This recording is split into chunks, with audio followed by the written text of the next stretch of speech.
both of these are so they're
All right, good evening, everyone. Welcome.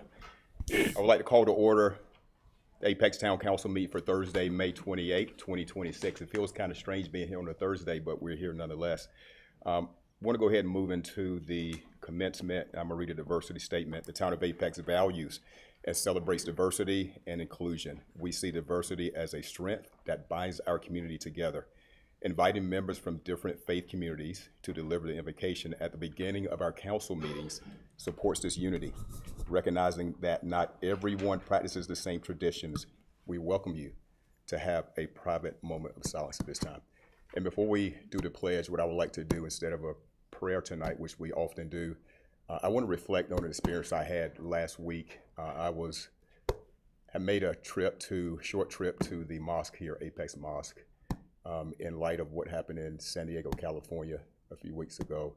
And I wanted them to know that our community stands with all faiths. It doesn't matter what you look like, your faith, we're one community. And so they allowed me to deliver a message, and I gave them a message of hope and a reassurance that we're all in this together. So let your compassion continue to shine through. Make sure you give grace to everyone beside you, around you, and everyone you meet every single day. So I want that to be the highlight, and you take away that from our meeting tonight. So thank you so much. So in that, let's join together. If you're able, let's honor our country with the Pledge of Allegiance.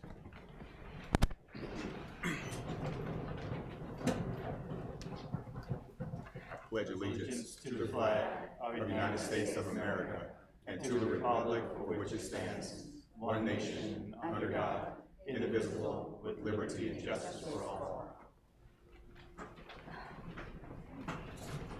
All right, thank you so much. I do want to recognize, I'm gonna use the word dignitary. We'll start with, if you think about Apex, North Carolina, and it is the peak of good living. There were people before us represented here tonight, and I do want to recognize one of our former mayors, the Honorable Keith Weatherly, served from 1995 to 2014. Thank you so much for being here this evening, sir.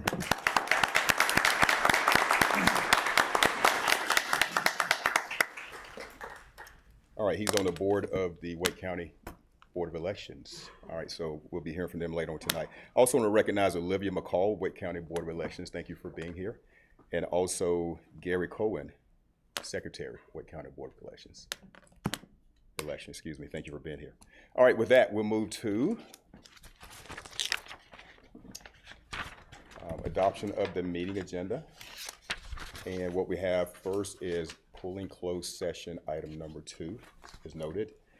And then also, I would like for council to consider a motion for RA1, Ordinance Amendment, Chapter 12, Municipal Utilities and Services, Article 5, Yard Waste Collection, Overall Yard Waste Program Updates. And the reason for that is, my understanding is staff is working with a few stakeholders that could perhaps lead us in a better direction with this program. Yes, sir. Thank you, Mayor. We are working with a vendor that we use now, and we're looking at other solutions for at least some short term. So any time we can buy in this regard for our residents, we're looking at that as an opportunity. So okay. A little more time working with those vendors on some short-term solutions. All right, so you're comfortable with just a delay of one more month or 2? Yes, sir. 1 month. Well, Mayor, can I speak on that? Sure. So there's actually 2 ordinances on the agenda. Sure. One relates to grass. I was, as you were speaking about. The other one is unrelated. It has to do with penalties and fees and such. So I was hoping we'd still consider that one tonight. I'm good with that as long as it's good with staff. Yes, sir. We would actually would prefer the adoption of the items that Councilmember Mahaffey referred to. Grass, just for everyone's knowledge too, was not set to take effect until January, so that also gives us a little more time on that as well. All right, so if anyone wants to make that motion. Actually, I have another request, kind of spur of the moment here. Just looking at the sign-in sheet for public forum, there's a very long list of people that have requested to speak tonight. I'm wondering if it makes sense for us to do a proclamation before public forum today. Sure, absolutely. I think that's a wise move, considering how many people are going to speak. So, all right. So I'll speak before. Yeah, Changed. 2 weeks ago. It is before. It's, Oh, it's different on the web version. So yeah, it is based on before. version. We're Okay. good. We're good. Okay, great. okay. All right, so Mayor Pro Tem Haffey. I move to adopt with all those changes. All right, easy enough. I'll second it all. All right, have a motion and second. Any discussion? All right, all in favor say aye. Aye. Opposed, motion carries. Moving now consent agenda. And have no notes of anything, any changes here. Is there a motion? Make a motion to approve? Motion Zigerman. Second. Second, Mayor Pro Tem. All in favor say aye. Aye. Opposed, motion carries. All right, move now to, Mayor, yes, do we want to do announcements and petitions? yes, yeah, we'll go with that. All right, Mayor Pro Tem Haffey. Real quickly, we're obviously still in the middle of the budget cycle, and the only announcement that I really have is to report out to everyone. You know, we had a town hall about the budget on Tuesday. It was fairly well attended. Maybe 20 people were there. I see some of the same faces here tonight. I'm assuming to speak on the same topic. But to be clear, we do have another week and a half to go, 2 weeks to go. Our budget hearing is June 9th, and that's the first time we'll consider adoption of the budget. So, thank you. Okay, thank you. All right, Councilmember Gray is not here tonight. Councilmember Zegerman. Just real quick, as folks may know, I'm the representative on the Multimodal Transportation Advisory Board.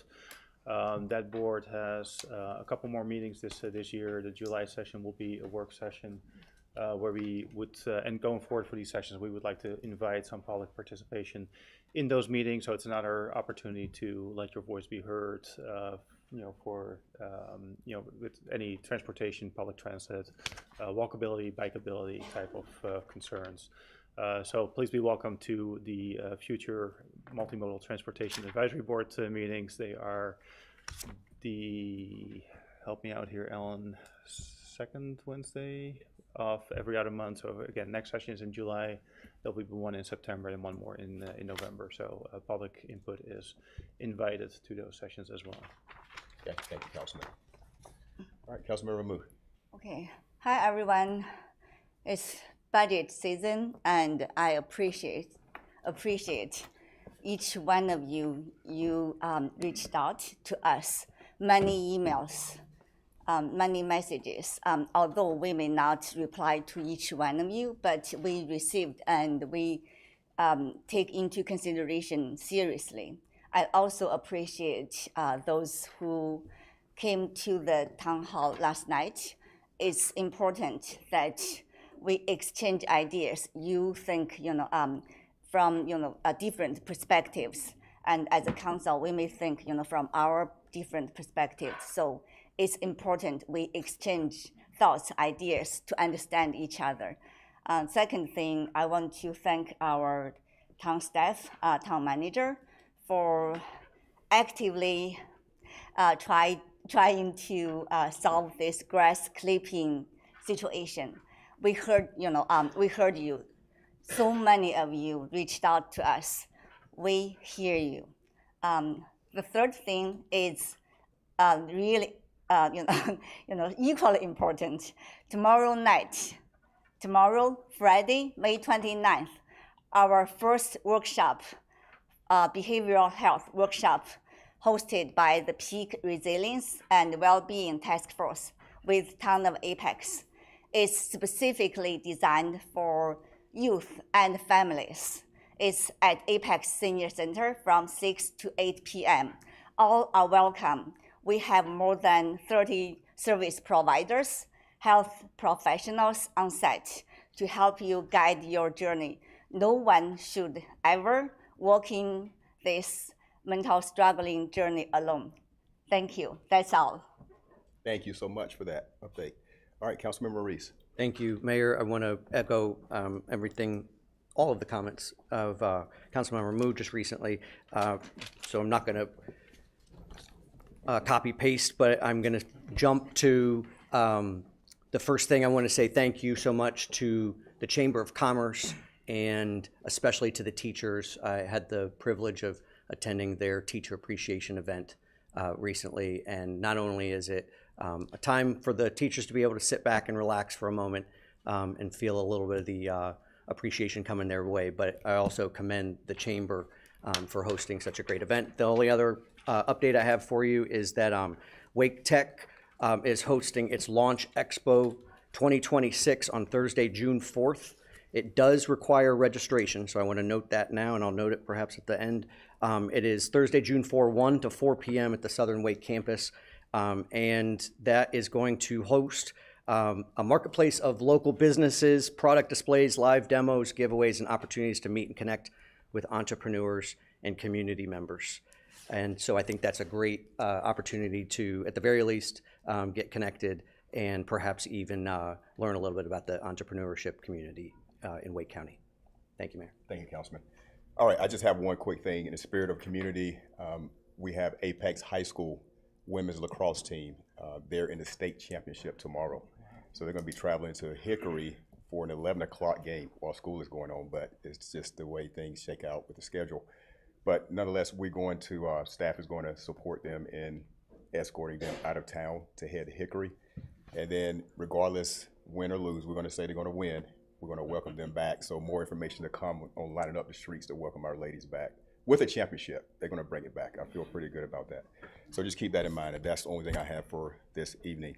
We'll move now to the town manager's report. Manager Vosberg. All right, thank you, Mayor. I just have a few items to update you on. First, I'll start with some of the events that are coming. There's a proclamation tonight for Pride Month. So in that same vein, there's an event on June 4th from 6 to 8 p.m. It's at Hunter Street Park. It's a little different take because you know the details of the Pride Festival. We won't have an official festival this year, but there will be Pride stories, which will have crafts. It's a guided story walk. There'll be sweet treats and some other activities as well. So that'll be Thursday, June 4th from 6 to 8 p.m. in Hunter Street Park. Next, we have the Brown Bags to Building Bridges series. That's Thursday, June 4th as well at 12 p.m.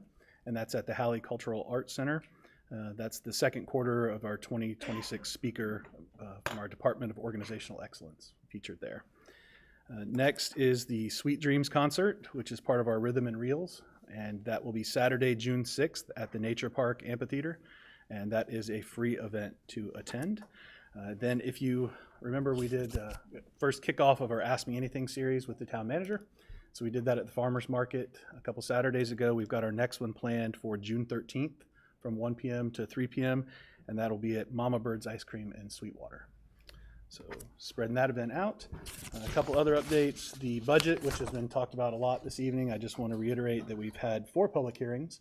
We will have our 5th public hearing on that June 9th and hopefully have an adoption. And that's in the works for June 9th. We've had several work sessions. As you mentioned, you had a town hall earlier this week. So a lot of activity on that and hopefully quickly bringing that to a close so we can get into the next fiscal year. Meter updates, we have changed out approximately 18,500 electric meters. We have around 13,000 remaining in that switch out. The last thing on my report is the Ask Apex update. We continue to be north of 90% in resolving calls through the Ask Apex line. And the wait time it went up a few seconds, but we still continue to be under a minute. We're at 50 seconds for the average wait time to answer calls. So doing great work out of Ask Apex. And that is all for my formal report. And if there are no questions on that, we can move into the next item, which is our auditor report. Okay. We're good? Sounds good. Okay, so I'm going to invite John Griffin up, our finance director, and he can kick it off, and our auditors will be joining us remotely this evening. All right. And I just want to give a reminder from our IT team for colleagues, just lean into the mic and speak because we're interacting with the auditor virtually.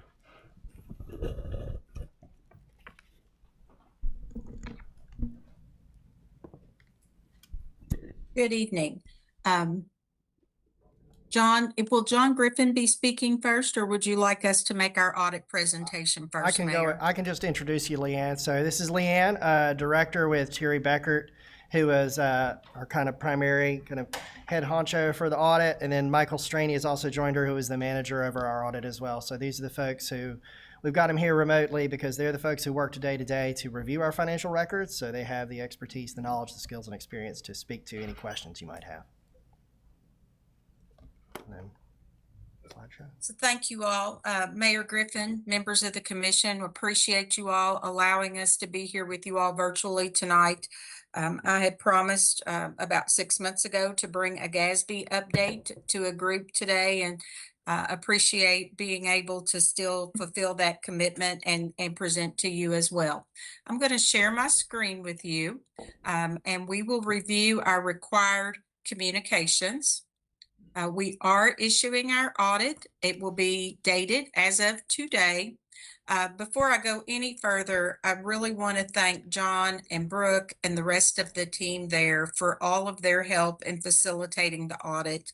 I know it was a challenging year for them implementing the new ERP and transferring all of that information into the form of the audited financial support report. And they worked on that very hard and worked very hard to provide us with the documentation that we need to be able to issue our opinions.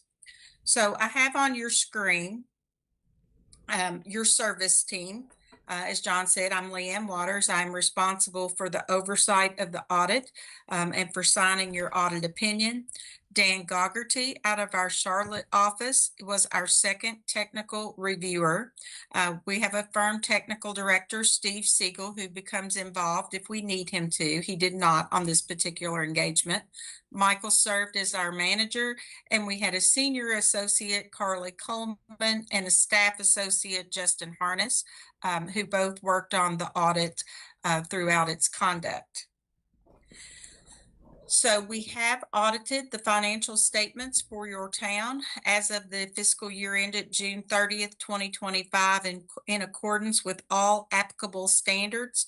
And we are issuing our report dated May the 28th of 2026. I just approved issuance of the reports at about 5:45 tonight. We will be providing those to John tomorrow to put in your final document. We have also audited the town's compliance with the major compliance requirements for its federal programs and state programs that met the threshold to be audited as major.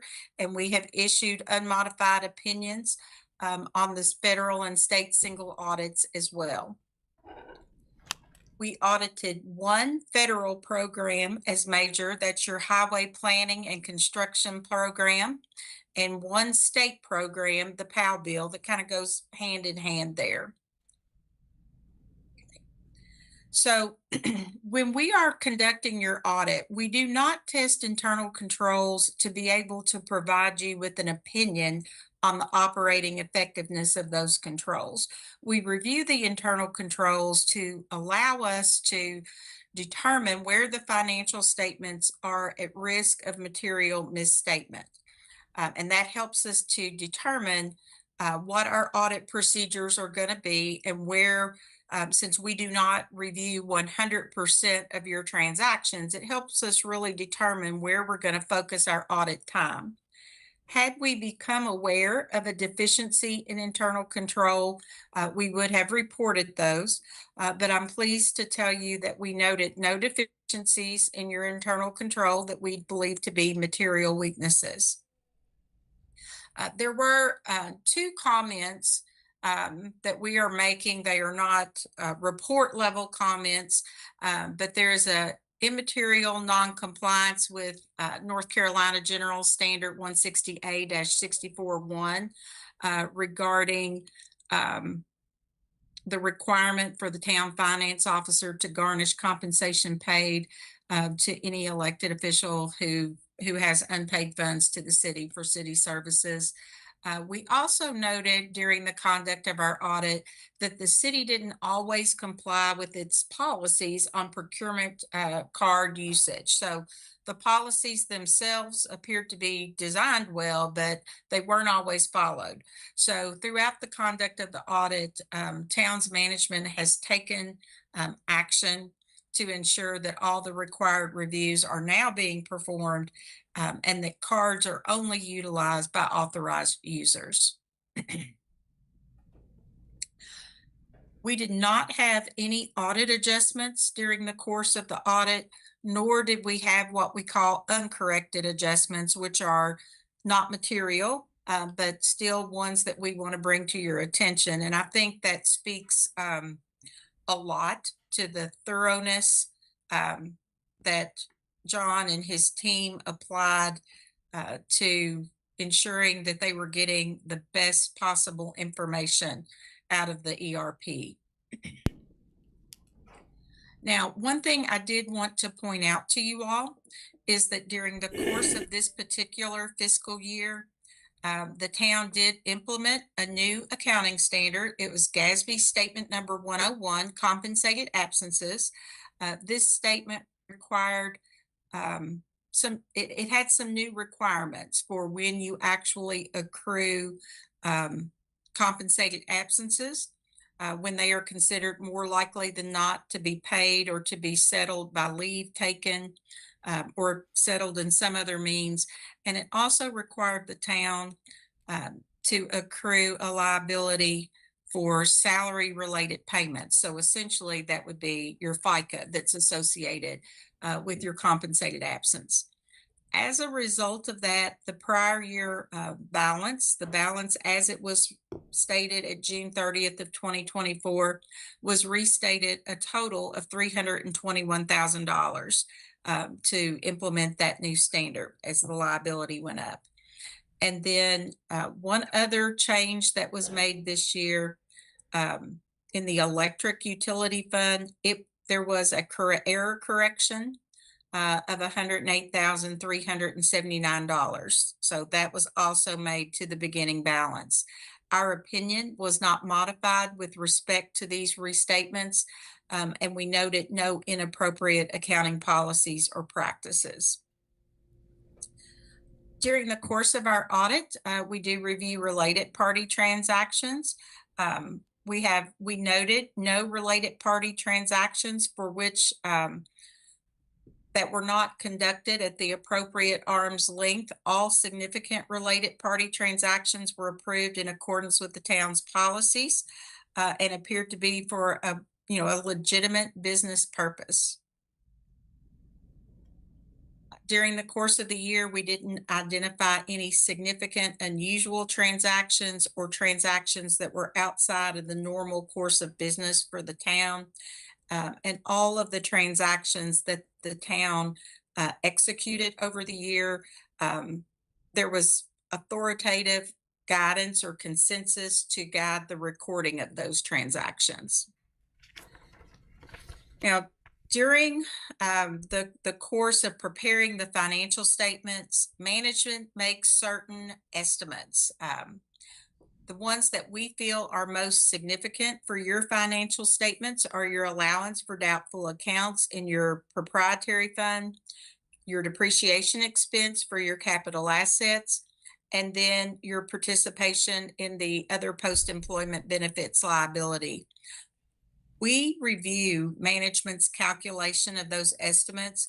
We review the assumptions that go into making those estimates to ensure that they are reasonable, and we found them to be so. And then other key estimates include your participation in both the LEOSA and the Elders pension plans. The financial statement disclosures, of which there are many, as you all are used to seeing, are neutral, consistent, and clear. That is what we expect. They conform to appropriate governmental accounting standards. Now, during the course of your audit, we sometimes perform what we call non-attest services, and that's really anything we do for you other than just performing the audit. So there are two services that we have performed or will perform. The first is that our advisory team assisted the staff there at Apex with the implementation of GASB Statement Number 101, Compensated Absences. That is something they could have done on their own, but with their heavy lift, getting information, getting the ERP system auditable. That was really just a matter of timing for them. The other thing that we will do for you is at the completion of this audit, you are required to file your financial statements with the Federal Audit Clearinghouse because you do have a single audit. Our administrative team will enter and complete the appropriate sections of the data collection form, and we will provide it to John for his review and approval. Once John has approved it, we will upload that for him, and both John and I will sign and certify to the correctness of that document. So we always review whatever non-attest services that we provide just to ensure that they have not impaired our independence in any way as it's related to the audit. And we do not believe that either of these services creates any kind of independence impairment. The next couple of slides are, I call it just a little bit of a report card. We encountered no significant difficulties in dealing with management when we were performing and completing the audit. Throughout the conduct of the audit, and we started the audit, we started planning probably last May or June. Your team has been very forthcoming with information. When they determined that they were going to struggle getting information from the new ERP, they contacted us immediately to let us know that the audit needed to be rescheduled. And we have, worked together well throughout the conduct of the audit. We did not have any disagreements. We're not aware. We did not have to consult with anyone outside of our team. We will be providing management with a representation letter that it's very detailed. It's about 6 pages of very specific representations about the financial statements. That really what it boils down to is John and the mayor attesting to us that they've provided us all the information that we have asked for, and that they know of nothing that if they were to tell us or to provide us something different would change a modified opinion on your financial statements. We are not aware of any instances where management consulted with other auditors or accountants. Sometimes clients may not like the answer that we give them, and so they might seek a different answer, but we're not aware of any circumstances like that. During the court, so as I told you all, we do not review 100% of the transactions, and the purpose of our audit is not to detect fraud or illegal acts. But had we become aware of any concerns in that area, we would have already reached out to you.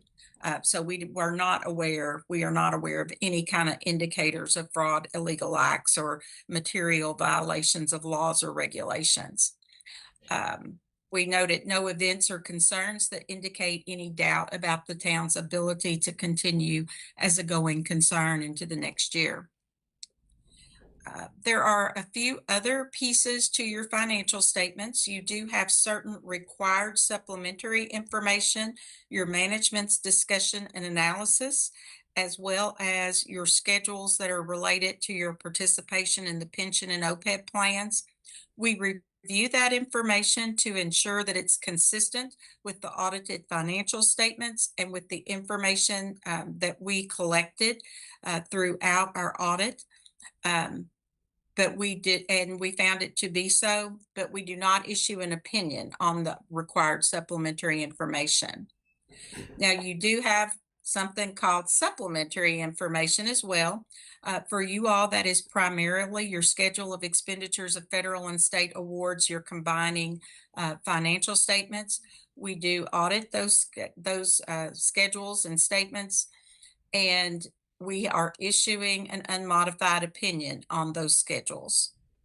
And then you have certain other information in the financial statements. Because you present an ACFR, you have the transmittal letter as well as certain statistical data.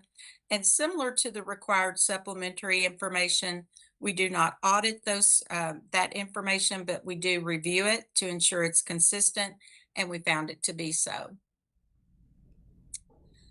One thing we want to make you aware of is that as we move into 2027, there are 2 new accounting standards that your financial team there will be working with. GASB Statement 103, which is Financial Reporting Model Improvements. It will have some changes to your management's discussion and analysis, to the presentation of your budgetary schedules, as well as to your proprietary fund schedules. So we'll be working with the team there to make sure that they have a successful implementation of that. GASB 104, disclosure of certain capital assets, will also be implemented for 2026. And then looking into 2027, there is a new statement, GASB 105, on subsequent events. So that one's a little further out. Those are most of the things that we have with the audit. John is currently working up to get the financial information entered into the state's new logo system. And once that is completed, if there are any performance indicators that are flagged as red, we will need to report those to you. We are certain you will have one of those performance indicators, or FPICs, and that is the fact that the audit wasn't submitted by the December 31st, 2025 due date. Those are the end of my prepared remarks. Do you all have any questions for me or for Michael? Thanks for the presentation. Any questions for Hunter? I do have one question, Ms. Waters. This is Councilmember Zagerman. You mentioned something about an adjustment in the electrical fund, and I just want to make sure I'm not conflating 2 things. Was that adjustment related to the GASB 101 implementation, or was that a different matter altogether? There was both. There was a GASB 101 adjustment, and then there was a correction of an error. Michael, can you shed some more light on that error correction for us, please? So yeah, I think this was in addition to the GASB 101 restatement. It was just noted that, and this was actually noted by the town's finance team, had identified some assets that were unrecorded but had current book value. So they kind of went ahead and proactively made that adjustment. So that was actually a town provided adjustment. So it just kind of showed that they were proactively looking through that and making sure all the balances were correct. All right, appreciate that. Thank you. All right, other questions? All right, hearing none. Thank you, Ms. Waters. John, thank you so much for your work.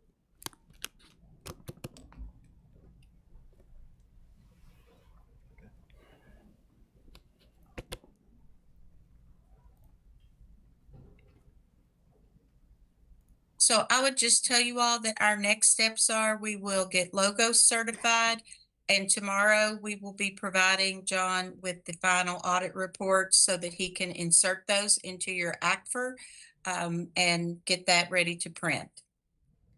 Thank you. Thank you.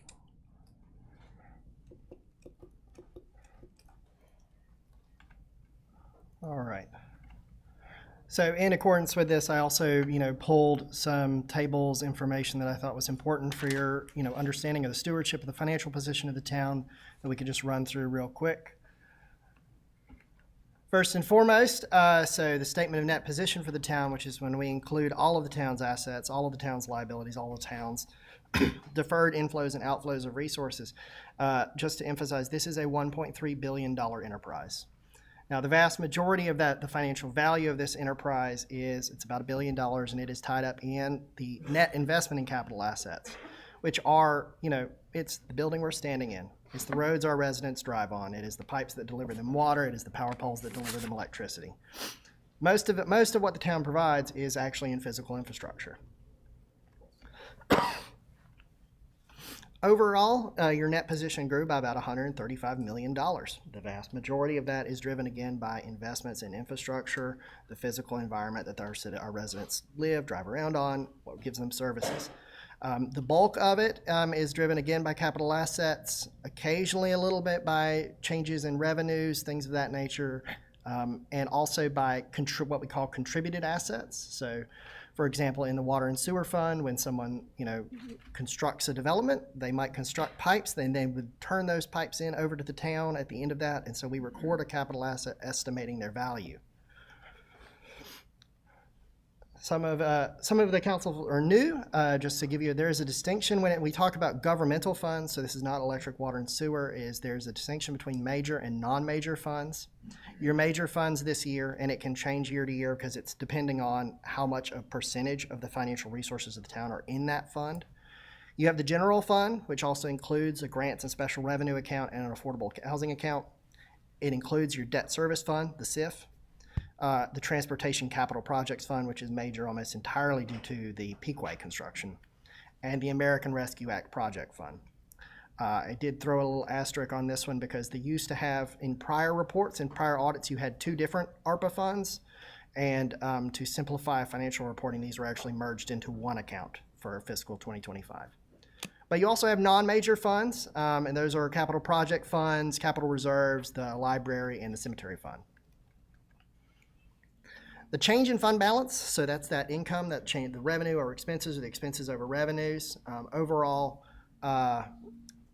you added about $9 million in the general fund. This is mostly driven by changes in revenues and lower than anticipated expenditures. That doesn't translate into $9 million you can spend because we also had an increase in restricted fund balance for encumbrances. We actually added about $5 million. You order a fire truck, sticker price on a fire truck is extremely high, and then it takes 3 years to get it.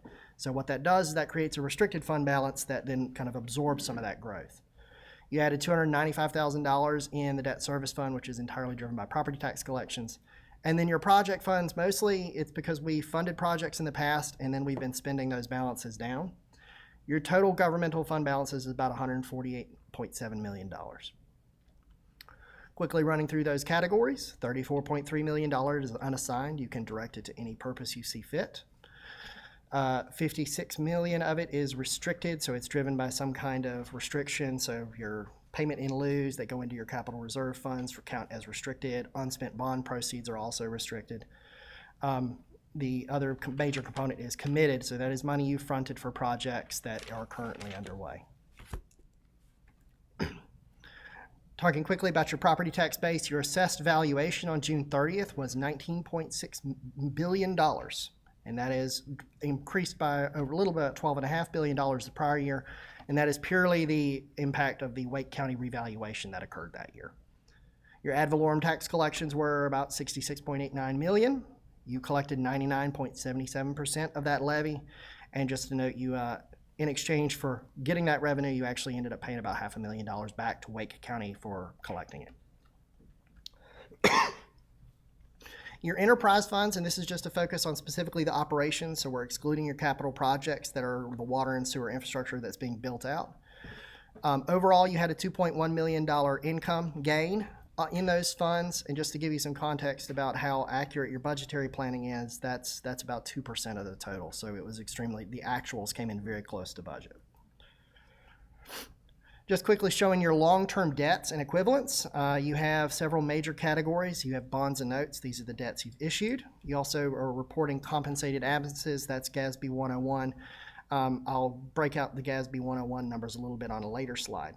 You also report a proportional amount of the state pension system. You have a liability for the special separation allowance we offer to law enforcement officers who retire. You have a health plan, a liability for your health plan that was for retirees. That's closed to new enrollees, but you have that liability that's slowly going down over time.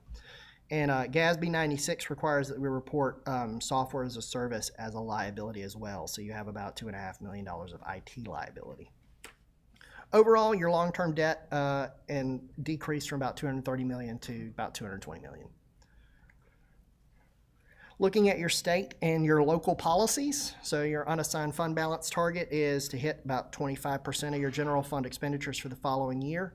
So that meant your operating target was about $28.4 million, and that left about $5.5 million that is available for appropriation. In terms of your debt compliance, the percentage of your debt in relation to the value of all the real and personal property in the town, it's 0.74. It's very small. Your town policy is 2.5%, or $312 million. Your governmental debt actually at the end of the year was 95 million. So, and your state statute, so state statute is no, you can't borrow more than 8% of the value of the town. That's about $1.5 billion. And just to give you context, if you legally wanted to go out and borrow that, you could borrow $1.4 billion, though I would certainly not suggest that. Your debt service ratio, your town policy target is 12%, and right now you're sitting at about 7.5%, so you do have some room for additional borrowing.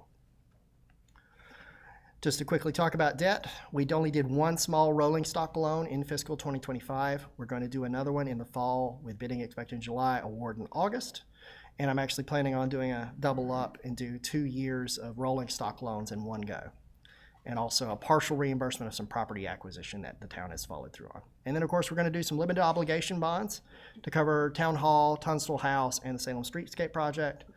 And we're also planning on issuing some revenue bonds for the electric fund in the fall as well. So the other issues in note I wanted to bring your attention. So GASB 101 is new. Before, in fiscal 2024 and earlier, we accrued a liability for vacation leave, compensatory time, and professional leave, which is the kind of comp time we offer to exempt employees. We had to change that and do an accrual for vacation leave, compensatory time, and sick leave. So this is a management estimate of how much sick time the town might be on the hook for. And that was driven by about a $321,000 adjustment. To give you some context about why 101 was difficult, we have to go back and redo 2024's numbers based off of a 3-year rolling estimate of the pre-prior year. So we had to look at literally 4 years of sick and vacation leave usage by town employees to kind of come to these numbers. And I wanted to point out, one of the tables in your audit is about the allowance, the estimate that management makes for how much of your utility bills won't actually be collected. At June 30th, we estimated about $3.5 million. So folks owed the town $12.5 million as of June 30th, and it's been discounted a little bit in your financial statements to the tune of about $3.5 million. And that's a management estimate that we will have to update and revitalize based on collections as we go into the end of this year. That ultimately does change your fund balances. Key takeaways, I just want to point out, you have a strong property tax collection rate. So when you set a rate, you can actually guarantee you're going to collect that number. There are a lot of communities in this state where they set a tax collection, they set their levy, and then they don't actually get to collect all of it because of low collection rate.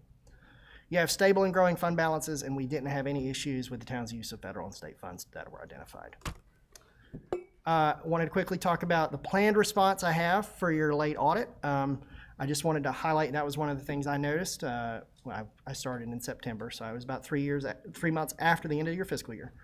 I actually, in my budget proposal for this year, identified about $18,000 of reductions to various account line items that I thought could be pivoted to improve reporting. So you're going to be able to provide a very specific, actionable, detailed report to the Department of State Treasurer about how we're going to turn around auditing in future years with your 2027 budget. We did get the GFOA award for 2024, and we're going to submit an application for 2025. And of course, I have the people that deserve most of the credit for this are the actual finance department themselves and the members of the town staff who helped me do it. I didn't do it all on my own. Any questions or discussion? Thank you, John. Appreciate everything. Questions? I had one question about the slide. You mentioned that our current debt service ratio is 7.5% and the town policy is 12%. And then a slide or two later, you outlined some expected debt service issuances for this year. Yep. Do you have an estimate to what that's going to do to our debt servicing rate to get us close to that 12% policy? I think that'll probably get you about 9%. It's not going to be, probably need another big, like a GO bond referendum to get close to that 12.5. All right. Thank you. Other questions? Okay. Thank you so much for the work. Appreciate you and your team. Anything else, Mr. Bossberg? Okay.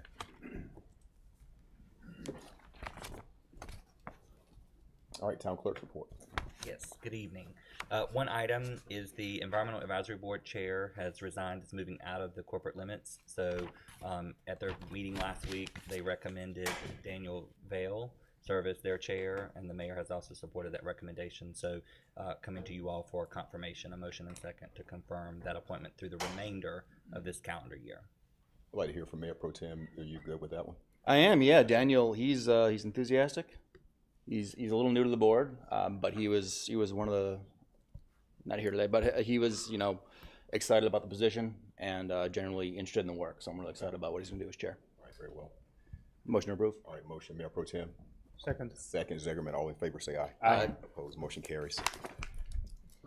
All right, we're moving now to additional updates, Mr. Clerk. You good? Good. Okay, all right.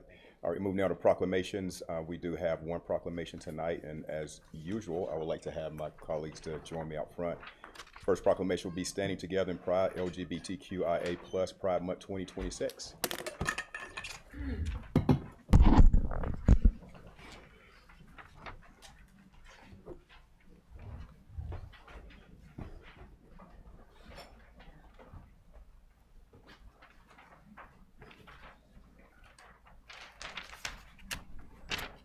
All right, we'd like to recognize members of our PFLAG, Laura, Beth, Jamie, and Ashley. I'll have you come up shortly after we read the proclamation, but we'll kick it off tonight. Leading us will be Councilman Zegerman. All right, I have the honor to kick off the proclamation for Standing Together in Pride, LGBTQIA+ Pride Month 2026.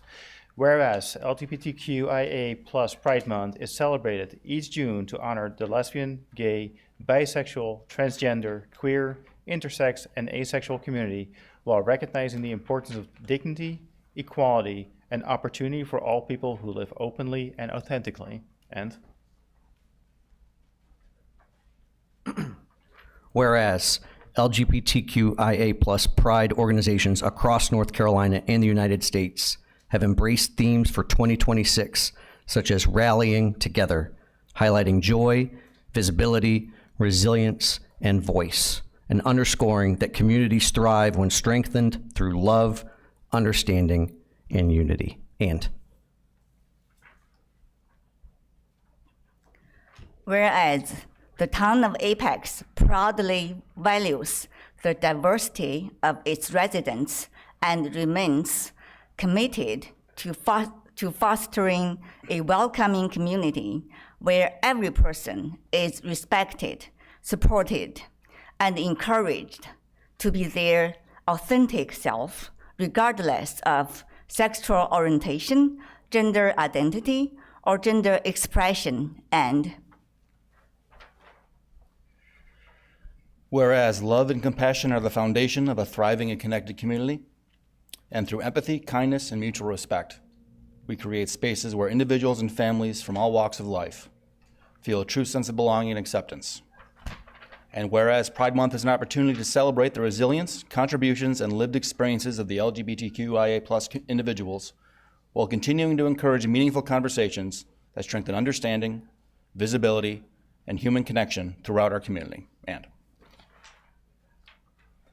whereas the town of Apex invites residents and visitors to gather for Pride Stories on Thursday, June 4th, 2026, from 6 p.m. to 8 p.m. at Hunter Street Park for an evening of contemplation, exploration, storytelling, and celebration that honors the LGBTQIA+ community and their loved ones while bringing people together through shared experiences, joy, and fellowship. And whereas the town of Apex encourages residents to join together in a spirit of unity and community pride, recognizing that our differences strengthen us and our shared humanity connects us all. Now, therefore, I, Jacques K. Gilbert, Mayor of Apex, North Carolina, do hereby proclaim the month of June 2026 as LGBTQIA+ Pride Month in the town of Apex and encourage all residents to celebrate with love, respect, unity, and appreciation for every member of our community, because our community is stronger together. So I would like to invite all members of PFLAG to come join me and receive the proclamation.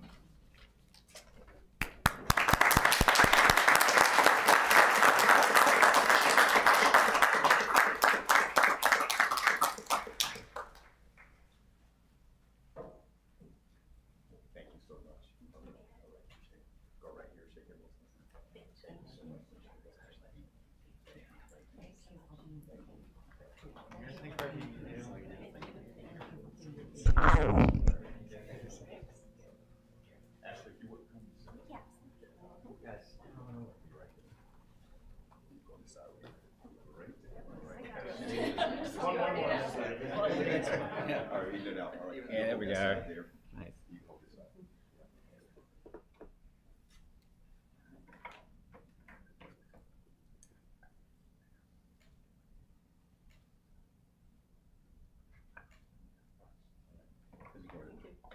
Present this to you officially, and I really appreciate the conversation in my office, and I truly believe that we can work together as a community, recognizing that we're all a part of this community. Would you like to say any words? All right, take your microphone, come on. Good evening, everybody. On behalf of PFLAG Apex, we want to say thank you to the mayor and the town council for proclaiming Pride Month for Apex. We greatly appreciate all your support for the LGBTQ+ community.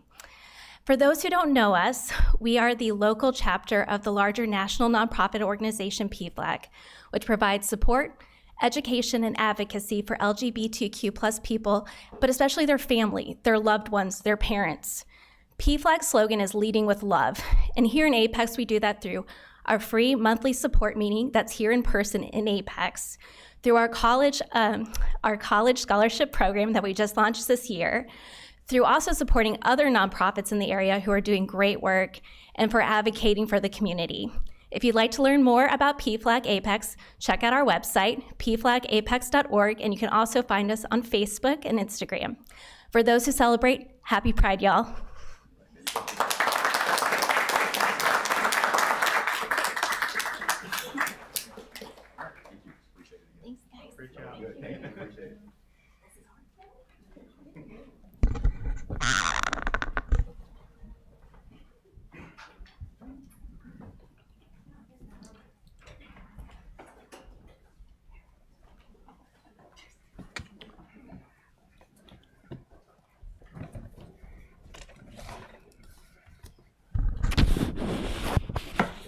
All right, it's time for presentation 2, Wake County Board of Elections, even year municipal elections, a potential resolution expressing interest. So we have a presentation by, Yes. or is yes, it more of Mayor. a presentation and I'm you gonna got it? Okay, briefly provide a little background if that's okay. all right, sounds good.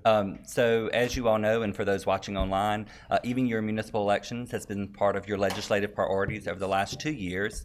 And so what we have done tonight is asked Olivia McCall, who is our Board of Elections Director for Wake County, and several board members to come and present to you some of the advantages, disadvantages, and be able to answer any questions that you may have. The resolution, as also proposed in the agenda packet, does not officially adopt any changes. It is to express interest in moving to such a change, but I'll allow our Board of Elections Director to come forward now. Thank you, Olivia. Thank you all for having us and inviting us today to discuss the Town of Apex municipal elections. We have over 850,000 voters in Wake County. We make up over 11% of the voter population in the state. And just to kind of put that in perspective for the Town of Apex, there are 216 precincts in Wake County, and 14 of those are in Apex. And registered voters in Apex, we have just over 50,000 registered voters as well. So again, we look at our municipalities as partnerships. There are 14 municipalities in Wake County, and so each individual municipality we work with during odd years historically. We do have one municipality that has moved to even years, which is Raleigh, and I'll discuss a little bit more about the impacts and what we've seen with their change from odd to even years. I do have two of my board members here with me today. So I have our chair, Keith Weatherly, he's already been introduced, and Jerry Cohen, our secretary. So if there's additional questions, they're here to help as well. So when we were asked to come speak, it was really kind of narrowing down topics to discuss. And again, at the end, if there's any additional questions that you have, we're going to go over basically your current method of election, the cost of municipal elections, how we work with the town for estimates, then actuals, and what that looks like in odd, and then what it would look like moving to an even year to kind of give you some perspective of what it would look like if you did decide to move to an even year. And I will go on into your election method. So currently, Town of Apex, nonpartisan plurality method. Again, it's the top vote getters that are elected. So very simple. You are in odd numbered years along with 12 other municipalities that are holding the odd numbered year elections. So you do have your mayor contest, and then you have the town council. There's 5 at-large seats. Those are staggered terms. So again, looking at what it will look like from an odd to an even, that would be something that you would have to kind of talk about what that would look like moving forward. So in 2027, we will have the next ballot that Apex is planning to be on. Those are 2, that's the mayor, and then 2 town council. And then moving into 2029, that would be the 3 additional seats. So really with a nonpartisan plurality method, we actually have all of our municipalities that are in odd number years actually are under that method. Cary recently switched from the runoff method to this method. So again, there was some cost sharing that we saw this past time. We actually saw higher turnout in 2025. The highest turnout that we've really seen in a municipal election in 2025. So people are engaged, to come out, but we do have cost sharing when it comes to how we look at odd number years versus even number years. And all of that's contingent on how many municipalities are actually in those municipal elections. And then of course, if Town of Apex, which historically y'all have had an early voting site, that's an additional cost to the town. So just looking at past statistical data about election expenses. So if you're looking at this chart, we did 21, 23, 25. So one thing that stands out, you can look at election day versus early voting cost. There is a huge spike in 2023. So kind of, looking at data. In 2023, that was the year that Raleigh was not part of the municipal elections in that odd year. And Cary, they had their runoff method, but they only had certain districts that were in that November election in 2023. So you can see how all of that is related in election expenses and cost sharing between municipalities. One other thing to note with early voting, so because of the current law and the way that the municipals work, is if a municipality would like to have an early voting site, they are charged for that early voting site. So we ask a year in advance, we ask all of the municipalities, would you like to have an early voting site in your town? Historically, Apex has had an early voting site. So there is municipal to municipal conversations because it has to be uniform, the days, the hours. And that's where it gets a little, kind of a lot of talks behind the scenes is, you could be anywhere from, 17 days to 10 days, and we've seen 8 days. So depending on, you do have flexibility in how many days, but it does have to be uniform. So if you have Town of Cary who wants 10 days, then Apex would have to also have 10 days. So again, there's a lot of variables when it comes to election expenses, but that's one of the main things I did want to point out is Town of Apex does have an early voting site in their town historically. And so therefore that cost there is basically all the cost that goes to the town. Okay, so moving from an odd year to an even year. So there are some key things I do want to talk about. It's very different the way that we budget. Regardless of the election year, we build our budget from the ground up. There are various things, whether it's new laws that have condensed timelines, how many people we need. We look at turnout, looking at how many precinct officials we may need for early voting and for election day. But when you're looking at an even number year, we're already conducting an election. So that budget looks a little bit different in even number years. And we've only had the city of Raleigh to kind of look at that and see how that kind of plays out. So I wanted to kind of talk individually into these sections about what that looks like in these categories. So, and how it differs from an odd year. So one of the first things I want to talk about are ballots. So if you did decide to go to an even year, you'll be charged for 50% of all ballots that contain Apex municipal contest. So there's a cost sharing with the county on that. So it would just be that 50% of all ballots with that Apex contest on it. I did want to mention something with ballots just for awareness. So in a general election, you have partisan offices. So you would have the partisan listed first, nonpartisan listed after that, and then you would have your bonds. So when you're looking at that, like on a ballot, something that you're used to seeing in an odd year, you look at, it's an Apex ballot, and that's what you have, the contester right there. But in an even year, the nonpartisan are after the partisan contest. So there is a ballot ordering that I just want you to be aware of. The other pieces, I want to go over election notices and advertising. We have to, by law, notice the elections. Right now, Raleigh takes 50% of the election notice. So if Apex were to go to even years, we would charge them 25% of that 50. It would be 25% and 25% for Raleigh. So there's that cost sharing for other municipalities that are also in even years. So right now we do have Raleigh. So if other municipalities wanted to go to even years, there would be additional cost sharing for that 50%. Election day, so different from odd year to even year. So on election day, we have 14 precincts that are in the town of Apex. So the way that it works in odd years is we have usually our staffing's anywhere between 7 to 10 precinct officials. Those are charged back to the municipality. So that's at 100% of what you are actually utilizing in those precincts.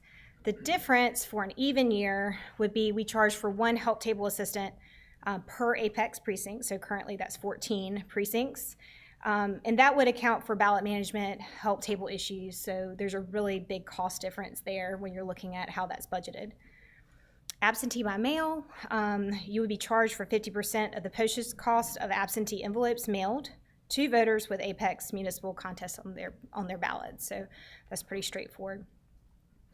Early voting, this is probably the biggest cost difference. You would be charged for one early voting worker per site per shift. So we have 2 shifts because our current law has us going from 8 a.m. to 7:30 p.m. So we do it in shifts. So you have one early voting worker per site per shift to account for increase in ballot management needs. The difference there from odd to even is historically y'all have requested to have a site in your municipality, and therefore all of that cost goes back to the town versus the one early voting worker that you'll be charged for the number of sites that we have. So that is a variable to think about. We don't know how many sites we'll have in the general election whenever this happens, but that's just something to think about as well. And then agency personnel, we scale up.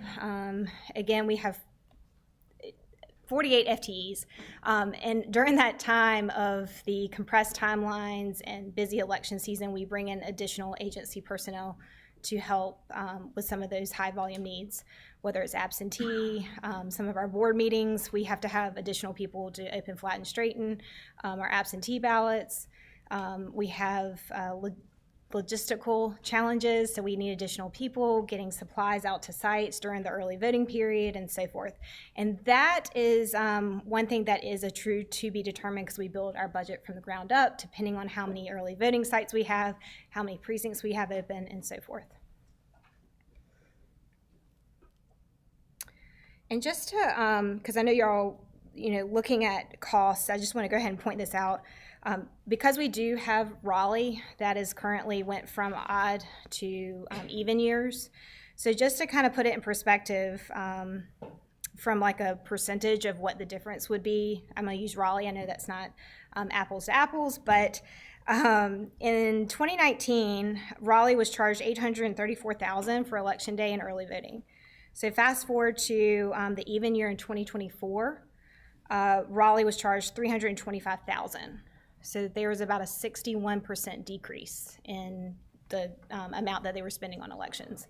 Now, since then, they have changed their method, and now they have a primary and a general. Mm-hmm. So now there's 2 different sides of that. But just to look at that from a high level of what that cost difference equates to in a percentage, using Raleigh, it's about a 61% decrease.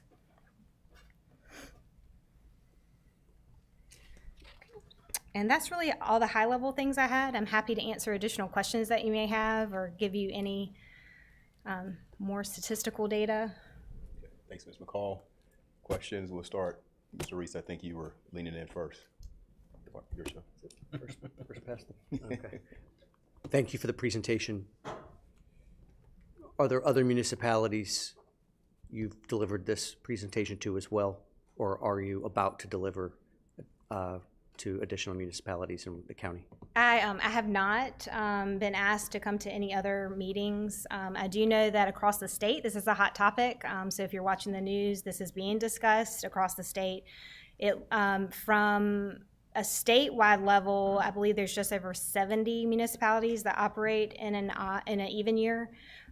So again, that's that is a number, but across conversations across the state, this is a hot topic as far as what are the cost savings, what are the benefits versus pros cons of it, and really it comes down to the actual municipality doing what they want to do and actually go, because it has to take an act of legislation to actually move you to an even year. But I have not spoken with any other municipality. I do know that there was a presentation in Durham that was given by the Durham County Director, and they did touch on this as well. My follow-up, thank you, is when the city of Raleigh made these changes, obviously there were financial benefits. Are there any, and I'm not going to quote you, but it would be great to have any indications for potential scenarios we haven't thought of, or the law of unintended consequences. Are there any issues with the Raleigh election, especially with a much larger municipality, that may not apply as cleanly to a smaller municipality like Apex? Not that much smaller, only 85,000. So just looking at turnout, that's another thing just to look at, just in a high level. So municipal turnout is lower, obviously, than if you look at that data. So like in 2023, we had 17% turnout. In 2025, we had 25%. We actually saw a pretty big increase in 2025. If you look at a general election, so in 2022, turnout was about 55%. So a bigger increase of people coming out to participate. And then in 2024, presidential year, we had 76% turnout. So if you are looking at turnout and if you would have more turnout in a general year, just looking at that data, you do have higher turnout in an even year versus an odd. Thank you for that. I just wanted to add, part of the reason we wanted this presentation is we do have a plan to speak to the other municipalities, and we wanted to have the video of this presentation to show them and let them, see the answers to some of the questions too. I wanted to touch on one thing. The motivating factor here, we're in the budget season, and that's the reason we're discussing this. It does come down to money. And based on the data I'm seeing, it sounds like for everyone's benefit, in 2023 Apex, it looks like we paid around $200K for the election. That would obviously go to zero if we didn't do an odd year election. 2025 is when Kerry changed our election to amortize the cost a little bit, and we went down to 150K. So, but we wouldn't save 150K, because what I just saw is that we would have some additional costs in the even year. Do you know how that would, I said 61% how it would shake out? So I could say roughly 80K or something we would save? We could definitely go back and build like a hypothetical budget. Okay. We could do something like that. So it's fair to say around 60%. Based on Raleigh's, their trend and what has happened over with them moving, it looks like it was about a 61% decrease in cost for them. Yes, and I would say another observation, I think this is true, is that for every town that moves, it becomes more expensive for the towns that stay in odd years. That is very true. Right. You see that in that graph, because if Raleigh's not included, there's no cost sharing for that, for those shared costs. And then conversely, for every town that switches to even, some of those costs you had on the chart would be amortized across more towns, like the advertising cost. It sounds like not as much as I thought, but it would get cheaper the more towns that move with us. So maybe there'll be a little domino effect here, where once Apex goes and someone else, then it just gets more expensive for the other towns, and we'd all go. So anyway, so I'll yield a little bit because Kind of be the trendsetters here. All right. Yeah. So my colleagues already asked some of my questions. Like you said, Ms. McCall, this is a hot topic across the state. We've seen some legislation being introduced, for other municipalities to move to even year elections. Obviously, that will impact terms, right? Existing terms or future terms. Are you or are there any best practices that you would be able to recommend, or the Board of Elections would be able to recommend, if we do choose to move to even year elections, how to do that gracefully in a way that aligns us with the even years, and how to implement that with either existing or future terms? I think Jerry wants to jump in. Oh, sure. Jay. Yeah, come on up to the microphone, please. While he's coming, I do want to say, so Session Law 2021-56, if you want to take a look at that, that's the Senate Bill 722. That's where Raleigh started this process. And so just kind of looking at what they did and how long it took and the steps, there's a whole process for it. So I would check that out. Thank you. Jerry Cohen, Secretary, Wake County Board of Elections. I've served since 2019. I also served 6 years in the Chapel Hill Town Council a long, long time ago. My wife made me promise to not go to any more meetings, but I'm at your meeting and glad to help. Two things. As recently as 2010, there were just 4 municipalities in the state that had even numbered years elections. It is currently 75 for this 2026 election. There's a number that are considering it for this year. There's been bills to move 12 cities to even years that are pending in the legislature now. In terms of turnout, in Raleigh in 2019, the most recent odd year municipal election, there were 52,000 votes cast for mayor. In 2022, there was 150,000 votes cast for mayor.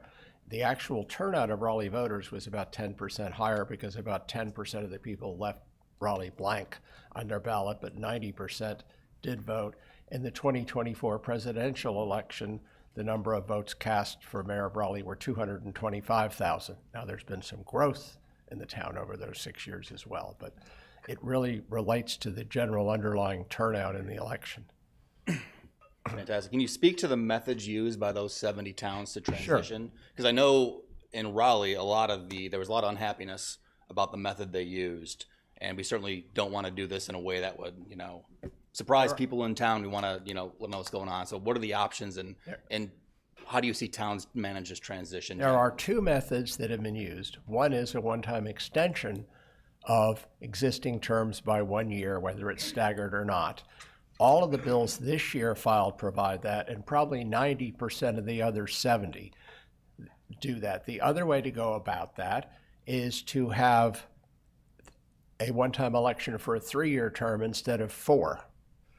That doesn't involve an extension. Of course, you wind up paying for elections in back-to-back years, so there's a downside of that. But there are a few towns of the 75 that did have 2 elections with 3-year terms to stagger it without adding anyone's term. But they wound up, for instance, having to have an election in 2019 and 2020. So yeah, but then the voters are. So it is controversial. I mean, when a board, of course, it's the legislature that actually makes the change. You are not extending the term yourself, but yes, in Raleigh, it was a one-time controversy. There's no doubt about that. But that's 7 years ago now. Thank you. That answered my question. Okay, thank you. So, Any other questions? I just have one more. Thank you. I just thought of it. Sure. If this were to occur, thank you, Councilman, whatever the scenario is, whether it's the shorten one or lengthen a term, what have you, is there an education campaign that comes along with that? Is that an additional package price we got to purchase? Like, what's the situation there? Or do you just kind of let people and it kind of hits them 1 year and we run into some controversy and then next year we're good, or next time? So I will say, we, even since Raleigh has moved, we are constantly getting calls in an odd year. why do I not have a ballot in the city of Raleigh? So for us at the Wake County Board of Elections, we have 13 more outreach events scheduled leading up to November, but we would add that information into any of our outreach events that we go out into the communities. But from a town side, there's no, I mean, y'all could do whatever you would want to do to get that information out. But from a Wake County Board of Elections, we would have press releases, we would be out in the community, we have a social media, so we would do all of our normal things that we would do to promote that change. We're no stranger to change, so again, we pretty much have a template of all the things that we need to do to get the information out there. We actually staged a media event here at John Brown that went well to kind of get more information out. We had news groups that came out and got more information about voting. So we do try to engage as much as we can out in the community, but we would definitely love the help from the town as well, getting that message out, because it's important whenever there's a change. And we know that sometimes it takes people hearing it over and over and over again in years for it to sink in, but we will try our hardest. Thank you. There's no way to get local candidates above the partisan candidates. So currently, the way that the law and the ballot ordering is, Throwing that out there. So before we wrap up, I just had some other comments more for the public about why we've considered this and had this on our legislative agenda for the past few years. We mentioned most of them. Obviously there would be a significant budgetary impact to us not having to run an election in the odd year. It would save close to 6 figures. And in a year, in a budget cycle where we're scrounging for every dollar, that starts to sound pretty appealing.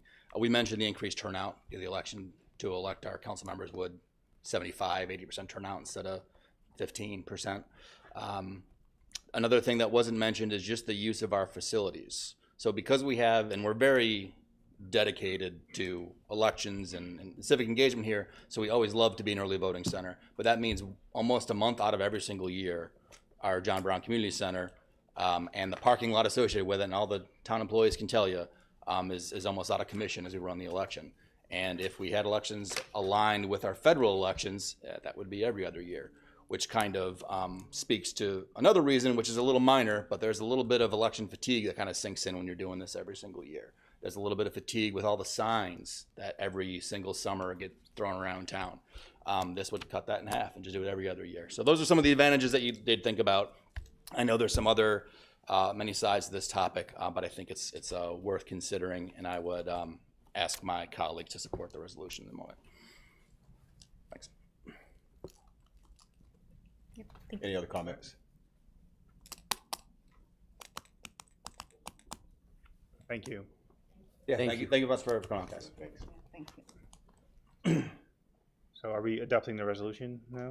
One question before. So this resolution, where would it go from there? Are we communicating with our lobbyists for general?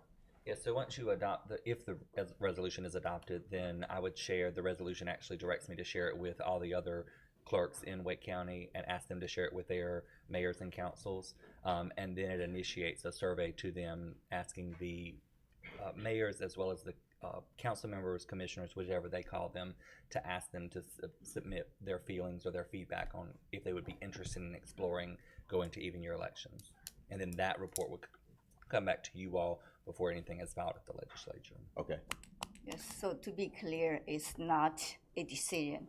Correct. It's just a resolution to explore the possibility. Yes.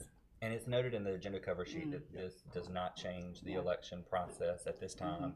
And the resolution is actually titled to say that it expresses an interest in going to even year elections. It does not say the town of Apex will go to an even year election.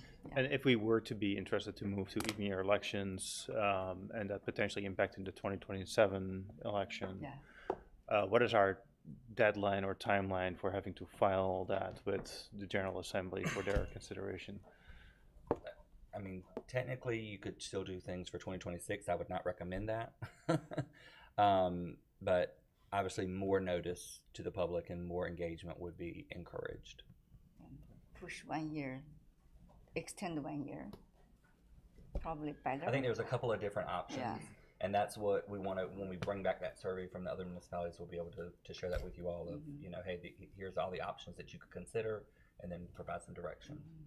Clerk Coleman, I imagine this would be understood, but I just want to see, do we need to make any specifications around the fact that we're not interested in making that change this year? Does it need to be in the language? I don't think so. I think it's understood that it's a little late, because if I mean, the 2026 election filing for a nonpartisan race is like in a couple weeks. I Right, agree. so it's a little late for us to get a bill filed and passed and signed. Yeah. And then for these guys to have to organize the filing, like it's a little late, so. So we'll be looking next year. It's too close. Yeah. All right, let's move on it. All right, so I would move that we adopt a resolution expressing the Apex Town Council's interest in further exploring the feasibility and implications of even-year municipal elections. I have a motion. Second, Councilmember Mu. Any further discussion? All right, hearing none, all in favor say aye. Aye. Opposed, motion carries. Thanks again. Everybody good?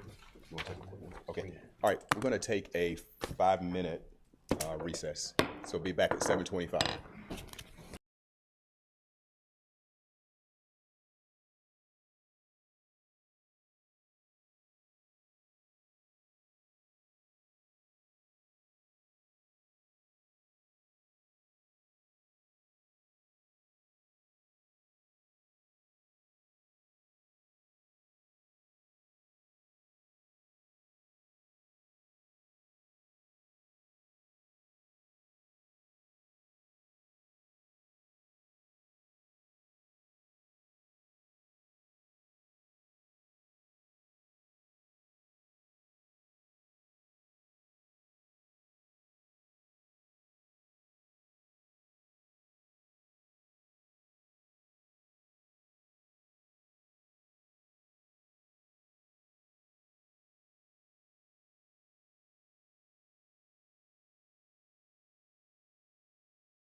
Where's Lisa? It's right there. Z, Oh. please. What's that? Okay. Yeah, he's got a little sidebar. 5 minutes is too short.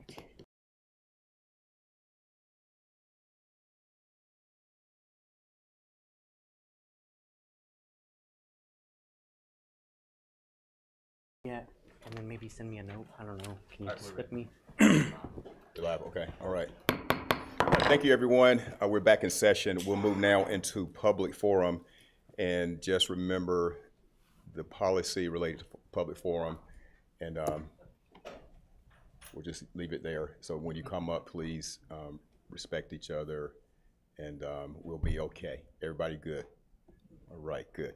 So I want to say, Mr. Clerk, man, we got to go electronic because I can't read some of these names the way they're written. So I apologize if I get your name wrong. I'm just trying to read, all right? So we'll start with Paul Andrews. How you doing? Come up. Give your name and address, if you would like to give your address. Yeah, sure. I'm Dr. Paul Andrews. I live at 417 South Tunstall Avenue. It's right on the corner of 55. It's right across the street from the Yamato Steakhouse, those skinny houses. The shotgun homes. So the reason I'd like to first of all thank council members and Mayor Gilbert for giving me some time to speak tonight. I really want to address the southernmost chunk of the William Street, North Carolina 55 Vision Zero project with the sidewalks. We live right down there. We're about the southernmost third of the southernmost chunk of the purple sidewalk. If you turn to your maps right there, and you look down at the southernmost chunk, those four little shotgun houses, that's where we live. And that is a real unique part of Apex that will be drastically affected by this sidewalk project. Currently, it's slated on our side of the street, and we already have barely any room to park our cars. And the project is proposed to take about a 15-foot chunk out of our already tiny driveways. We're already trying to squeeze our cars in. We can't let our children out in the front because of how close it is to the street. The photos there are kind of a perspective of where the sidewalk is going to be. And on the back, there's that line straight through. It says 15-foot mark. So that's what we're looking at. We're going to be parking on the sidewalk if the project continues. One thing that we are aware of is the town's ordinance against parking on the sidewalks, and we want to make sure that we are protected in case that happens. Another thing I want to bring up is even the necessity of the project at all in our little chunk of Apex. There's already a good sidewalk on James Street, Wren Street, and Moore Street that allows foot traffic. If you take it up basically our little sister street further away from the middle school. So a way to save the town a lot of money is just to eliminate that part, because you already have foot traffic sidewalk connecting down to 55, and there's already a crosswalk and a stoplight there. Our part is pretty dang dangerous, and as the project proposed, it's not a solid line there on 55. It's a series of little islands with walkways across the Circle K's entrance, across the Apex Inspection Center's entrance. And if you remember the Coin and Currency, earlier this year it had a flatbed tow truck speed through there and demolish it. And so we're really worried about that corner. We don't want a lot of foot traffic around there. It's going to impact us. And we propose that you put a pause on the project, at least on this southern chunk. Okay, thank you for speaking Until we tonight. can Thank you, sir. have it resolved. All right, Amato Conza.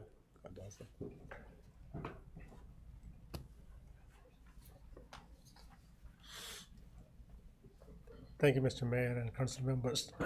So I happen to be a neighbor of Mr. Andrews, who's just spoke before me. So I happen to own a investment property, short-term rental, which is successful. We cater to a lot of workers and visitors to Apex. And I'm really concerned, again, losing the parking space, which, as you would understand, was the key to my business and my investment for the Airbnb. And would definitely request you to reconsider all the points expressed by Mr. Andrews just spoke to before me. And but that's what I'm here for. Thank you. All right, do me a favor, just give your name for the record, please. Just say your name. Madhu Konda. Okay, thank you so much for speaking tonight. Thank you. Thank you. All right, Ann Stevens.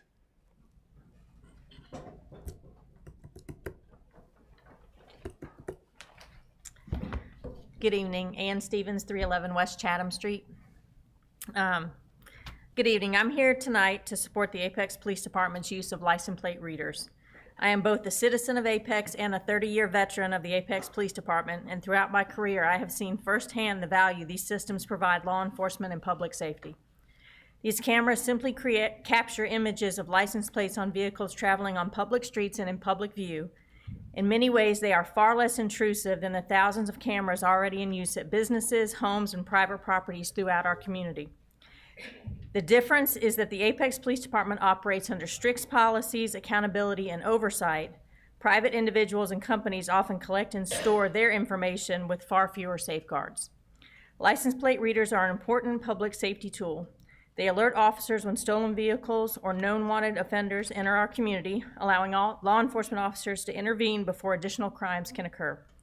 They also assist in locating vehicles connected to kidnappings, violent crimes, missing person cases, and many other serious investigations. Across the country, these systems have prevented and solved countless numbers of crime. Even in the short time they have been in use in Apex, they have already contributed to making our community safer. Despite the fear-mongering and dramatic claims that have been made, there is no single person in our community that has been harmed by the use of these cameras.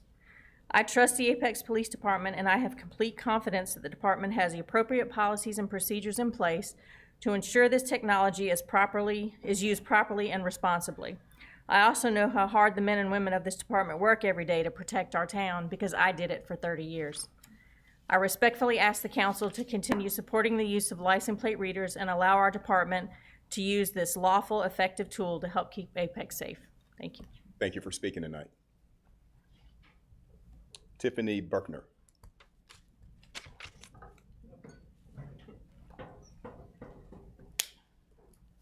Hi, I'm Tiffany Berkner. My address is 2015 Henniker Street in Apex. And good evening, Mayor Gilbert and council members. I appreciate you giving me a chance to speak.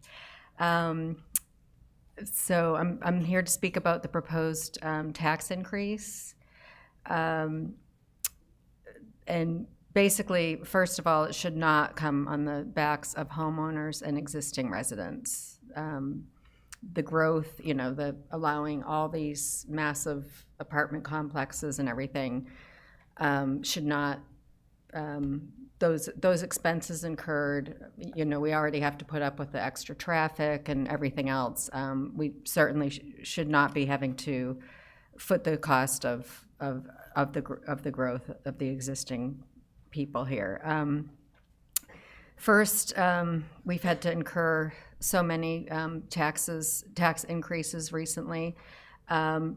First, the 100% increase in the property taxes due to the revaluation by the county commissioners. It was basically a backdoor tax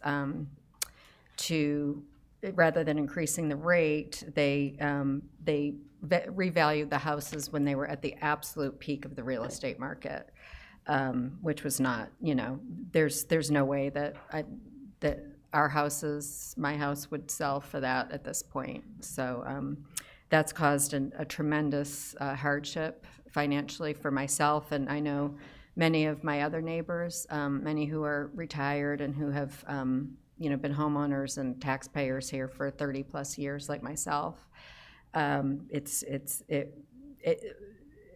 We just can't handle any more taxes. And let's see, yeah, it's just, it would be wrong for long-term residents to be driven out because we're part of what, made Apex the peak of good living, and that's exactly what's gonna happen. I've talked to tons of people, and it's gonna drive a lot of us out of the town. let's see, there are many areas, this would be an unnecessary tax increase. There are plenty of non-essential areas in the budget that can be cut. I know for me, I operate my household on an extremely tight budget, a shoestring budget, in this current economy. I know it was commented that it would be the cost of a cup of coffees out. I don't have the privilege of being able to go and order coffee out. I have to drink my coffee at home, and I've had to do a lot of strict budgeting, and so I'm asking for the council to please do the same and be good stewards of the taxpayer residents' money. Thank you, Ms. Bergner. Okay, thank you. Speaking tonight. Clark Sessions.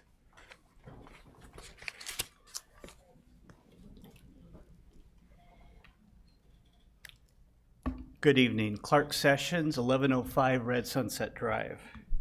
I wanted to thank Mac Geo Leand Soju for bringing the awareness of the flock cameras here in Apex, okay? So I'm gonna start out by saying just because we can doesn't mean we should.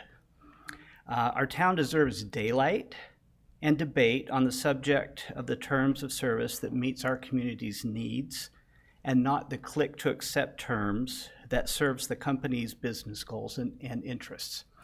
I've worked in software security for 12 years. I've worked in commercial enterprise for over 25 years. We do not accept the default terms for any software. It all needs to be reviewed very carefully, not to meet their terms or the broader interest of the company, but it needs to meet the town of Apex's needs. There should be a clear purpose for the collection, not just because, oh, it might come in handy.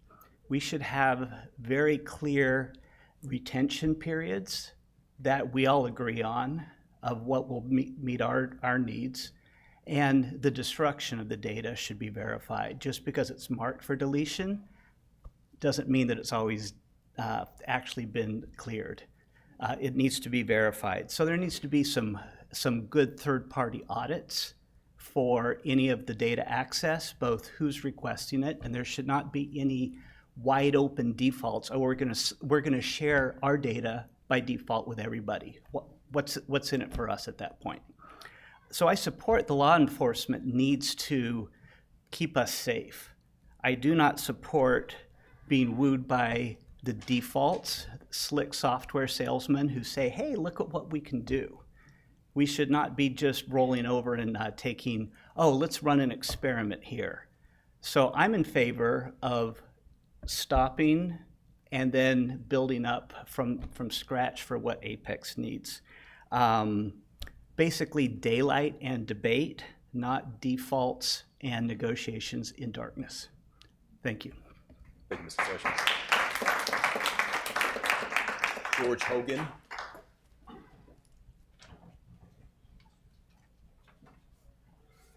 George Hogan, 2140 Vittorio. Council members, thank you. I want to start with something personal. My kids love Officer J, the SRO at their school, the guy who high-fives them in the hallway.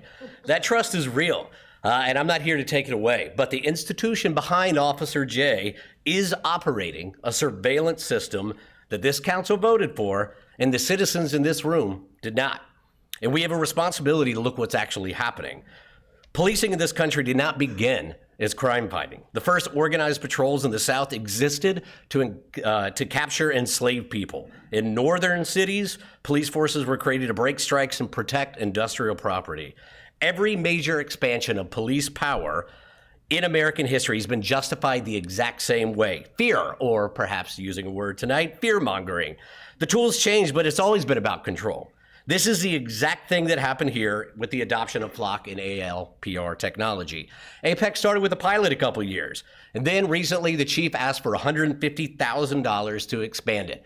50 cameras is what he wants. It was only 4 months ago in these chambers that the chief told the council on data sharing, quote, no federal entities, hard stop. The public records say otherwise. In March, Apex Flock system was sharing data with 994 agencies. 808 out of state and 2 federal. How are we supposed to trust anything that they say? And if you think this stops at cameras, it doesn't. This month, the FBI published a $36 million RFP for real-time access to license plates across all 50 states. Flock is one of the only vendors that can fulfill it. Apex is not a partner in this system. Apex is a node. APD, whether they want to admit it or not, is a cog in a machine that has been built and being built by Palantir, Flock, and wannabe authoritarians in Washington that don't know where Apex is on a map, and they don't care. This is about control, and we are limping along talking simply about, solving crimes.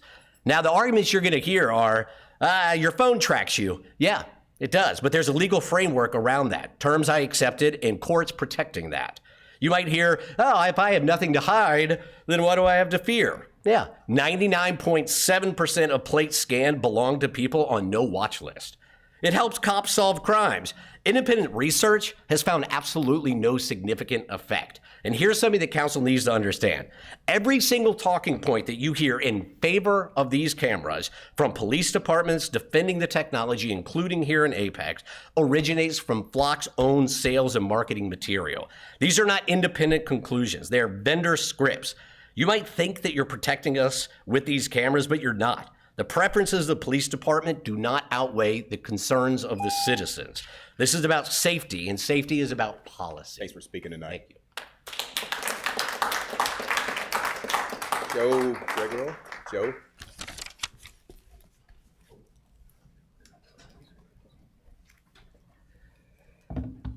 Thank you, Mayor and council members. Wanted to just talk a little bit about the yard waste program. Updates on that. To be honest, I was kind of surprised at the direction of the changes that were being proposed. So I did a little bit of my homework and I went and I looked back at the slides you had at the annual retreat and just thought, okay, I'll look at those and that'll, explain to me. I'll hopefully come to the same conclusion. It may not be surprising, I did not come to the same conclusion. I had kind of the opposite conclusions to a lot of things that were in there. There was things in there that just didn't make a lot of sense to me. Slides about vacuum trucks and, the problems with them, and yet in the end it was, okay, let's keep the vacuum trucks, but also add these other trucks, right? Which kind of didn't make a whole lot of sense, if I understood it correctly. With the disposal cost, I presumed I would look in there and see rising costs for disposal year after year, and this is something we're trying to fix. And it looks like a chart of essentially random numbers, right? Like the numbers at 2025 were lower than 2024, but I think they were higher from 2023. Like I said, I didn't see that up and to the right that I expected to see with the rising costs there. I do appreciate the long-term thinking that goes into this and that we have to think about this because it does seem like in the long run, this will be a problem. But I think making changes now, I think is a little too soon. The other thing was there was a whole slide in there about regional cooperation. Through membership with the Central Pines Council of Governments, we have requested this issue be presented to managers and mayors and to see over, to do something locally, regionally to try to solve this problem. And yet that just seems to be one slide and there was no further mention of it. And that does not seem to have been pursued at all as an option here. And so these things were confusing to me. I hope just as a perspective, looking at the same set of slides, all you folks spent some time putting together and then reviewing, but coming to very different conclusions. I hope the council will rethink the direction they've gone in and consider some alternatives. Thank you. Thanks for speaking tonight. Phil Welch.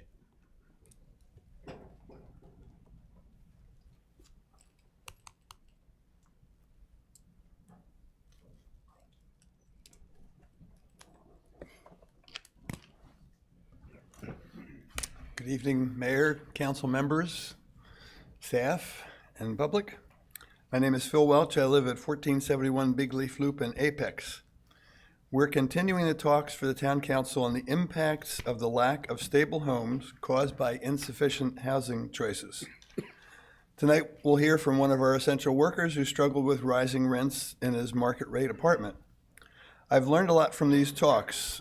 My key learning is that the lack of affordable housing choices for our low to moderate income neighbors and essential workers leads to a whole spectrum of individual and collective issues, including disrupting the education of our children, increasing worker absenteeism and turnover and lowering productivity, causing or exacerbating physical health issues such as asthma, making it very difficult for vulnerable populations to find affordable housing, including single individuals and parents, especially those coming from domestic violence and human trafficking, as well as lower income seniors, essential workers, veterans, and special needs individuals, forcing many households to make difficult trade-offs among basic needs such as food, transportation, and health care, and leading to a scary increase in family homelessness. Here are some sobering statistics from the North Carolina Housing Coalition. On average, 75% of households experiencing the trauma of homelessness in North Carolina in 2025 were doing so for the first time. North Carolina faces a 5-year housing inventory gap of over 760,000 homes, including rental and for sale units. The average North Carolinian cannot afford a 1-bedroom apartment. Here in Apex, we've made some progress in filling the housing inventory gap over the past several years. 164 affordable apartments by DHIC in Stone Glen, 9 new single-family detached homes by Habitat on Cassina Lane, 12 new affordable townhomes offered by Pulte Homes through the Raleigh Area Land Trust, scores of owner-occupied homes repaired by Preserving Home under the Apex Cares program. But it's still not nearly enough. The penny tax for the Affordable Housing Fund puts Apex ahead of many other nearby municipalities, but a penny is still not enough. We need to promote different housing types, ADUs, modular homes, tiny homes, and so forth. We need fresh resources from local corporations and businesses, hospitals, educational institutions, philanthropists, faith communities, real estate professionals, developers, and construction companies. I look forward to working with you, all of you, to solve this critical issue and provide more affordable housing choices. Thank you. Thank you, Mr. Welch, for speaking. Stephen Davis.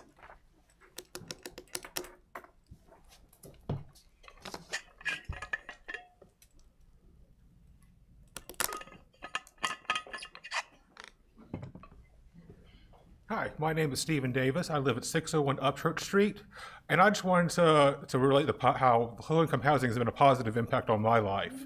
I've lived in the town of Apex all my life. My mother's family goes back 150 years. And I was looking at having to not be able to afford to live in this town anymore because of the high rent prices. But because of low-income housing, I'm able to live in the town I grew up in. And I really appreciate y'all doing that, and I hope it continues to go forward. Thank you. Thank you for speaking tonight. Pastor Kara Matthews.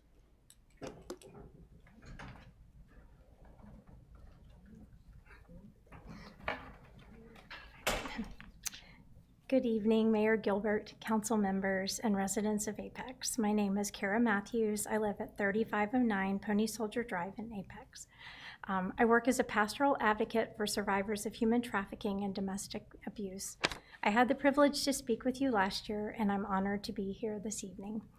I was hoping that the plight and trajectory of affordable housing would have been remarkably different, but my clients still, sadly, it is not for them. Many of the survivors I work with still struggle to procure affordable housing, which forces them to relocate to areas such as Sanford, Fuquay-Varina, and Carthage. As an advocate this year, I have learned that many of my clients are still struggling to find work and struggling to make ends meet. The rising cost of fuel, groceries, and cost of living has been incredibly difficult for many of them who are single moms. There is also the rise in homelessness that is all around us, and when individuals get to a breaking point and simply cannot afford their way, they get evicted and end up unhoused. One of the advocates at a safe home informed me that they have had people from Apex show up at their doorstep. She said, "It's interesting because what we're seeing is that when someone is facing the dangers of being unhoused, they will do a lot of things." She said, even adopt a story of domestic violence and human trafficking that may not be their story. But she said, when you have a 3-year-old in your arms, a mom will do a lot of things to keep that child safe at night. This creates a problem for the real victims of human trafficking and domestic violence because there are no longer empty beds for them. And it all leads back to the plight of affordable housing and then the need for landlords to work with the residents when they're struggling. When a victim of human trafficking or domestic violence struggle with pop-up trauma, they can easily get behind in their rent, and they just need some grace. Or when they're forced to pay such extravagant cost for security down payments, plus the first and last month's rent, frankly, it's exorbitant and it's just not plausible for them. It isn't because they're not trying. Many of them have not had access to education due to family dynamics, and in many cases, they were being trafficked while they were in school. This is why it's so important for all of us to work together.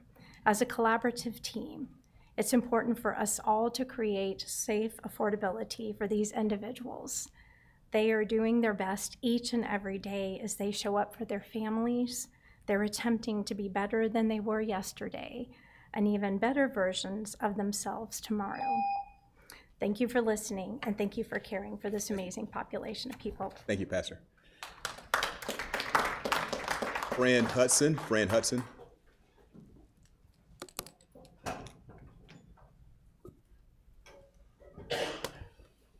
Hello, Council. Fran Hudson, 5524 Rex Road. I wanted to thank Alan for fulfilling my public records request that I spoke about in April. When I spoke about it on April 14th, it was 3 days later when I received an email with some of the, I guess most of the data that I had asked for. What concerned me was in the email itself, it reads, I'm quoting Alan's email, "Please find attached all records currently available that are responsive to your request. Due to the town's 2024 cyber incident, certain records from the requested timeframe are incomplete or unavailable. These limitations are not the result of withholding, but rather the condition of the town's records following that event." This concerned me because on March 30th, Randy put out a video and WRAL reported on it, saying that the town announced Monday it has secured the stolen information with the help of the FBI. And I was wondering, okay, which one's right? Because Alan's telling me there's missing information. Randy's putting out on WRAL that they've gotten the information back. So I'm just really confused. Does the town actually have the data, or is it still missing? Those are valid questions that I think everybody should be asking, especially when town data is missing. It was missing. It went missing for 2 years and nobody talked about it. On May 14th, I submitted a subsequent request asking for additional information based on some conversations I'd had with some other people, and they wanted to know, okay, how many requests haven't been fulfilled? Like, there wasn't any relevant data to provide. I haven't gotten that information. I know it's only been since May 15th when Alan replied to me, but just wanted to let y'all know about that because the last time I spoke here about the public records request being overdue, it was fulfilled. Okay, so pattern recognition is what I really want to talk about because I'm noticing, here people are speaking about the things that they're noticing. So this pattern of abuses, or if you don't even, it's just oversight, I guess, from different areas of the town, people are becoming more interested. They're submitting more public records requests. They're wanting to know this information, and they're addressing it in these meetings.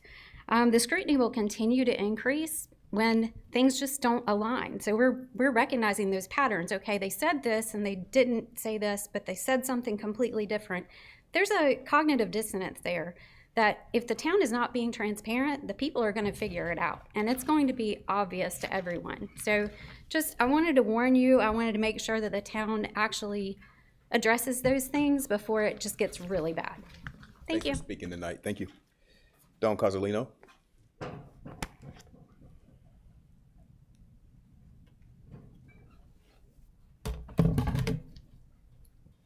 Dawn Cozzolino, 3632 Bosco Road. So before I get started, there was kind of a big change up on the agenda.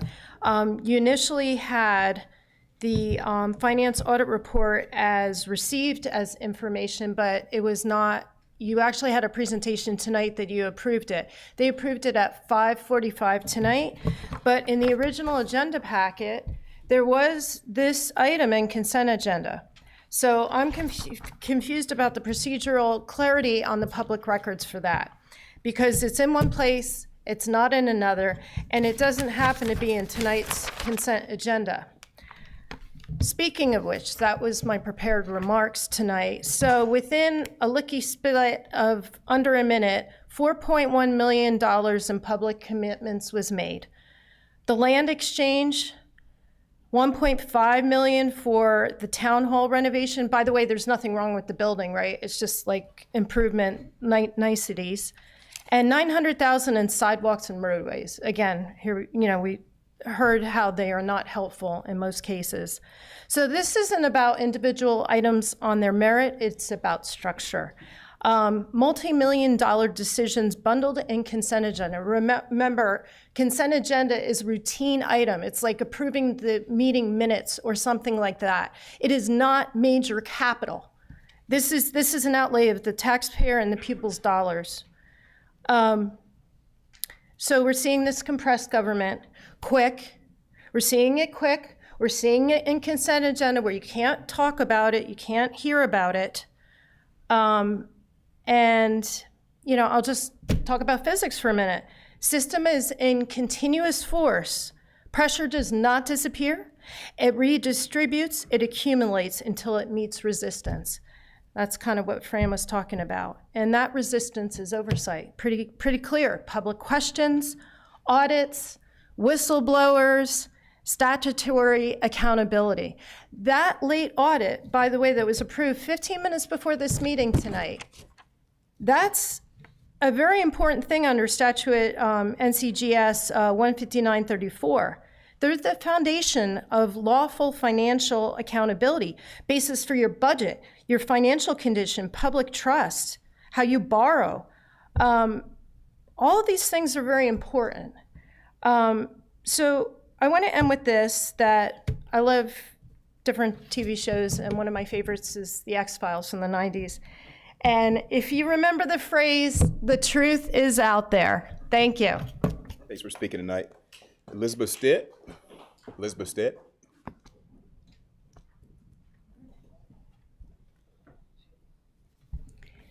Elizabeth Raystitt, 3113 Friendship Road, Mayor and Town Council. Good evening. There was a post on social media that suggested with this budget that public safety might be at risk. And I cannot tell you how many times I started to write something in response and I stopped. I started and stopped, started and stopped. So let me go back to when I was 5 years old. Every day from kindergarten, I rode in the back seat of a trooper's squad car. I love police officers. And if you want to know what starts the foundation of any quality of life, that is public safety, where I can walk down the street, where I know if I need help, I have someone to call. And so the notion that of all the things in our budget that could be at risk, that public safety would even be tied to that, it was just repulsive and gross to me. There's a lot of things that we can save money on.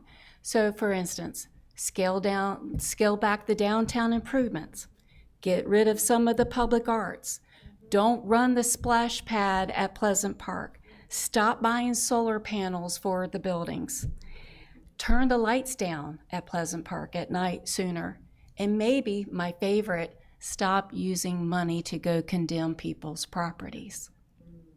So we need public safety to be number one. We never want that ever to be in the media that we might be short-staffed, because you know what?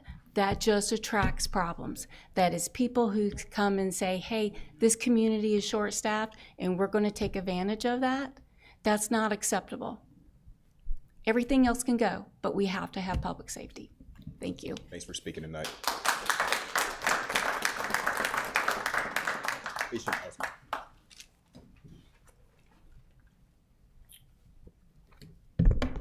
Hisham Osman, 3181 Mantle Ridge Drive in Apex. Good evening, Mr. Mayor, council members, town staff. Thank you for letting me speak tonight. This is probably the third or fourth time I'm coming to talk about the budget. I attended the town hall, budget town hall yesterday, and we had some really good conversations. But there was one comment, Councilmember Mahaffey, you made, I think on social media, that we're late in the process and we need specific cuts from the public if you want to make cuts. I was taken aback by that statement a little bit because the town only released its preliminary budget back in April, so it's only a couple of weeks. You had a work session 2 weeks ago maybe to revise the budget.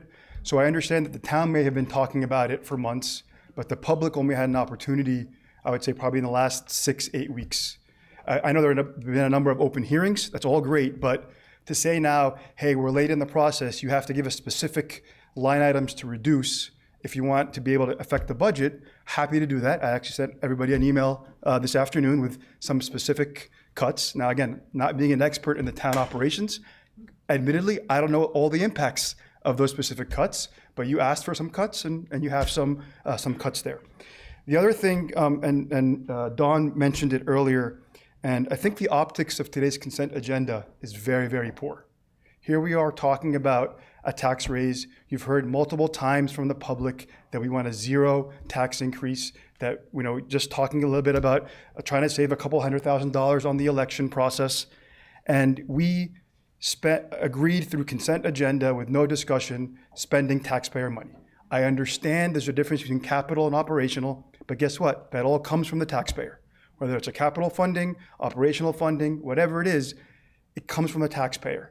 And to sit there and approve a renovation for this first floor in this building for $1 million, which I'm sure we need, but the optics of it when we're arguing about trying to save on next year's budget, I think it's just very, very poor timing. And I think that this council needs to look at that we're talking about trying to save money and we're just with a consent agenda vote, which I know there's a lot of prep work in the background, but the public doesn't get all that information, and it just seems out of touch. And I'm not saying you are, but that's the impression that when we're talking about trying to save money to reduce our tax increase, that in the same breath, we approve investing in our community. And that's great, we should invest. But I think the optics of this is pretty poor. Thank you very much. Thank you for speaking tonight. Keith Wood.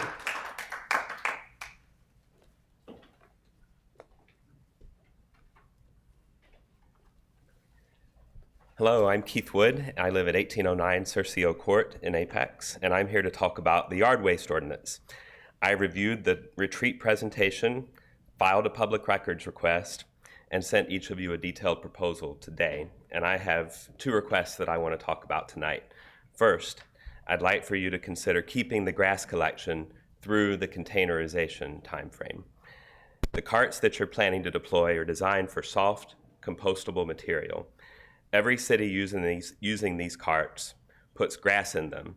Calgary, Evanston, Raleigh, Holly Springs. If grass goes in the cart in 2028, eliminating it now creates a 2-year gap for something that you'll collect again. That's 2 transitions when you could have had 1. The disposal argument is no longer valid, and your department's been working with Liberty Waste Solutions since March on a closer alternative to the Harnett County site, and I think that's where it was. Staff already extended collection through December. You should formalize that through the containerization timeframe. Second, before you commit to in-house containerization, you should get the outsourcing proposal that you've been waiting on. The assistant town manager wrote to GFL on April 17th, calling their outsourcing quote a significant decision point. As of April 29th, the staff was still waiting on it. GFL provides biweekly cart collection in Morrisville today for $1.55 per household per month using town-provided carts. Even at double or triple that rate, you're looking at $3 to $5 per household versus building an entire in-house fleet yourself. The town can still buy the carts in 3 sizes, so townhome residents aren't forced to store another 95-gallon bin, 35, 65, or 95 gallons, residents' choice. But the trucks, the drivers, and the disposal become GFL's problem. The entire disposal capacity issue driving the grass elimination becomes their problem to solve and not yours. The $1.5 million in the automatic side loading trucks goes away, and there's no collection staffing. A multi-year contract locks in the rates, so you're not back here raising the fees again the way the in-house plan projects to $11.69 and then $12.03 per month. Both options that I've sent you keep the grass collection, both keep the chipping and the leaf vacuum, both include 2 free large pickups per year, and both cost less than what's on the table. I'm asking you not to approve a fee increase or any capital expenditures for the ASL trucks until you have the GFL proposal in hand. You initiated that conversation. Let it come back before you commit residents to a more expensive path. Thank you. Thank you for speaking tonight. Kimberly Wood.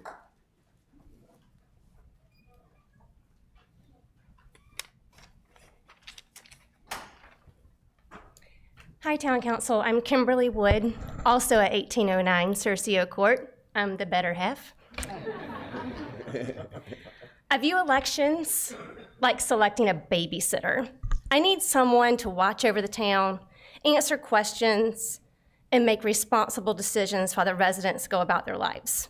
Instead, you, the babysitters, ignored the instructions, didn't answer the emails Keith Wood sent, and now the parents have to come home early and do the jobs themselves. Honestly, this is super boring. I'm normally sitting at Provincial on Thursdays having my glass of wine, but I'm here with my husband, and he had to fly home from a business meeting because you and your fiefdom couldn't respond to an email. The call is coming from inside the house. My husband and I voted for every one of you sitting up there tonight. We supported you because we believed you would value transparency, responsiveness, and thoughtful governance. That is what makes this situation especially frustrating.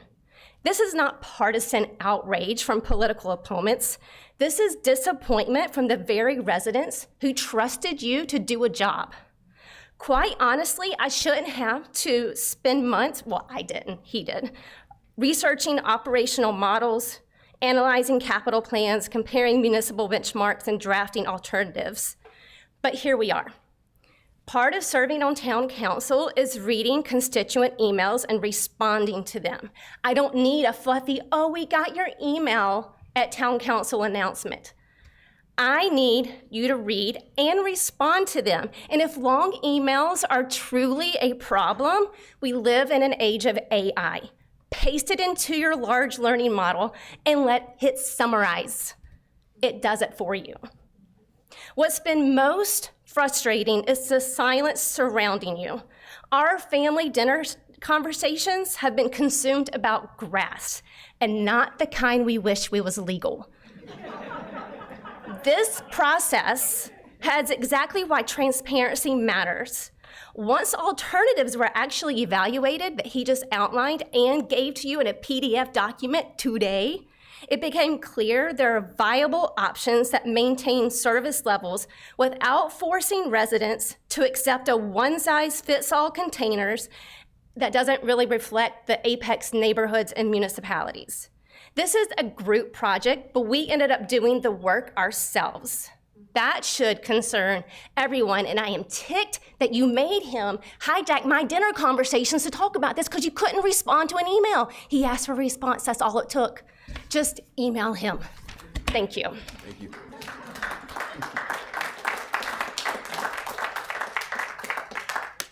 Robert Montoya.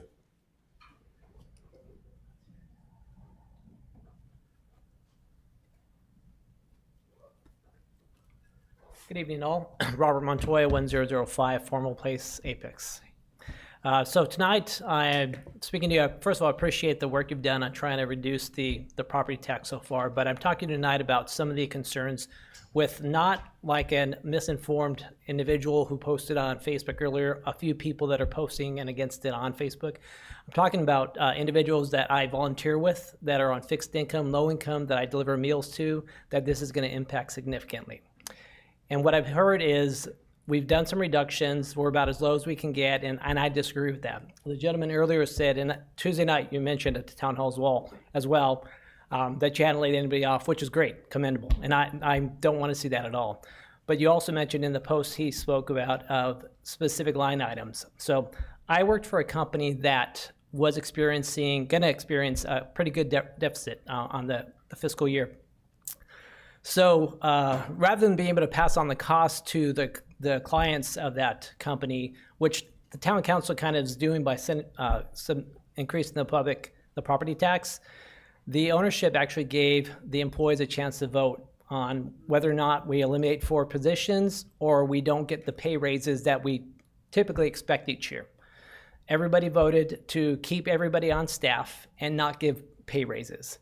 In the budget, when you want to speak about specific line items, there's an increase for 2% for market adjustment, 3% for merit increases as well, that total about $3.6 million. And that doesn't take into account the minimum wage that was increased. So all town staff, from what I see, already receives a 5% contribution to their 401k, whether or not they participate and contribute themselves. That's pretty great, and I hope that stays. But times are tough right now. And if it means that we delay maybe 1 year, and it could happen again if it's not managed properly, delay pay increases, then we do it. And I feel really bad that you haven't taken upon yourself to make that recommendation, but you've laid that burden at the feet of the residents to be able to make that recommendation. And that shouldn't be the case. So you want line items, and where there's money, there's almost $4 million sitting right there. Not for money that's a cut, it's money that hasn't been spent. So don't spend it. Thank you. Thanks for speaking.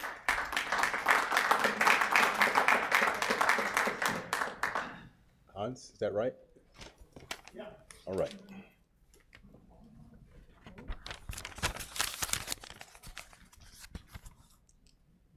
All right, I'm a trash guy too. Fun times. Thanks for your time tonight. Appreciate it. Hans Kinsgrab, 148 Briarfield Drive. So I've been an Apex resident for 18 years. Long time, like my town. But I'm genuinely troubled by the direction the town is heading on yard waste collection. So here are my concerns. I hope you take them seriously. You may have already. I'm not like following everything as far as this goes. But first, environmental cost doesn't add up to me. So we're talking about manufacturing like 10,000 plastic bins, giving them to all these people and saying, here you go. That generates a significant carbon footprint. And for what? We already have a vacuum collection system that works. So number two, second, we're gonna make residents haul these bins out to the curb, adding friction to the process. I don't have to do that now. I just set it on the curb, the truck comes along and picks it up. What do you think is gonna happen? A lot of guys are just gonna throw it in the trash. Or worse, it's gonna end up somewhere else. Third, container pickup means stop and go truck routes at every single property, potentially, burning considerably more fuel. They're sitting there, truck's running, boom, we gotta load that sucker up, throw it in the bin. So, again, a step backward on emissions. Finally, quality of life question. We're trading a seamless, modern vacuum system for large plastic bins that residents have to store, drag out, fill, and manage. Is that progress? Is that going forward? I thought I was in the town of the peak of good living. I feel like we're taking a step back, not going forward. So again, I've never felt the need to be in politics before, but when we're talking raising taxes and taking away services, that's not good for the ballot box. I know my neighbors are not happy when they hear this. So thank you for your time. Thanks for speaking. Sawyer. And I also have Karen Ziller, right? You guys were speaking together, so 9 minutes. You got, how many people we have here with? Okay, all right, very good. 9 minutes, yeah. Good evening, everyone. My name is Sawyer Carnecchia. I live at 3528 Arthur Pierce. My name is Karen Ziller. I live at 303 Interior Court. We're going to start off by handing out some flyers here. You might recognize us from our last meeting. You're probably going to become acquainted with us. We have both been working on a lot of projects in the time that we've seen you. And you can tell from our involvement, I guess you could say, that we're very, very passionate about downtown Apex especially. We both are employed by businesses that work in downtown, and we've been directly impacted by the construction project and all of that. So we have come to share not only some ideas, but also some feedback and comments. Starting off with this art project that we have spearheaded, we are trying to help drive engagement amongst the community and provide more reasons for people to come downtown. And so the idea behind this is that we are memorializing someone known as Kevin the Peacock, which was the unofficial mascot of Apex a few years ago, in immortalizing him in a piece of art that then can be something that brings the community together. Would you like to share some? Sure. We feel like this is a good way to build a legacy, something to commemorate Kevin the Peacock, but also something that we can all collaborate together. It could be we're thinking a voluntary collection of names representing the feathers. And so you'll see on the back side of the flyer, we have actual pictures of Kevin the Peacock, so people can get well acquainted to him, those who never got to know him. And then we also have some pictures or some paintings for inspiration, and then we're also open to collaborating with the high schools in the area. So it's going to be Apex Friendship, Green Level, and Apex High School. And we'll have 2 students from each of those schools to work on this project. Kathy Martin, she is the owner of Red Canvas. She has graciously done basically the core of the painting. So the next thing. Yeah, so the reason that we want to bring this to your attention is not because we want praise for, this art project, but because kindly, we want you to do what we are doing. We are trying to build engagement downtown. We're trying to bring more people together. We're trying to create an interest in both arts and commerce, and that's your job. Like, we love doing what we're doing, and we're very passionate, and we're happy to partner with you. But this council is responsible for our people and for our livelihoods. And so here is an example of something that can be done, and this is a beautiful example. I did want to address some of the issues that we had spoken about last time, such as specifically the accessibility on the side of the sidewalk that is being construction is currently occurring. Last time I addressed that there's a level of inaccessibility that exists, especially for people who have disabilities. And nothing has been done about this. The language on the website is still the same. Nothing has been done on the actual side of the street to make it more accessible. And I just would like to bring that to your attention again, that maybe something can be done about this. We still have customers that come in every single day or don't come in every single day and complain about the lack of mobility that they have on this gravelly, dusty kind of sidewalk. Furthermore, it's been brought to our attention that some of these businesses are having their floors become damaged by the debris that's being swept in. And there's really just only so much they can do about that at this point. We are tirelessly cleaning. A lot of businesses are doing the same thing, but we do not feel that the businesses should be responsible for any kind of repairs for that.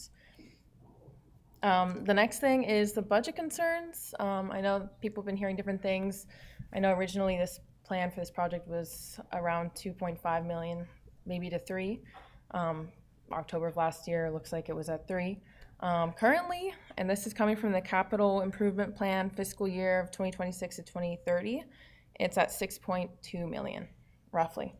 And so I feel like not only the value of the entire project should be reflected in not only the end result, but also the process, the quality of the work. And I feel like that really hasn't been done, at least in the very beginning. I know that said issues have been addressed, but Personally, I feel if we didn't have an airtight plan from the beginning at a $6.2 million worth plan, then that's why a lot of people are concerned that maybe this shouldn't be happening in the first place, at least at this current point in time. Maybe we should have waited till we had everything smoothed out so that we could execute the plan and it actually be worth $6.2 million. Because the reality is we wouldn't be standing here if we didn't run into those issues. And if everything had just been flowing in a $6.2 million value, then there would be no need for us to be up here. Bouncing off of that, there hasn't been a lot of clarity around when phase one of the process will actually be completed. As it stands, the website still does not have an actual projected date for that. And that's information that we are asking for and we have been asking for. It would be really awesome if you guys can figure out what that looks like, whether it means talking with contractors, whether it means putting a little pressure on them. The people deserve to know what is happening and having updates and clarity around that. Yes. Because originally we were told the end of March, so you can understand why we're still here pushing for a current, more updated phase one deadline. Also, as these businesses are transitioning to preparing for the holidays, that's kind of essential for them to know, okay, when is the other side of the street? When is this side of the street going to be done? When is the other side of the street going to be underway? Because the reality is the other side of the street is already being affected, so it goes both ways. Sorry. Speaking of which, so I know that I understand that right now we are in deep discussions about the Christmas parade and other events that are typically held in downtown Apex. We would like to speak on behalf of everybody downtown, and I mean everybody downtown, when I say that the businesses here need for that to happen downtown. We live and thrive off of the commerce that is brought to the city during the holiday season, and without that, every single business will suffer significantly, not just as a business owner, but also on the individual level. I work in food service, and I make most of my money for the year between the months of October and December. If you take away all of the events and try to host them in other locations that are not driving that business downtown, I will lose most of my livelihood. And that is just the real fact of it. In addition to that, I know besides the Christmas parade, there are other events that have typically been held downtown. We would like to ask you to not move them, but also to add more events downtown to help us to drive in this difficult time, to help us to drive business. You can also do that by promotional content.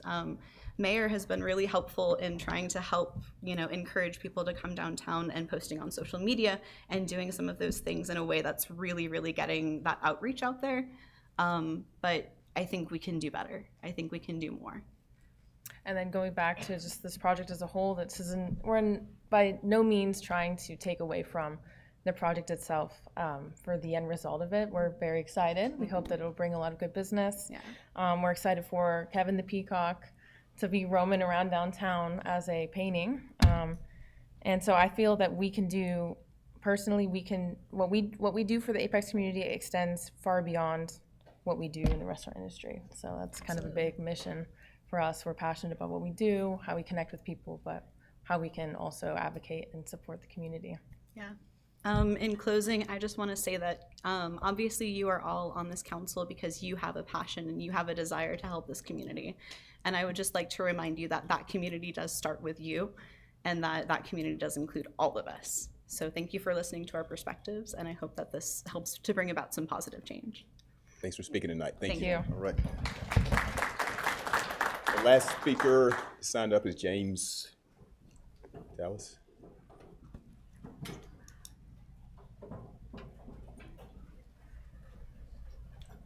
Thank you all for a chance to speak. My name is James Tallett. I live at 813 Toulon Way. I am here to speak against the use of Flock in Apex. They have shown us time and time again that they really can't be trusted with this level of public surveillance, from simple configuration and security issues that allow unauthorized people unauthorized access to their cameras with no security hurdles, to enabling federal immigration agents to bypass laws in certain states and conducting investigations using those cameras when this is explicitly outlawed. to even, surprisingly, pushing their customers to enable new features that allow more surveillance on their systems, trying to go behind council's backs. We have seen many reports of these cameras being misused across the country and improperly managed. So I hope you can see why I would be concerned when I saw them popping up around Apex.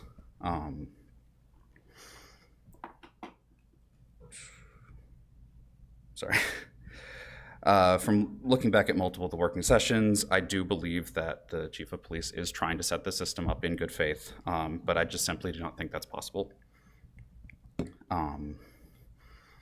Flock has quietly walked back many of their initial promises and restrictions, and they seem to be walking further and further away from this simple tool to help police and closer to a surveillance and data collection network.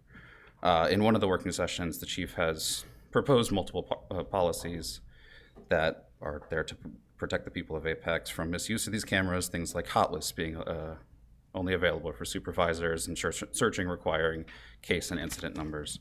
This is all well and good, but it really only applies to the people in Apex. For anyone outside of Apex that has access to our cameras, there's nothing more than really a sharing agreement that I believe the chief himself has admitted has no teeth. It's just kind of a simple ask for them to promise not to misuse our data. This is for over 1,000 different agencies, 875 of which are outside of the state. And now to add to that, the FBI is now trying to get access to all Flock cameras. There's also a wider issue when talking about the data that these cameras generate. Flock says that Apex owns this data and they won't sell it, except this isn't entirely true. This data lives on Flock servers. It's managed by Flock. We don't have any direct access to it, to my knowledge, which means that we can't manage it. If Flock decides to do something they don't want to do or that they want to do, we can't really stop that. I just hope that y'all can kind of look back on this and vote to stop the use of Flock in our city. Thank you for your time. Thank you for speaking tonight. All right. All right, that concludes our public forum. Thank you to all who came out to speak tonight. I hear your passion, and we're listening and got a lot of notes. So thank you so much. We'll move now to the next item, public hearing number 1, annexation number 813, Altera Heights, Jinks Road and Wimberley Road. Ms. Diane Ken, Planning Director.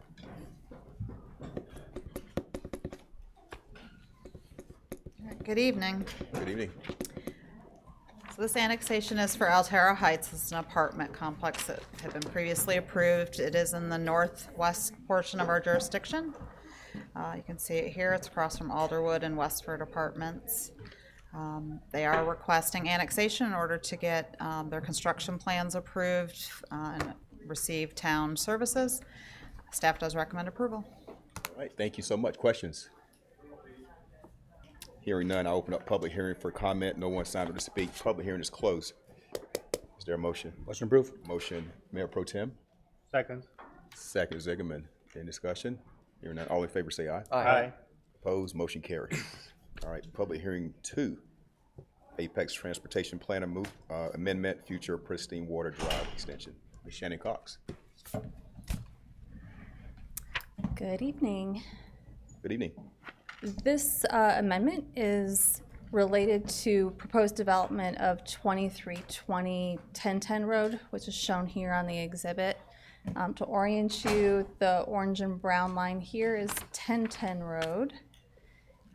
The amendment is for the future extension of Pristine Water Drive, shown with this green line. Future Pristine Water Drive would extend from 1010 approximately at Penny Road to Production Drive. The proposal is to shift a portion of this future roadway north. That would allow a second point of access for 2320 1010 Road. It would also allow for construction of this roadway from 1010 to the edge of that property and would minimize the impacts to the existing Knights Play golf course. The section from the edge of 2320 1010 to existing pristine water would not be built at this time. That's only anticipated to be built if the use were to change at Knights Play Golf Course, so with future development, if that were to happen.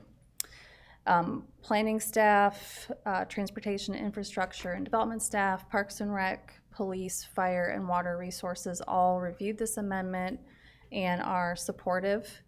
It was also reviewed by the planning board at their May 11th meeting, and they unanimously recommended approval. So we do recommend approval. The development team, I believe, is here if you do have questions about their request, but I'm also happy to answer any questions you may have. I do have one question. In the packet, there was some mention of the Penny Road intersection where it currently intersects potentially being moved further north. Yes. I don't see that reflected in this update. Is that because that is an uncertain move, or why wouldn't it be reflected here? I guess that's the question. It is uncertain.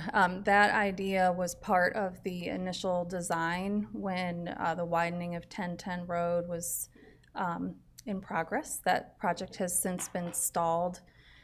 So we do not know if when NCDOT picks that design back up, if they will still want to realign Penny or if it will stay in this location. But in either case, this alignment would meet our design standards for a major collector and still intersect with Penny. Can you tell me what's the status of 2320 right now? Have they, in the development process, are they applying for a rezoning, or are they entitled and? They do not need to rezone. They have their entitlements. Oh, what's it entitled as? I'm going to refer back to the developer who's here for what they want to do. Hey. Yep. Yeah, please. Come on up.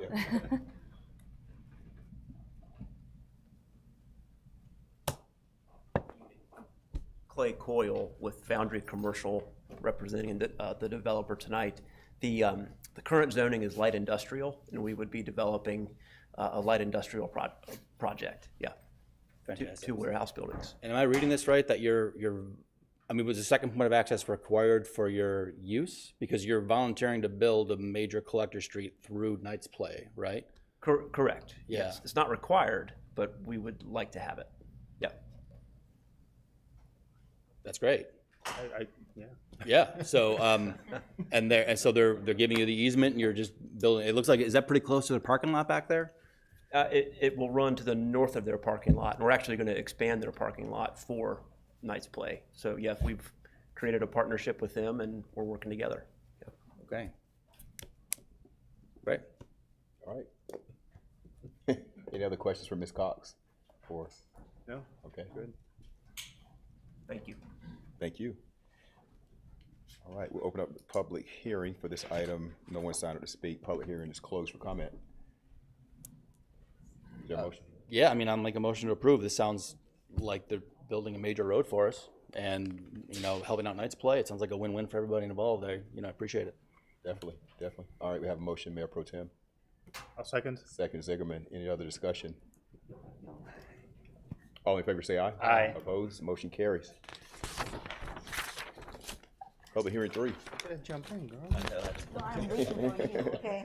Well, there's only two things that, there's a motion and a second. We have rezoning case number 25, CZ 212728 Holland Road.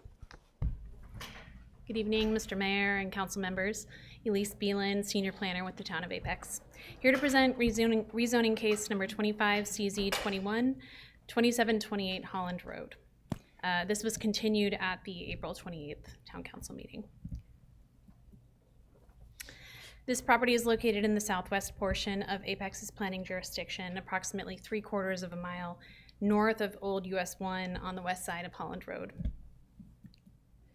The property is located in the the property consists of a 10.35 acre parcel and is in the ETJ. The current zoning of the property is rural residential as seen here. The parcel immediately to the south, known as the Hartley property, is also rural residential, as are the single-family residential parcels on the east side of Holland Road.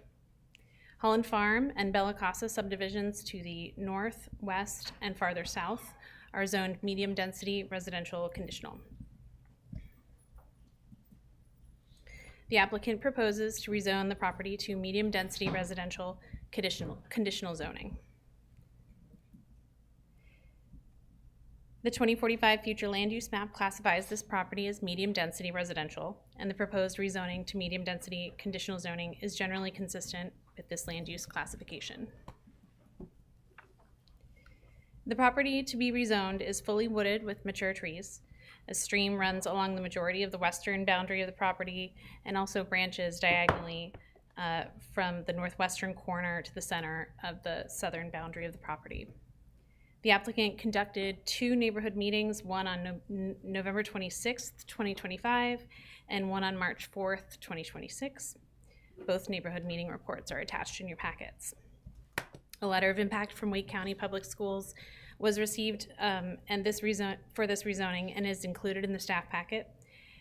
Wake County Public Schools indicates that schools at the middle grade levels within the current assignment area for the proposed rezoning are anticipated to have insufficient capacity for future students, and transportation to schools outside the current assignment area should be anticipated. Wake County Public Schools indicates that school expansion, construction, or reassignment within the next 5 years may address these concerns at the middle school grade levels. I want to draw your attention to a few of the selected conditions that the applicant is offering for discussion. Number one, the number of lots on this property is limited to 13.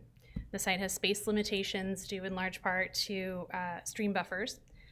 13 lots on this area puts the proposed density of the average lot, proposed density at an average lot size of 1.3 dwellings per acre, which is more comparable to a low-density residential district.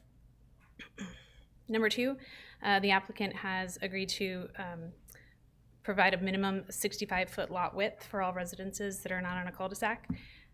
This dimension was specified to ensure compatibility with the development pattern to the north in Holland Farm.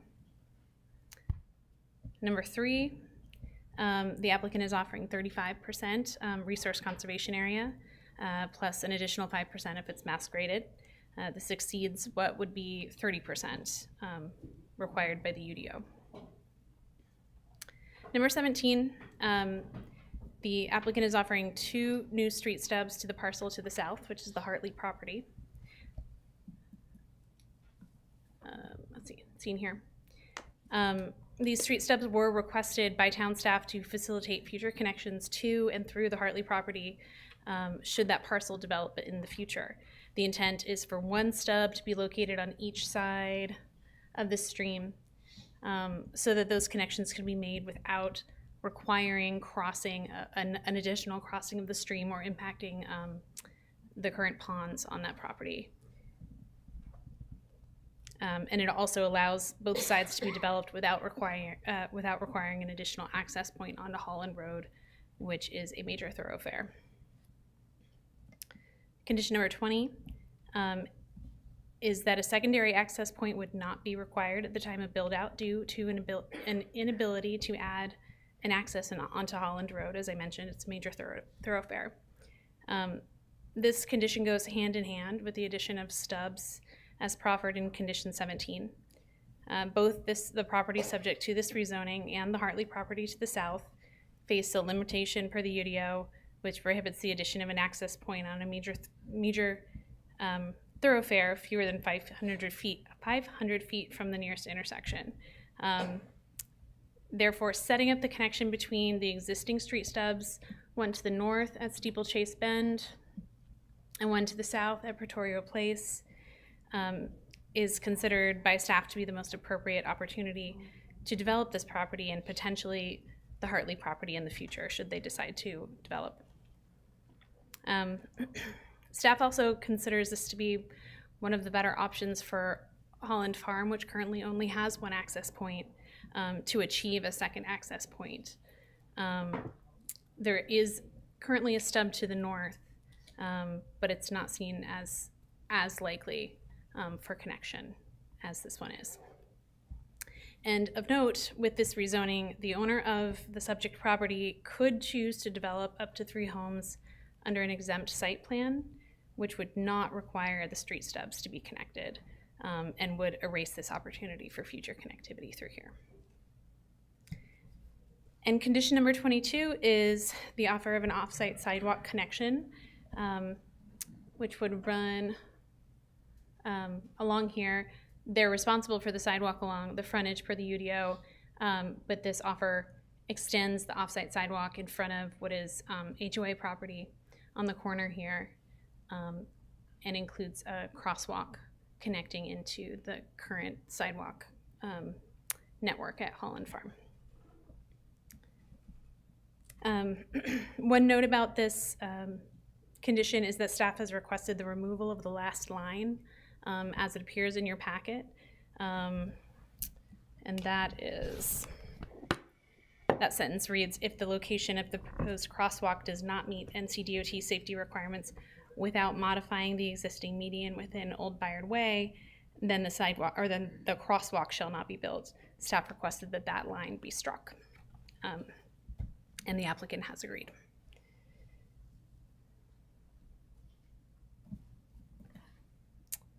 And let's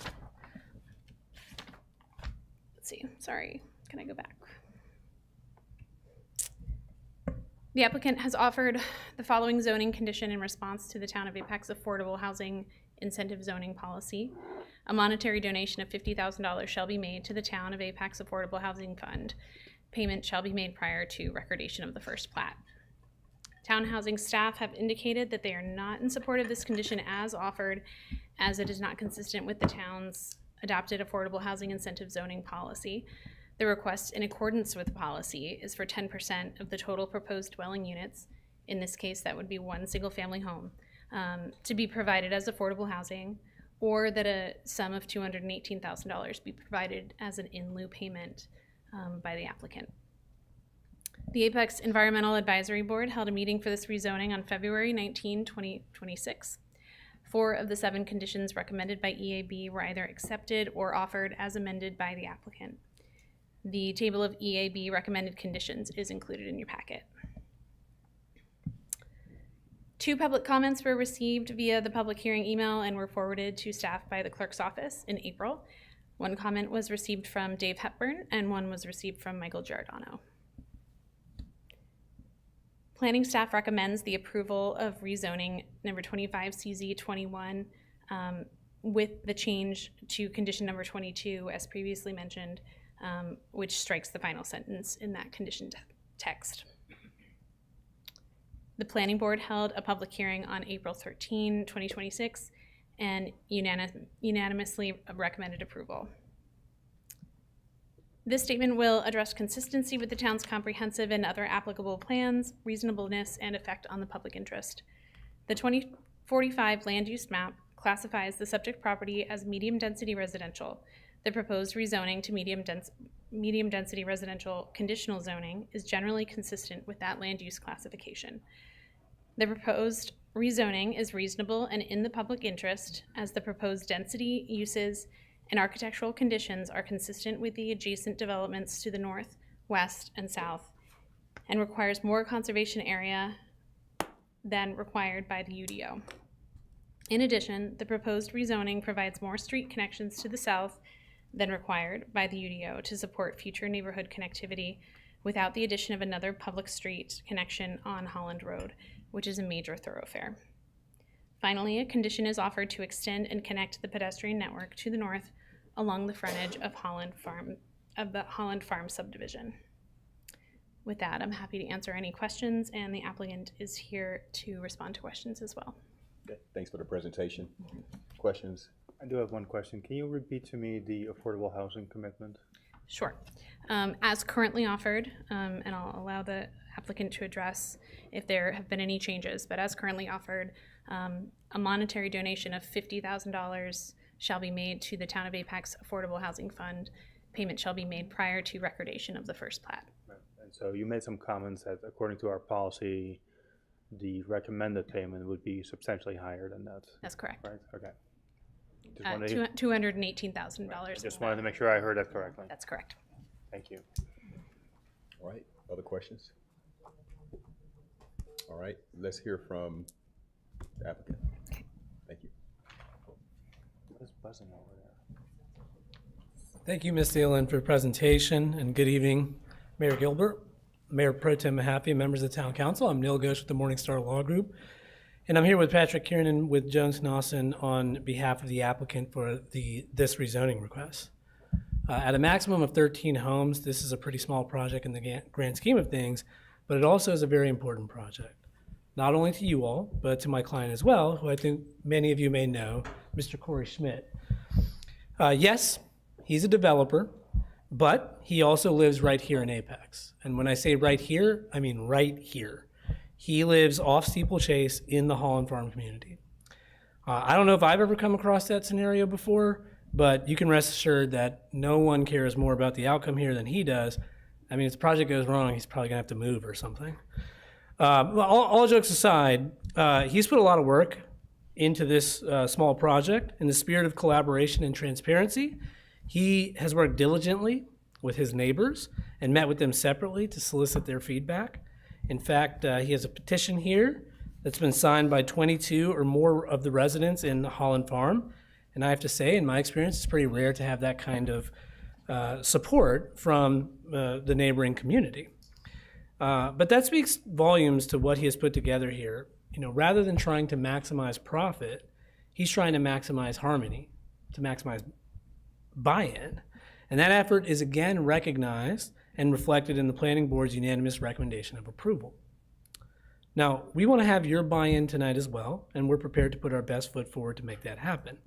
That starts with committing to having one solar home as requested by EAB, and committing to increasing our commitment to affordable housing to the full amount, $218,000, as recommended by the Housing Division. Staff also asked us to amend condition number 22 by removing the last sentence from that condition, which we have also agreed to. Now, with those items added or amended, I think we basically have included everything we possibly could, including off-site sidewalk, future planning for connectivity, affordable housing, green building techniques, and other parameters to keep the continuity of the character of the neighborhood. It's a really good project, but the real story here is about future connectivity. We are requesting relief from the town's connectivity standard as part of this rezoning. As a practical matter, we cannot meet the standard regardless of the number of homes developed on the site, because our frontage along Holland Road is not long enough to meet the 500-foot spacing requirement. So even if NCDOT did give us an access point on Holland, we still wouldn't meet the standard. In recognition of that, we've included a commitment that will require the site to be designed in a way that will have 2 road stubs to our south to facilitate the extension and future connectivity of Pretorio Place. Under the circumstances, as you heard from staff, this really is the best we can do. Also, as staff has mentioned, while this is the best we can do, it's not the only thing we can do. If we're not able to get this project approved, my client is comfortable with their backup plan, which is to develop the property by right. That would, of course, eliminate all of the benefits that have been included in this rezoning packet. And that's really what I think we're asking the council's opinion on and your decision on tonight, is which one of those 2 outcomes is in your opinion, the best for the town. I think we've put together a very nice project. I think we've tried to meet all of the various feedback that we've been given, whether it's from neighbors, the planning board, planning staff, the town. We've tried to do everything that we possibly can. And we've not really tried to stuff every bit of housing into this. This is really in keeping with what the existing Holland Farm community looks like, which again is where my client lives. So I think it's fairly important to him. I want to thank you all for your time, and we look forward to your feedback, your questions, and hope to have your support tonight. Thank you. Mr. Ghosh, any questions for?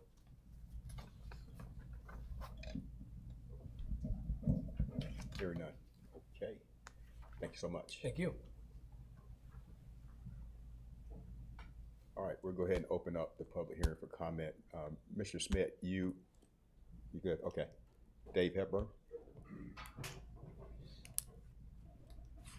Gilbert, good to see you again, sir. Always a pleasure. I just give some quick background. I'll be brief. I've lived there for 18 years since the neighborhood was first built. I've been in Apex for 27 years and raised 4 kids. You know some of them.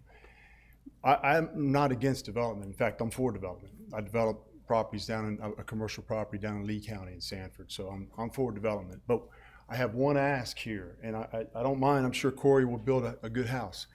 But as long as I've lived there, I've walked out on that road with my wife, my kids, and I've seen, in the old days, it was just the neighborhood to the north, which is, what's the neighborhood to the north, Mike? I forget. So what I'm saying is the traffic, we have had significant traffic increase, right?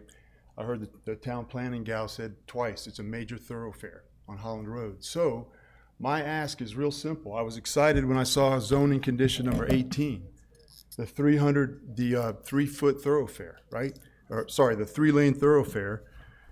And I asked Corey, and I've been asking Corey since January, and he keeps pointing me to the town or NCDOT. And I said, look, we got to make this safe at the entrance for the 100 homes, almost 100 homes that are going to be there. That curve is dangerous. It's going to become increasingly dangerous when we have 3 more developments up and down Holland Road that will add over 320 houses and townhouses. So when we start talking about the amount of traffic, that is a dangerous curve coming into the neighborhood. So my only ask for the town is, let's run that 3-lane thoroughfare through the entrance, about another 150 feet. Corey said he's only going to go to where Mr. Hartley's, where his land stops, but that's short of the entrance into the neighborhood.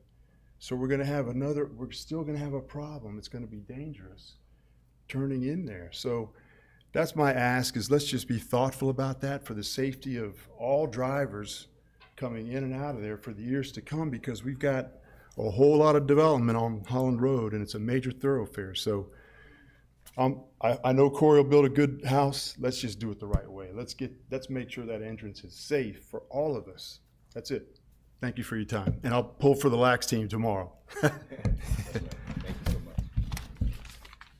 All right, last speaker signed up for public hearing for comments, so it's closed. And back to council for discussion, possible motion. Okay, I'll start.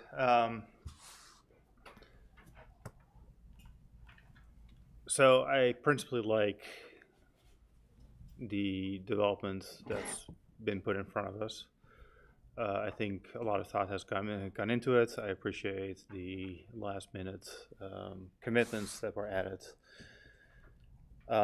What I do not appreciate is the, accept this or else I'm going to build something else and you're not going to get anything. I do not appreciate that narrative at all. That notwithstanding, my primary concern here is that we have a UDO requirement that requires connectivity and limits single street connectivity to 50 units. Now Holland Farm was built before those rules took effect or were enforced. So we have a community of 80 plus homes on a single street stub, and this would add a 13 more to that. We have recently had similar reviews with other developers who were able to accommodate the UDO requirements. That doesn't seem to be feasible here, at least not in its current configuration. I do think, however, that those rules are there for good reasons, and those rules need to be enforced because of that. And so I don't see this being a feasible development without the property to the south being included, which is not.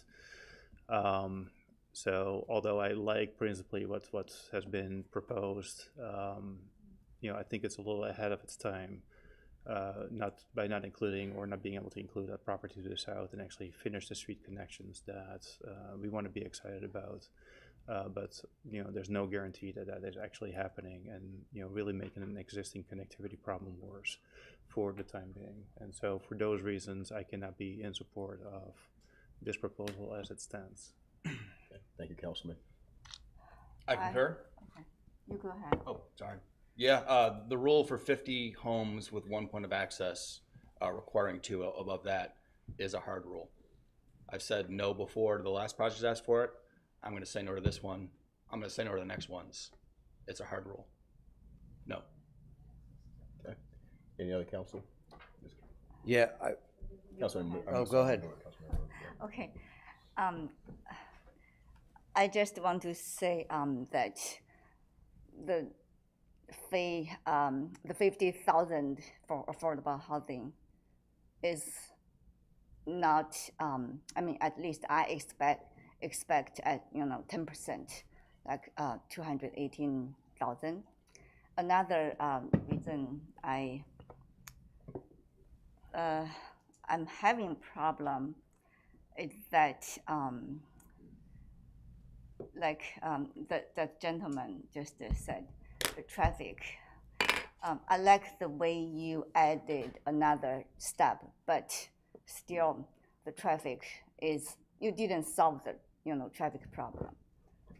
Yeah. So I'll just respond. We did increase the affordable housing commitment to the 218,000.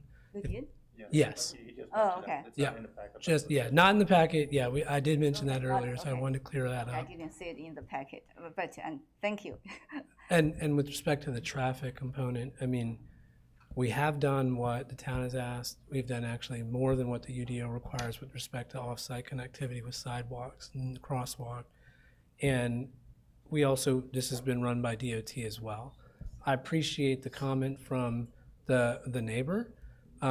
It's not something that we've explored. We wouldn't be in a position to make that type of commitment. We don't know what the right-of-way is there. We haven't engineered that. I mean, it's not really what has been requested or required by the town or NCDOT, who both reviewed this.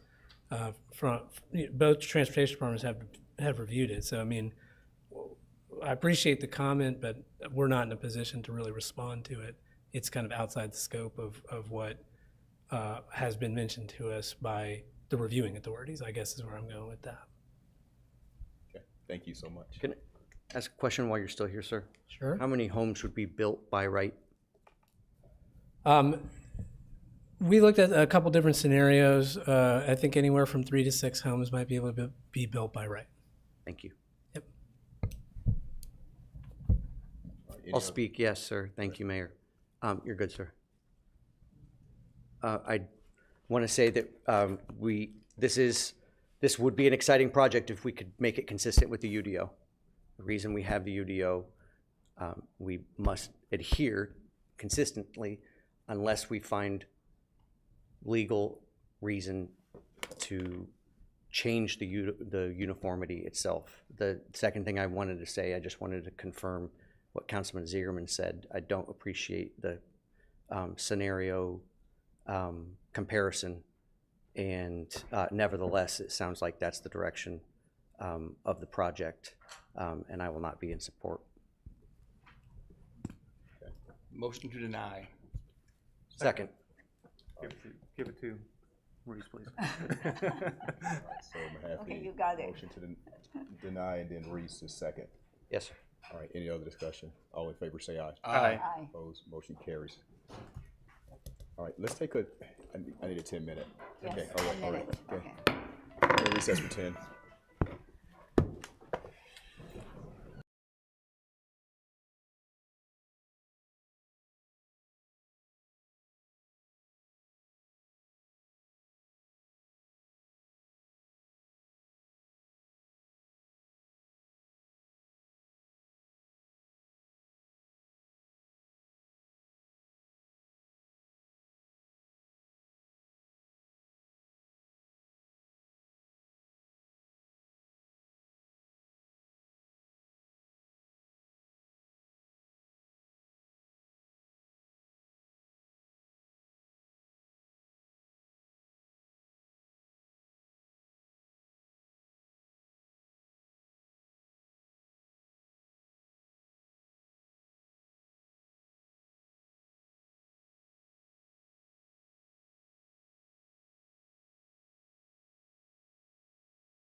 All right, we're back in session. We go to public hearing 4, Unified Development Ordinance UDO Amendments, April 2026, Part B, Environmental Advisory Board, EAB Legislative Consideration. Mr. Venable. Good evening, Mr. Mayor and Town Council. This UDO amendment was originally slated to come before you in April. At that time, your planning board had heard it then and had recommended denial unanimously.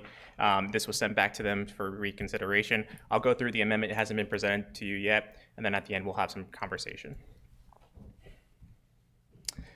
So the proposed amendment would amend Article 2, sections for review and decision-making for the bodies for the Environmental Advisory Board to formalize the board's authority to review and provide recommendation regarding the project's compliance with the town's adopted legislative conditions that are in section 2.3.3.5, F.5. For a little bit of background, we'll explain what the consideration is. Specifically, where the request was that they could use consideration number 5, that the design and environmental impact, the proposed conditional use would minimize any impacts, and protection would include protections of significant water and air resources, wildlife habitat, scenic resources, and other natural resources. In practice, while the EAB is often engaged in the early review process, the absence of a defined review framework has resulted in limited transparency and continuity between the board's recommendations and the final rezoning applications that make it before you. Specifically, the EAB frequently provides recommending zoning conditions but does not receive follow-up regarding which recommendations are ultimately incorporated, nor does it currently provide a formal recommendation on the merits of the rezoning request itself. So the amendment would add language to section A2. The board shall provide a recommendation to town council regarding the approval or denial of the application's ability to comply with the stated section 5 of the legislative considerations. Design minimizes environmental impact. Planning staff recommends approval of the proposed amendment. The planning board did hear this, and then again on their May 11th meeting, they reconsidered the amendment upon direction from town council and still ultimately recommended denial of the proposed amendment by a vote of 8-1. The planning board reiterated concerns that the amendment would result in unnecessary added time and complexity of the current process. The board also recommended that a form similar to the planning board report to town council be developed for the EAB, which would allow for the inclusion of dissenting opinions, which such views are expressed in a vote. This report would help guide the planning board in the review of any legislative conditions of the UDO, including number 5 for environmental conditions. Pro Tem Mayor Mahaffey was there for that council. I don't know if you want to speak to that, sir. Sure. So yeah, a little short history. This amendment, the purpose of it is to try to empower some of our citizen advisory boards, and being the representative to the EAB, looking at how they operated and kind of seeing the morale over there. They felt as though their contributions that, weren't as impactful as they had hoped, put it that way. And also part of the problem that we saw was that the perception of their board was that they were voting directly on the merits of rezoning, and they weren't. Today they vote on the merits of recommending conditions, and then the applicant takes those conditions, applies some, doesn't apply some, and then comes to us. The proposed change here, which I believe aligns the EAB to what the initial intent was of this council 9 years ago or so, was that they would provide a recommendation specifically on the legislative condition around the environmental impacts.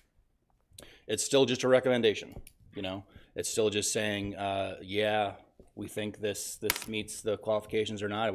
It's not legally binding in any sense of the word. It's just changing what they're saying. I thought it was no big deal. Lawyers got involved, and here we are a month and a half later, 5 hearings, still talking about it. But back to the process. So at the initial meeting, I didn't know that it would be controversial, so I didn't attend the initial planning board meeting. It was voted down 9-0 with a variety of concerns you could probably read in the report.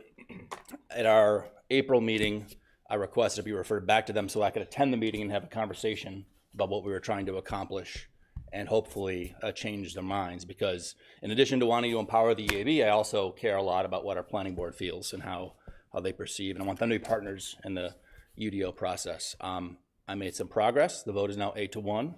So I think by my math, if we just do this 4 more times, we're going to get to a successful vote at the planning board. Yeah, so I think some of the concerns, and I don't want to speak for them. I'm not sure if any planning board members were signed up to speak here, but like the notes say, it adding process, it does,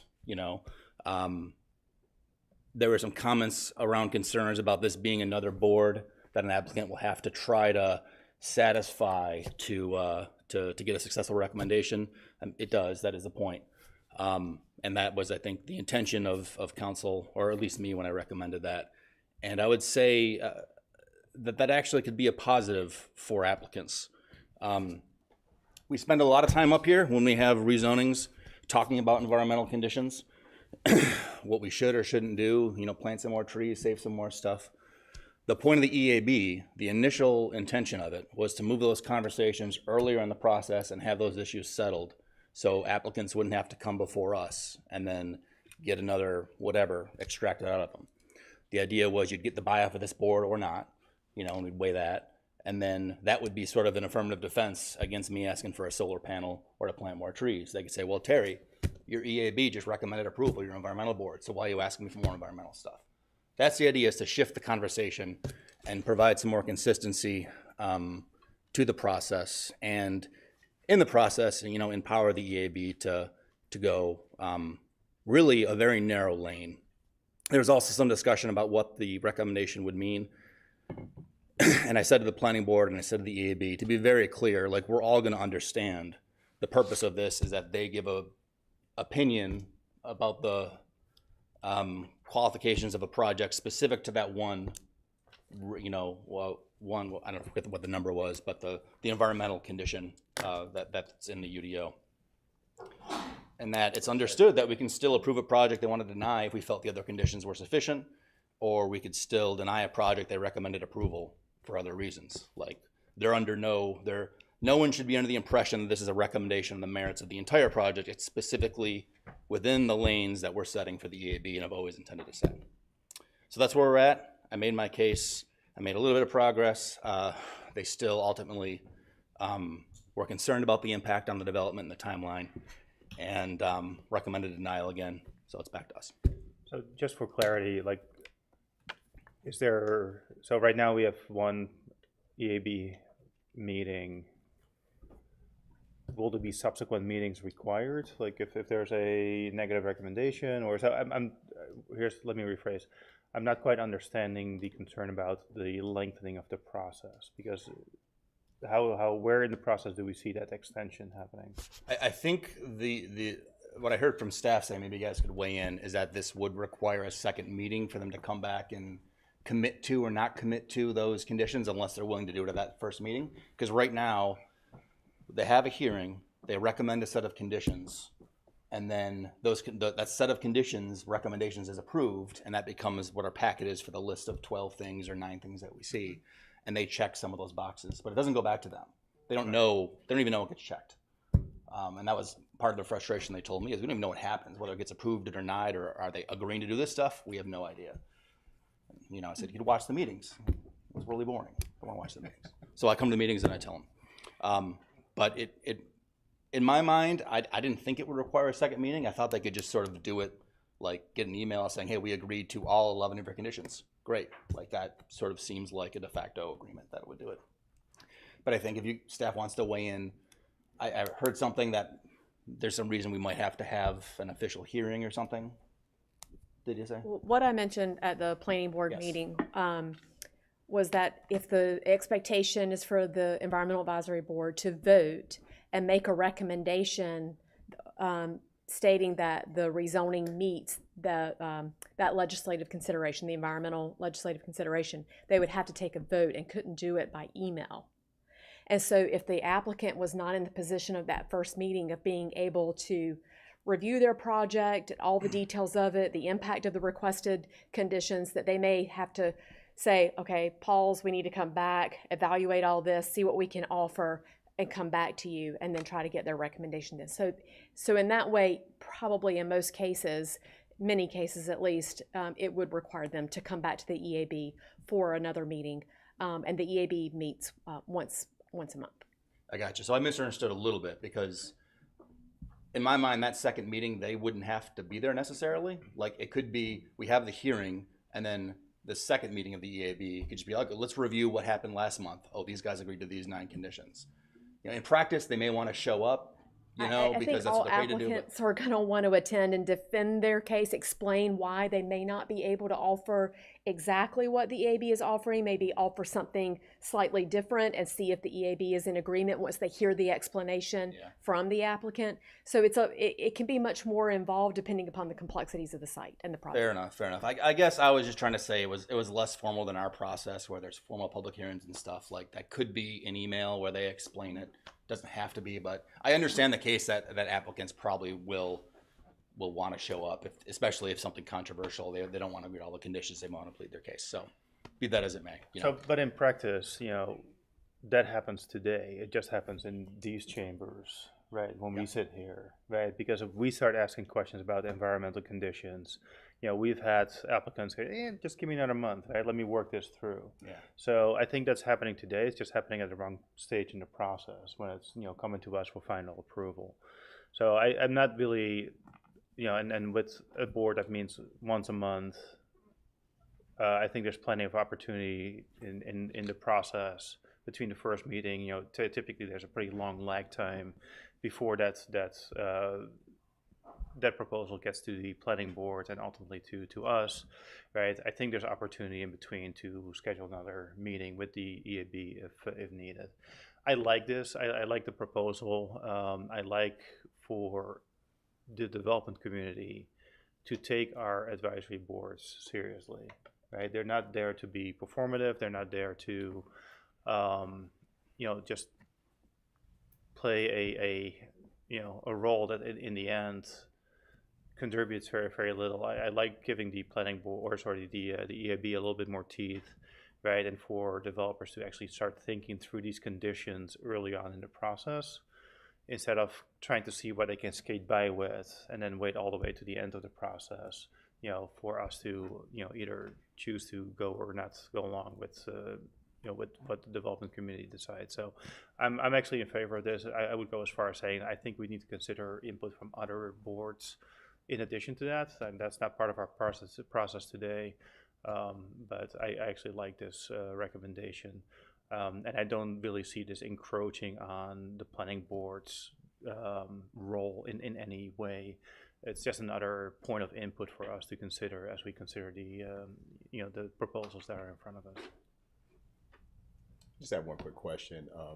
I know it wasn't part of the process in getting us here, but was there any feedback from the development community of how this impacts them? There's been some feedback. There's some concern about the length of the process.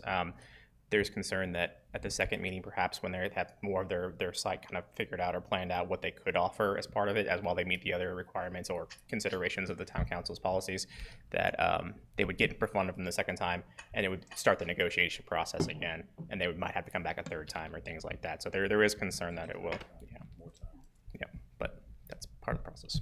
I appreciate the good intention from our EAB board. But I think just to be to be clear.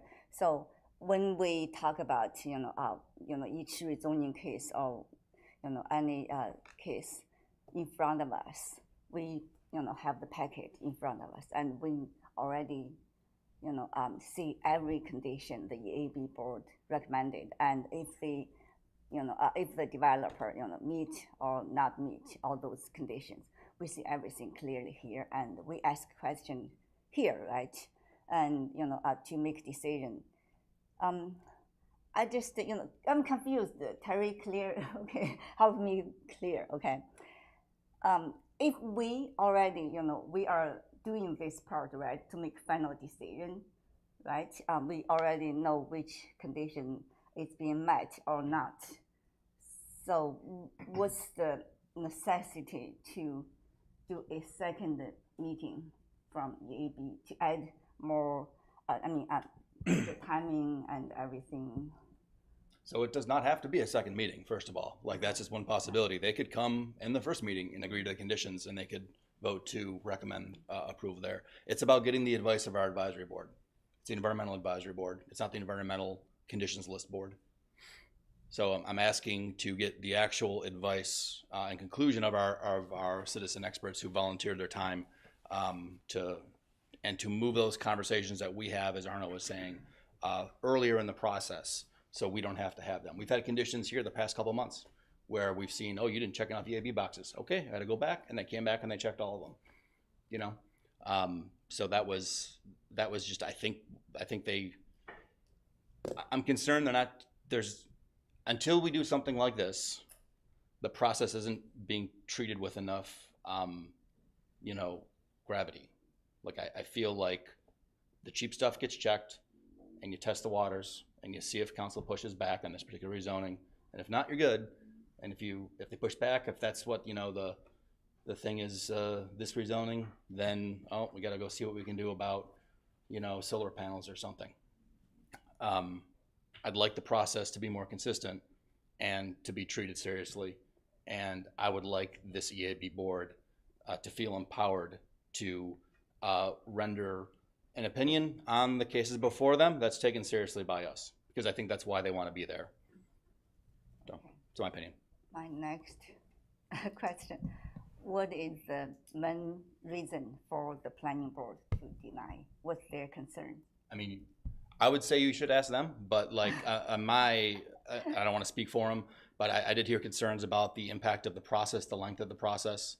I heard some comments around, well, now developers will have to go to this board and ask to get another board they need permission from, which is, you know, the stated purpose of this. So that's not incorrect. That is what we're trying to do, is to have a thing here. So that was a concern by some planning board members. But yeah, I mean, that kind of summed it up a little bit. I think they felt like it shouldn't be the EAB's role to do this. And I can attest to you that 9 years ago, this was sort of what we were trying to create, was the EAB was a meaningful decision-making body that was, you know, taking care of this environmental thing, because the complaints we heard at the time was that council would come up here at the very last second and demand a bunch of stuff, and they'd be like, well, we can't do a bunch of stuff, it's the last second. And then people would get mad and they go back and they do some of it, and it was all a mess. So the idea was to make it more consistent and move it earlier in the process to try to have the EAB take over those types of decisions and have them be earlier. And like I said, the advantage is if you get that EAB recommendation, that's something you can wave around at the council meeting, just like we did with the, you know, we also get a letter from WCSS, right? And if you ever saw rezonings before we did that, we would constantly get all sorts of ad hoc statements about school capacity and what it would do. It'd be terrible, it'd be awesome, it'd be fine. You wouldn't really know. And then sometimes we decide to push on it, sometimes we wouldn't. So we made the decision to get some consistency in the process and have an expert body weigh in. And then now if someone gets a letter and says there's no problems, it's not even talked about. Like that's sort of the frame of mind I'm trying to get at. Like this is a thing that you can, you know, simplify your time at council. So that's how I would view it. I know some people in the development community, I guess, don't view it that way. You know, sorry for that, but that's the intention. Thank you. I'm glad you explained this in detail. It's much clearer now. Yeah. Thank you. Yes, thank you, and thank you, Bruce, for the presentation. I support empowering our advisory boards. These folks are carving out time out of their evenings for a $50 stipend to cover the babysitter. They're here because they love their town, and so I want to empower them. The second is I stand in strong opposition to the planning board's vote, and I'd like to record my strong opposition and let them know why I disagree. And the reason I disagree is because every time we approve a rezoning and we're approving properties to be constructed, that is terminal land use. As soon as those, even if holding up the RCA and everything else like that, that is terminal land use. That is now property that someone lives in from then on out. And so I think we have to say no until it's a yes. And I believe that by empowering this board, we're ensuring better decision-making, because I don't think any of these projects should come through with expediency. They should be stress-tested and fully vetted. And so I stand in support of this amendment. We haven't even opened a public hearing just yet, but appreciate everybody's There we go. questions and Ready to wrap it up. All right. All right. So let's Just oh, out you of, have any more? just out of Yeah. curiosity, if would one meeting suffice if it was later in the process? Like, I know you received the complaint that we're too far in the process, we can't change much already. But if it was shifted, so it was a little bit sooner, like a little bit before the planning board or anything like that, where then the board could vote at that one meeting on the merits of it, would that be something that would satisfy some of the board, some of the council here, or we still like the idea of them reappearing? Well, we Can I, sorry. oh, this is okay. I just want to react to that. Yeah. Right? I think that's entirely up to the developer. If they come in prepared with a set and prepared to make a set of environmental recommendations that they would accept from us, right? Then I think one meeting will suffice, no matter where it sits in the process. If they come in with, okay, I'll put a sign by the SEM and I put a, a doggy station up, right? Because that's, $2,500. And that's all they're willing to commit to, then yes, they can expect a second meeting requirement, right? So I think it's entirely up to what the developer is prepared for to bring forward, at the time of that meeting, no matter where that meeting sits in the process. And I would say we've moved around the time of these meetings multiple times, haven't we? Like it was super late and then it was super early. And, I feel like the exact place that this meeting has taken place in the process has changed to try to find the right spot to fit it in. And if this is two of them, one early, one late, maybe. But like that's the balance that I was talking about earlier, where it needs to be early enough that changes could still be suggested and have an impact, but not so late that it solidifies and it's difficult to make engineering changes at that point. So, I mean, I really don't have a strong preference as to when the EAB meeting happens, like whatever's most convenient and where the most relevant information is available for the board. So, What you need? Oh. No, I was just saying the current UDO just requires that they come in at any point during the staff review phase. So it could be basically immediately after they submit the application or closer to the planning board time. Previously, it was before the application was submitted when there really wasn't enough information about the rezoning or any staff comments. So developers do like to get comments from staff sometimes before they go to the EAB, so they can at least have a more structured, response. and I really feel like there's a way you can get this down to one meeting, like by polling people, saying like, hey, what are you guys looking for? Staff maybe give some hints as to what they're looking for. You look at the other meetings, it'll kind of, I don't think it's a foregone conclusion. It's always gonna be two meetings. That's my opinion. Just a couple of things. I know I see planning staff recommend approval, but I would like to hear, I mean, is it going to complicate things for y'all even more with you doing this process?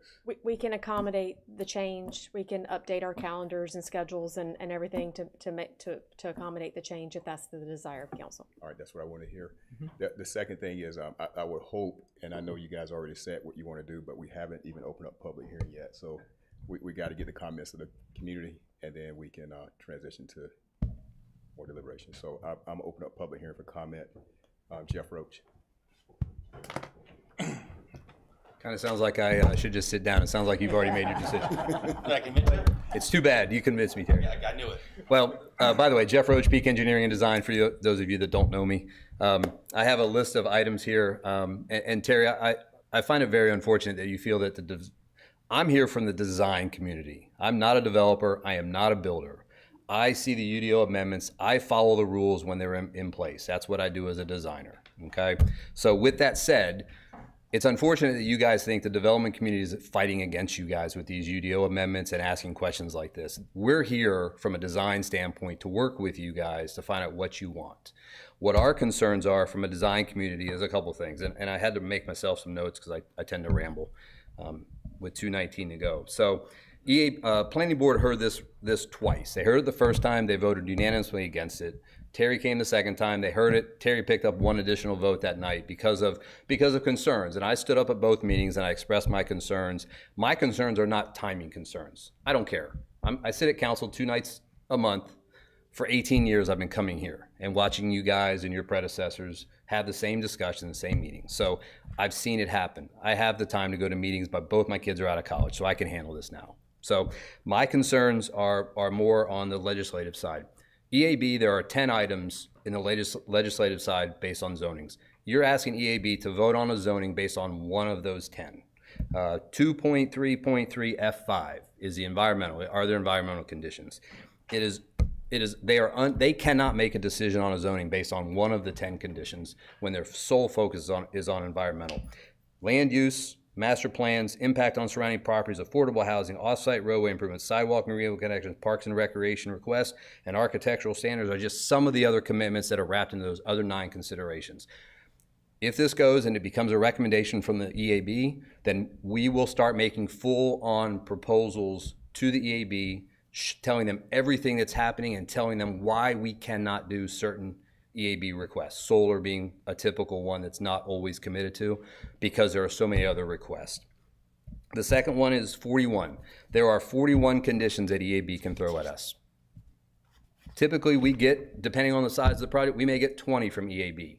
We don't know. We don't know what Terry's gonna ask for or what, and I apologize, Councilmember Mahaffey, Councilmember Reese. I don't know what you're gonna ask for us at zoning. So we can't commit to those the day after we make a zoning submittal, or even at our pre-application meeting where that checklist is supposed to be included. The third is a council member liaison. If there is a vote coming out of the AB to recommend approval, there should not be a council member liaison attached to that board, just like the planning board. Fourth, other boards. Parks and Recreation does not make a recommendation on zoning. They only make a recommendation on fee in lieu versus pay, versus land dedication. I spent 16 years volunteering my time. I never once accepted money from them. I don't feel that a volunteer position should be paid.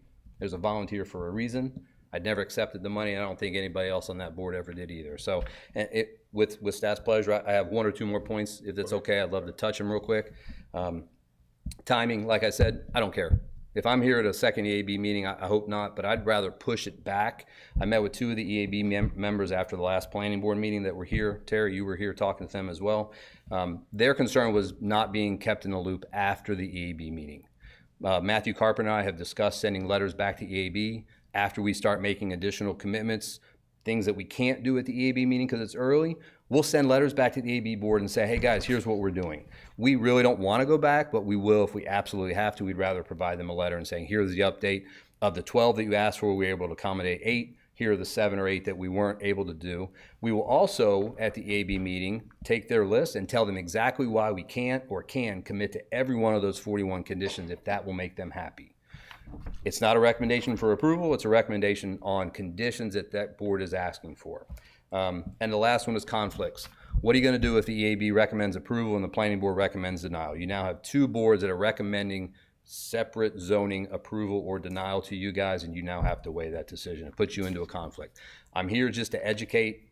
I will follow the rules, whatever you guys adopt. I don't want to come to a second EAB meeting. I hope the EAB meeting continues like the Parks and Rec Board, and they will recommend conditions to us that we then have time to vet with the folks sitting up here to figure out how to move forward. So that's just my thoughts on it. I'm happy to answer any questions from a design side. Developers can answer on the other side, but that's just how we tend to approach EAB and some of our concerns from a design side. Okay. Thanks for representing the design side. I appreciate you guys' input, letting me have time. Okay. Isham, also.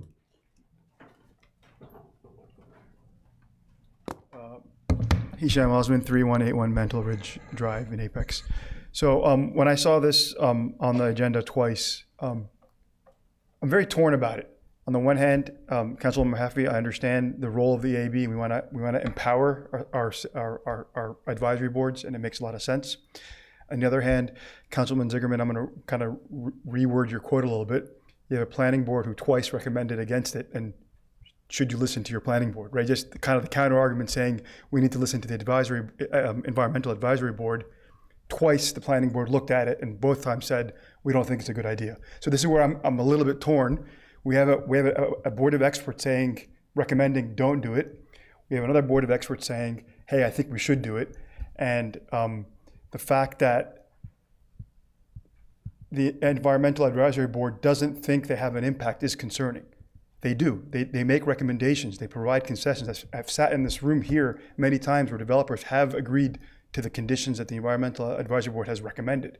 So is it more of a process follow-through, follow-up topic, or do they really feel not empowered to make their case? I think this came to a head a little bit on the data center topic. I think that was an emotional topic. The EAB put out their recommendations, and their vote was deemed by the community as an approval of the data center. And that just wasn't factually what it was, right? It was an approval of the recommendations of what the data center would need to do from an environmental perspective. So I think there's a education aspect of this to the rest of the community of what the role of the AAB actually is versus maybe what it was intended versus what people think it is. And so I know you probably already made up your mind, but I don't envy the position. It's a difficult position. I can also understand a little bit the planning board may feel threatened that some of their approval authority is being stripped away by giving the EAB a formal recommendation up or down on a project. And so I can understand that conflict. And I would, at the end of the day, I think your process works. You get recommendations on the environmental side, and we don't move forward with projects that don't meet our environmental standards in the community. So sometimes, to like what Councilmember Sue said, what problem are we really trying to solve? And maybe the simplest solution is to look at this again and see, does this really solve the problem that we're trying to solve? Because I don't remember any development that didn't have significant environmental conditions attached to it. So thank you. Thank you for speaking. I have also Stephen Davis. I think he spoke earlier, but I don't see him in the room. So we'll close public hearing for comment. It's back to council for discussion. I have a couple follow-ups, Mayor. Yep. It's all right. Go for it. Really quickly, I said most of what I have to say, so I'm not going to launch to another big speech, I promise, but just to respond to a couple things. That was quick, man. And you're done. I didn't mean literally. I was like, want at least 15 seconds? You said quick. But it was brought up the issue of the council member liaison and how that might be problematic. I'd not heard of that before. I'm not a lawyer. And I committed at the time that, like, if that's an issue, I'll speak with the legal team and address that if it means I have to leave the room or whatever when they're voting on it. I honestly had not considered that to be a problem. And if it turns out that it is a problem, we'll address that somehow. The other point, I just want to be crystal clear again, like no one up here, no one on the planning board, no one on the EAB should be under the impression that they're rendering a decision on the merits of the entire project. The language, the plain language of the amendment, what I've said all along is they're rendering a decision on that one criteria, which is in their lane as an environmental advisory board. And so to me, I think it's pretty clear. And there was a comment, a question about, well, what if we're in a position where planning board says yes and EAB says no? That to me is not a conflict at all. That just says that the EAB thinks that one slice isn't good enough, but the rest of the project has enough merit, and then you can look at it and weigh if the merits of the project are better than what we're not getting on the environmental side, and vice versa. You can imagine the planning board might deny a project, but you know they do a bunch of amazing environmental stuff and permeable pavement and trees everywhere and solar panels, houses made of solar panels, whatever they're doing. Like you could see the first, it's just things that you would weigh. So those are my responses, and I would urge my colleagues to vote to approve the amendment. It's an environmental advisory board. Let's let them advise us. I think it's better we ask the EAB board and the planning board. They discuss this further because EAB is important. Planning board is both equally important. They have their own different perspectives when a developer reach to them and when they make decisions. So I think it's better, those two boards work some common grounds and figure this out themselves, because I don't want one board feel like our council using our power to favor one and not favor another, something.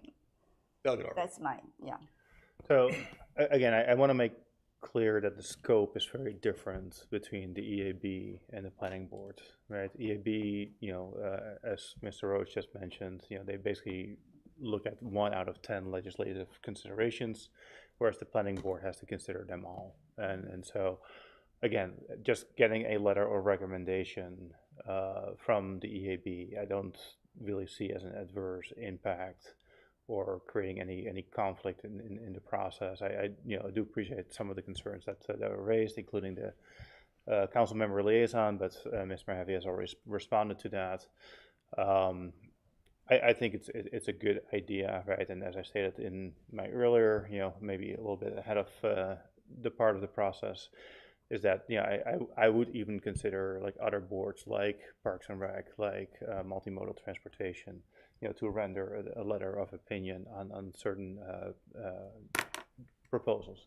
So I think it's the right thing to do. I think it gives the process with the EAB a little bit more teeth. And I would be supportive of this amendment. I just want to make, oh, go ahead. Go ahead. You're fine. No, I was just going to say, I really appreciate the feedback. I'll go back to Mr. Roach being here representing the design community. I'm not sure why no one is here from the development community, so maybe it's all good because no one showed up, but it would have been nice to have them to present and have some feedback because I think it really impacts them. But we're at a point, and it's time to make a decision. Motion approved. Well, and I just wanted to offer some comments really quickly. I just wanted to say that the problem we're trying to solve is that we're needing to extract these conditions. And I understand, just like I understand the planning board perhaps not wanting to dilute its influence. I can see where that's coming from, but the problem we're trying to solve is the reluctant nature of some developers coming and having to constantly do this back and forth, who's gonna blink first. And I think that this streamlines a lot of that. Okay, thank you for your comments. So we have a motion from Mayor Pro Tem. Motion approved. All right. Second. Second, Zigerman. Any more discussion? All right, hearing none. All in favor say aye. Aye. Opposed? I oppose. Okay, so motion carries 3-1. Okay, thank you. All right, we move to public hearing 5. Yeah, Unified Development Ordinance UDO amendments. Bruce Venable. Okay, so we're going to go through about 4 different amendments here. The first one is a bit lengthy, so just to touch on it. First amendment here is to establish 2 new zoning districts, the first one being a transitional business or a B3 zoning district, and the second one being a heavy industrial zoning district. These will introduce new classifications, updates district-specific standards, and integrate new districts into the existing regulatory framework of the UDO. This amendment modifies provisions to zoning districts, permitted uses, dimensional standards, development approvals, and design standards to ensure that both these districts are consistently applied and enforceable. In particular, updates to the use table, district purpose statements, intensity and dimensional standards, and incorporate these new districts into the town's overall zoning structure. The sections that have been affected by this first amendment are all listed on the screen and have been included in your staff report. I wanted to highlight that they're all listed there, but I also want to show you that on the second page here, also included in your staff report. These were the sections where just references were changed. So essentially, you'll see them as we go through them, but essentially, like, it would say that it would the zoning districts shall adhere to the requirements in section 1.4-5. We had to add new districts, so now it's like 1.4-6 or something like that. But we'll go through them, and you'll see all of it. So again, the first amendments are, like I just said, in 2.3.4, under development approvals and plan development districts, we changed it from 5.13 to 5.14 because that is the new appropriate reference. Same thing here, changes from 3 to 4. Again here from 5 to 6. Here we did have to add the B3 transitional business district under a 3.2.2 business districts and remove the light industrial into a new 3.2.3 industrial districts that now includes the light industrial and the heavy industrial districts. Also in the conditional zoning districts, same concept, added the B3 conditional zoning district there, removed the light industrial, had to shuffle around the references and the lettering there, and now we do have a new section for 3.27 conditional zoning industrial districts. For under district purposes, we did have to add new purposes for the B3 and HI and districts. So for the B3, the purpose of it is to provide transitional business districts as service-oriented commercial uses in areas that act as transitions along auto-oriented commercial corridors near adjacent residential neighborhoods. And this just shows the shift, and then again, the removal of the purpose for the light industrial has now been moved to a different section. Under the new section, we've just put that we've moved the light industrial purpose. It's the same as it was before in your UDO, and then we added the heavy industrial one. And the purpose of this district is to provide sufficient lands in appropriate locations for high-intensity industrial manufacturing, processing, or similar uses that may generate noise, traffic, or other impacts not suitable for residential or commercial areas. This district is intended to accommodate uses that require larger sites, specialized infrastructure, or separation from incompatible uses while promoting orderly development and protecting public health, safety, and welfare. Again, just had to change the numbering here for industrial districts and move everything down. We did have to add this to your use table in the UDO, so now we have under the business districts the B3 section and the HI section. I'll run through, just there's very minimal things that have been added to these districts to start with. The first one, we do allow accessory apartments in the other business districts, so we're also allowing it in the B3. As you can see, nothing's been added to the HI on this first page. On the second page, items that are permitted in the other business districts are also permitted in the B3 for the most part. We have church or place of worship, daycare facilities, government services, veterinary clinic or hospital. Again, nothing in the HI district. Utility minor is added to both of these for the B3 and HI district. It's standard. We basically allow minor utilities in all districts. And then again, for wireless support structures and wireless communications facility, again, both are permitted in these new districts. On this last one, we can see greenways are also permitted in both districts. Then for B3 only, we have park passive and park active permitted, as well as youth or day camps permitted as well. On this page, bar, nightclub, wine bar, tap room are permitted under the B3. Commissary and general restaurant are also permitted under the B3. Medical or dental office or clinic, and medical or dental laboratory as well in B3. The only thing that's been added that's permitted here in the HI would be a dispatching office. On this page, office and professional, consistent again with the other business districts. A pilot plant is permitted in the HI, a research facility in the HI, and then a hotel motel may be permitted in the B3. Artisan studio with a special use permit, which is consistent with the other business districts, beauty and barber shop, bookstore, and convenience store in the B3. Farmers market, floral shop, grocery specialty, newsstand or gift shop, personal service, all permitted within the B3. Nothing has been added to the HI on this page. Here, retail sales general, studio for art, tailor shop, and pet services have been added to the B3. Nothing's been added to HI. Nothing has been added on this page to either one. And finally, on this page, microbrewery and microdistillery have been added to B3, but nothing has been added to the HI district here. So again, more references or things have been added. Under 4.3.1, residential uses for accessory apartments, essentially this section lays out that it's a secondary dwelling unit, and it lists all the districts that it's permitted in. So again, B1, B2, downtown, B3 is now added to that as well. Again, retail sales for commercial uses for building supplies, it lists B2 and then also B3 districts now. Again, the reference has been changed from 5.1.4 to 5.1.5. Again, 4 to 5, 4 to 5. Here, under the wireless support section, again, we just added the B3 and the HI to the commercial zones that are listed under the wireless support structure to be consistent with the other districts. Under 4.4.5 commercial uses, cafeterias are allowed in the light industrial and heavy industrial districts. All we did was add the heavy industrial district to be permitted to have a cafeteria as long as it is below 20% of the gross floor area of the building. Under office and research, again, we just added heavy industrial, which is consistent with the other districts. Again, we've added B3 here to be consistent. Again, we've added the B3 to be consistent here on the first part, and then on E with compatible character. Again, for accessory apartment here under ownership.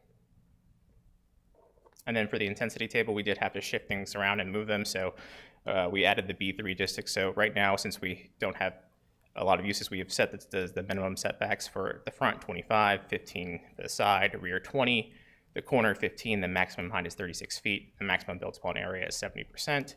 for all uses. As we move through this and other uses are added, they may have specific standards that are addressed or added to this, but this is for starting out, this is what we have here.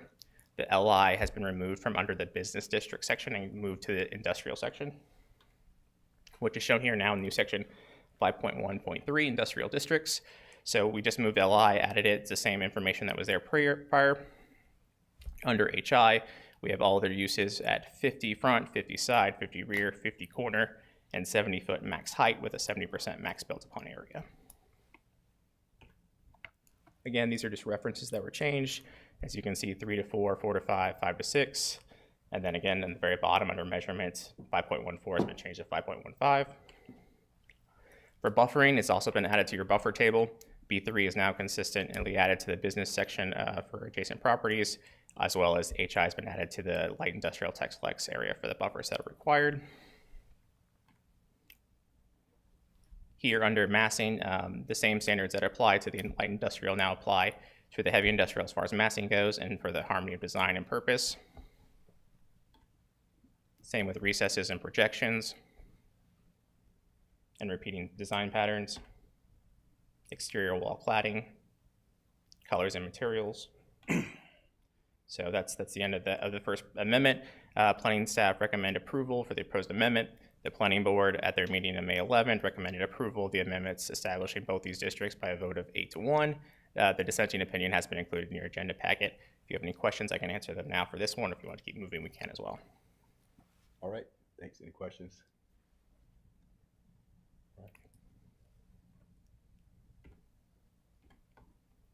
All right, number 2 was requested by Mr. Councilmember Mahaffey.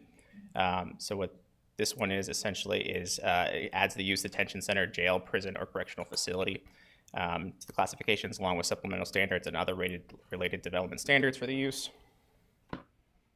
So its first would be added to the use table, and it would only be permitted in the heavy industrial district.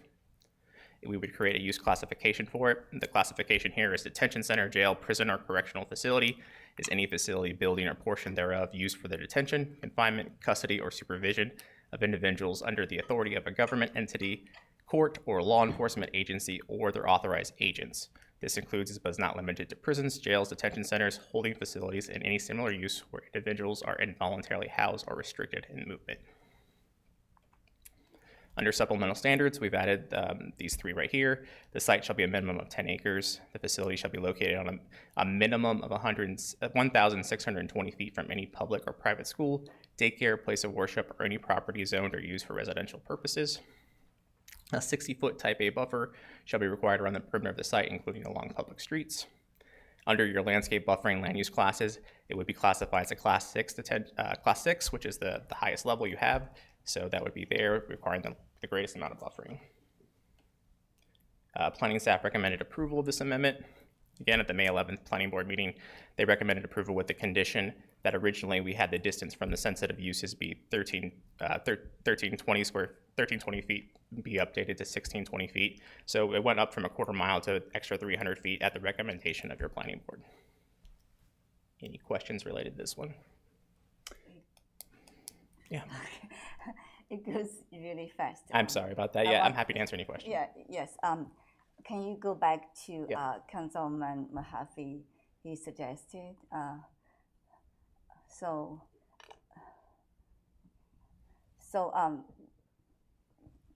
Terry, I want to ask you. So, did you make for the heavy industrial? Yeah. Did you the modification make it not include all those things mentioned? Not include what things? I don't know if they're jail or ICE Detention center, jail, prison, correctional facilities. So not include all this, right? They are included. It includes it. It defines it as a heavy industrial use. Is what's going on. Okay, so it's including ICE detention center, jail. So if somebody were to propose a detention center, it needs to be in a heavy industrial zoning district. There are no heavy industrial zoning districts in Apex.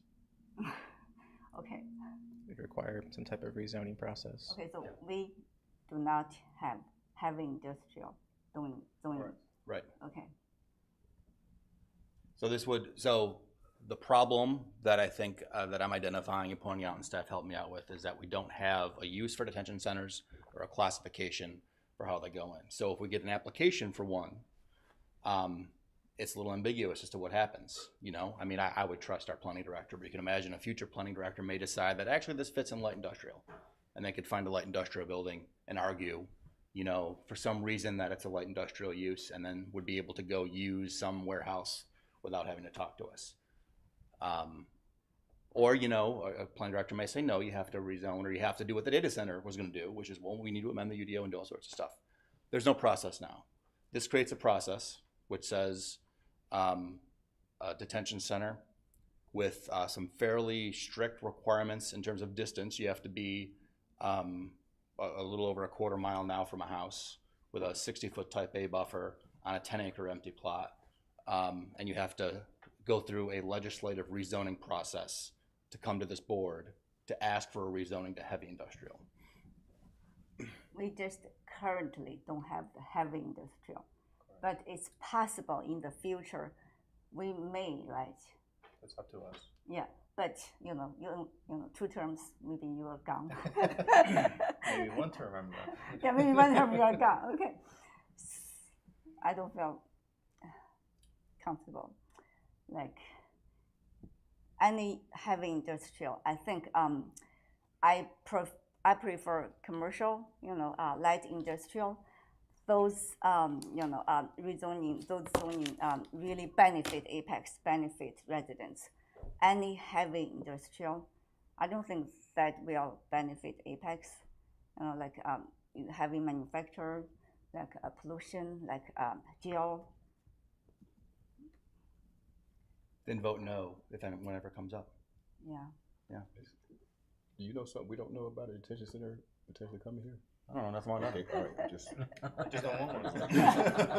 I think other jurisdictions. No, we're defining a process. I understand. I'm just, Because the way it stands today, there's a lot of light industrial space. We have no heavy industrial definition. There's a lot of light industrial space. Arguments could be made that certain uses that are undefined could fit in the light industrial space under different uses. It would be ambiguous, could go to the Board of Adjustment, could go to a court. This defines a process. That's all that happens here. It just defines a process that would happen in that case. Can I ask a follow-on question, somewhat along the same vein? So we haven't really defined very many uses here. Should we define additional uses? Maybe not tonight, but to put another couple, like battery manufacturing. I don't know. Like, do we want to call it out specifically? Data centers might be one that we want to put in here, right? So we have obviously defined some uses, but not a whole, a very big range. And so, kind of following the argument, next time that, or when somebody comes in and wants to do, manufacturing of batteries somewhere in Apex, right, we can have the same argument. So do we want to preempt some of that and then put them in these heavy industrial classes so that we can force that process to take effect and go through it? Yeah, that's absolutely an opportunity. We can explore more uses that belong in the heavy industrial. I think as we move forward on the moratorium for data centers and we receive your recommendations from the EAB that's working on that, that very well might be a recommendation that you receive at the end of the 12-month period. And as for the other potential uses that should not be anywhere near sensitive users like schools or residential uses, we can absolutely explore those as well and add them eventually. This was just a priority made to us by Councilmember Mahaffey. We wanted to make sure that we included it at this time, but absolutely there are other uses that probably do belong under the heavy industrial districts. And then, so maybe a point of clarification. Thank you. Appreciate that answer. Shifting gears a little bit. How would we classify if we have a couple holding cells in our police station? So, Chief came to us a couple months ago, articulating the need for maybe a future police building.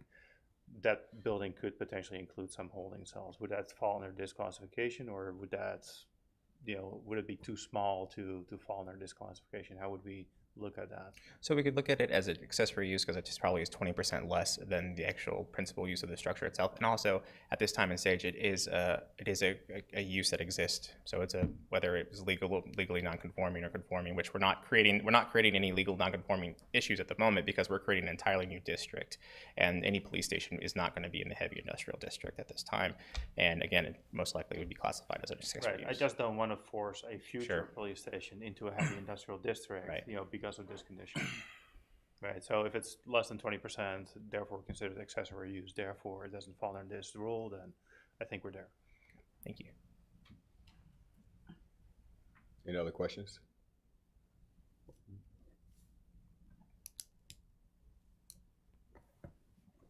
We can move on to 3. All right, so this is to add a new use to the use table. This is for a food truck court. So we'll go over the different sections and discuss what that is. So first of all, we have some wonderful food trucks around the area. They like to pile up in different places where there's a lot of traffic. So what we want to do is bring a higher quality of development with a food truck court to Apex where people can enjoy these great establishments and within our jurisdiction. So what we're proposing is standards and a new use that would allow people to come in and develop a site where there's designated safe places for parking that are separated for places where people can sit and enjoy and walk up and use these food truck courts in an attractive environment that promotes community and other aspects. So we're suggesting that the food truck court be permitted in the new B3 district, if you approve that, the Tex Flex district, and the MEC Plan Development District.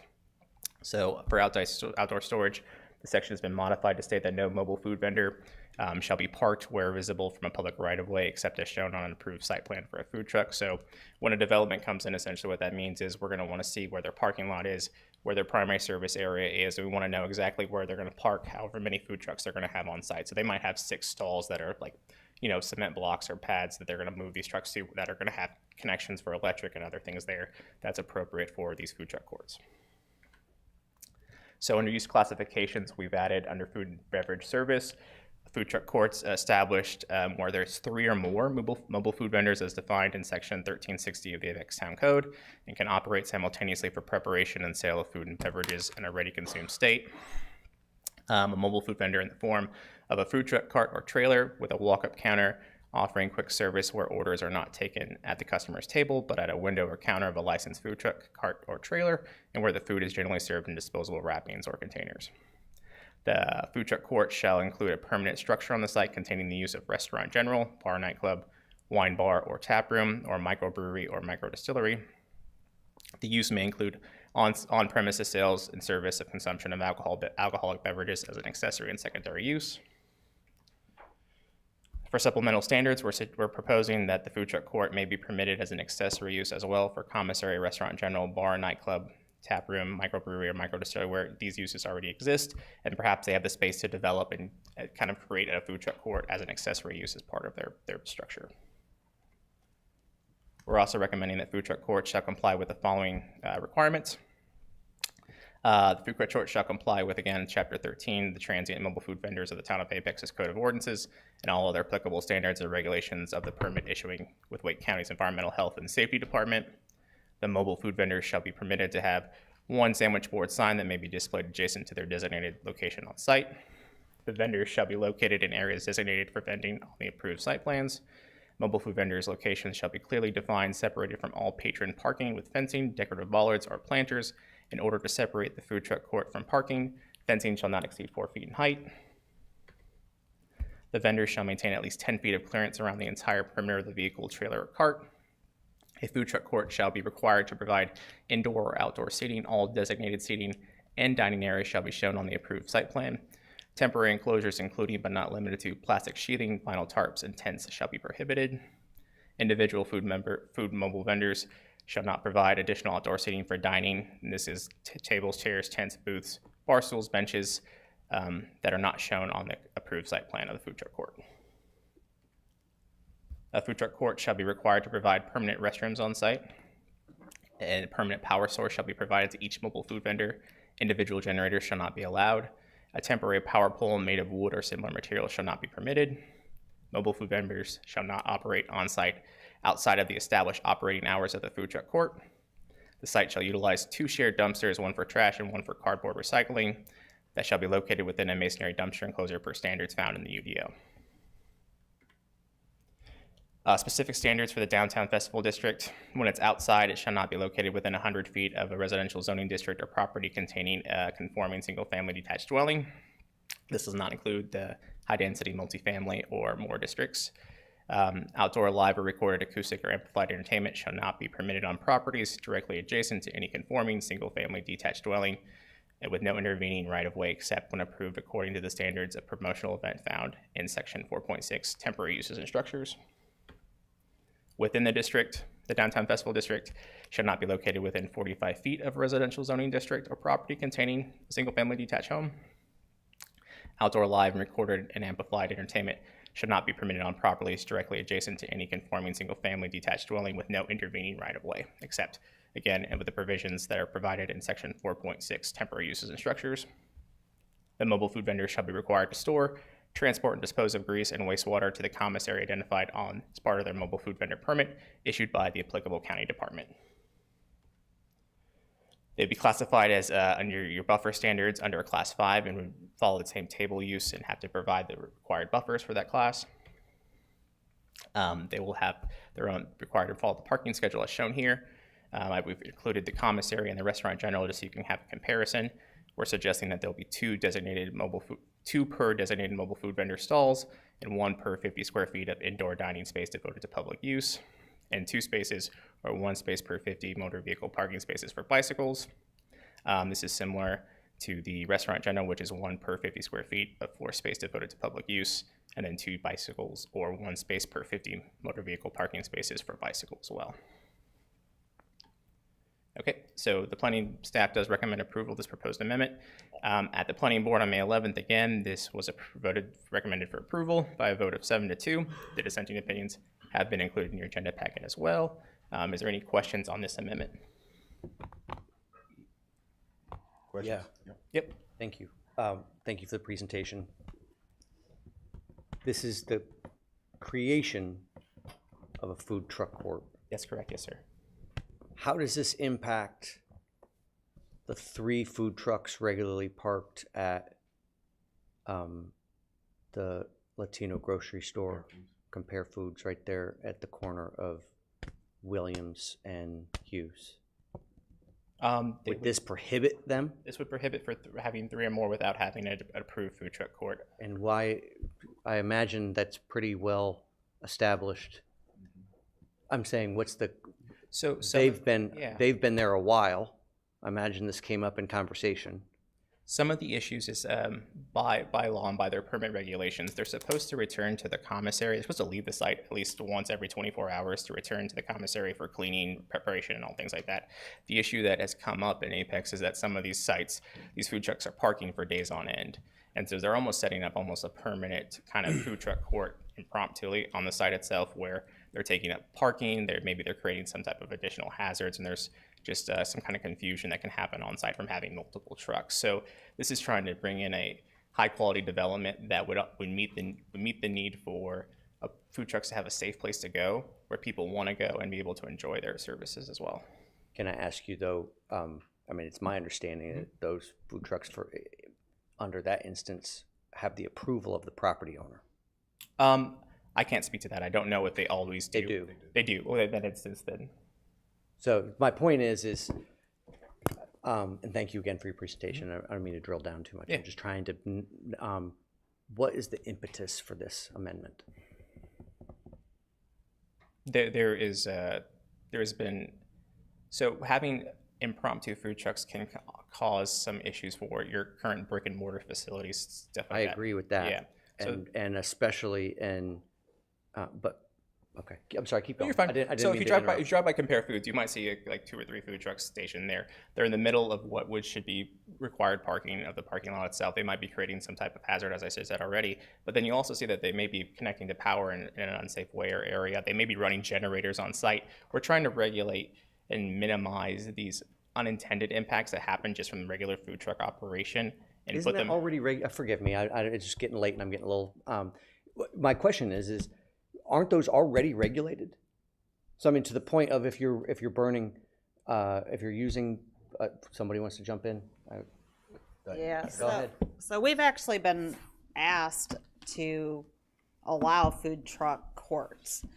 We had someone interested in putting one out at Beaver Creek Crossings on the property that's not developed yet out there. And we've had a request from the new property owner of the lot that's next to Compare Foods. Yeah.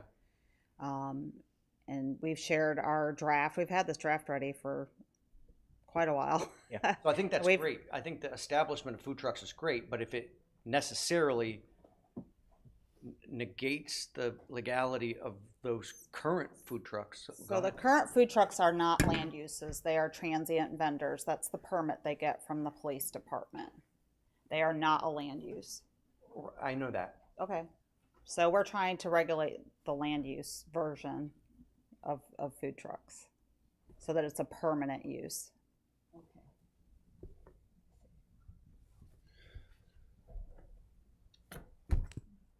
I mean, I see some of the, well, we're not at a discussion yet. I know, that's why I stopped. Any other questions for Ms. Abitable? So And just thank you for the really presentation. quick, simple question. Yeah. Like the food truck, driving around to sell food, or the ice cream truck, right? Not, don't have to follow this, right? If there's a site that has No, no, as no, long but as not land. not the ice cream truck okay, now. This is good, like the food got trucks it. you see parked in Yeah, front of thank Compare you, Foods thank you, and yeah. third places. All right, other questions? Which one or two under this would not be classified as a food truck court, and they would be permitted to be on site at these locations. We're just classifying. Happens to be 3 in that one place.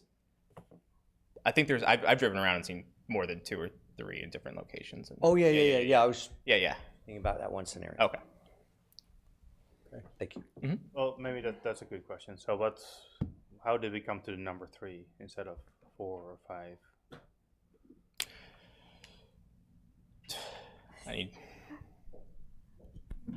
In my opinion, a transient vendor should be moving every so often, and they're supposed to go back to the commissary. And way back in the day, there used to be limitations on how long they could be at any given location. Folks didn't care as much. It got, I guess, more lenient in the terms of the issuing of the transient vendor permits of what was transient. We could have said more than one. We think that there's many locations with 2, so that we didn't want to make all of the locations not conforming. There are relatively few locations that have 3 or more. And there's not always 3, even at Compare Foods. I mean, they've swapped out. The soda people were there for a while. They moved to a permanent location. So if you all want 4, we can change it to 4. We just had to have a number for you all to consider. It's your ordinance, so if you all are not interested in even having food truck courts, that's fine too. We just wanted to propose it because we've been Just asked. wondering where it came from. Was it just, but I think the point is thank you. You've answered the questions and we're in the questions phase, so thank you. All righty, any more questions? Hearing none. All right, we'll open up the public hearing for comment. No one signed up to speak. There's one more amendment. Oh, you got another one? Oh, no, I'm sorry. No, I'm so sorry. It's late. I apologize. Now go ahead, please. Open up your. We're all getting there. Wait, what? Do we have one? All right, public hearing is closed. We're back at discussion. Councilman Reese, you can lead us off. I don't need to go first. I haven't gone first all night. It'll be first time for everything. I'm sorry? It's first time for everything. I think I'll go first. Since things getting a little hot. The AC off? It is. I told John. That's the AC is problem. off? It's not the amendment. It's the AC. This. I feel Take a step back. I think what's happening. Can I just ask quickly? This is, forgive me, housekeeping. We're discussing all 3 amendments now? All 3. And do we vote on them separately? We could. Okay, all right, excellent. Definitely should. So I think what's happening here is staff is again creating a framework to legalize these type of food courts. The requirements that would be applied, looking through the list, they're not too onerous. On-site restrooms might be the biggest one that would have to be qualified as a food court. So I think, view it in that sense. I think any existing food truck court that is a de facto food truck court, wouldn't necessarily have to go away. They would just maybe have to comply to these 9 standards or whatever we have here. 8. Oh, no, there's another page. 12, 13, keeps going. There's a bunch of them. But whatever the ones are there, sound, it's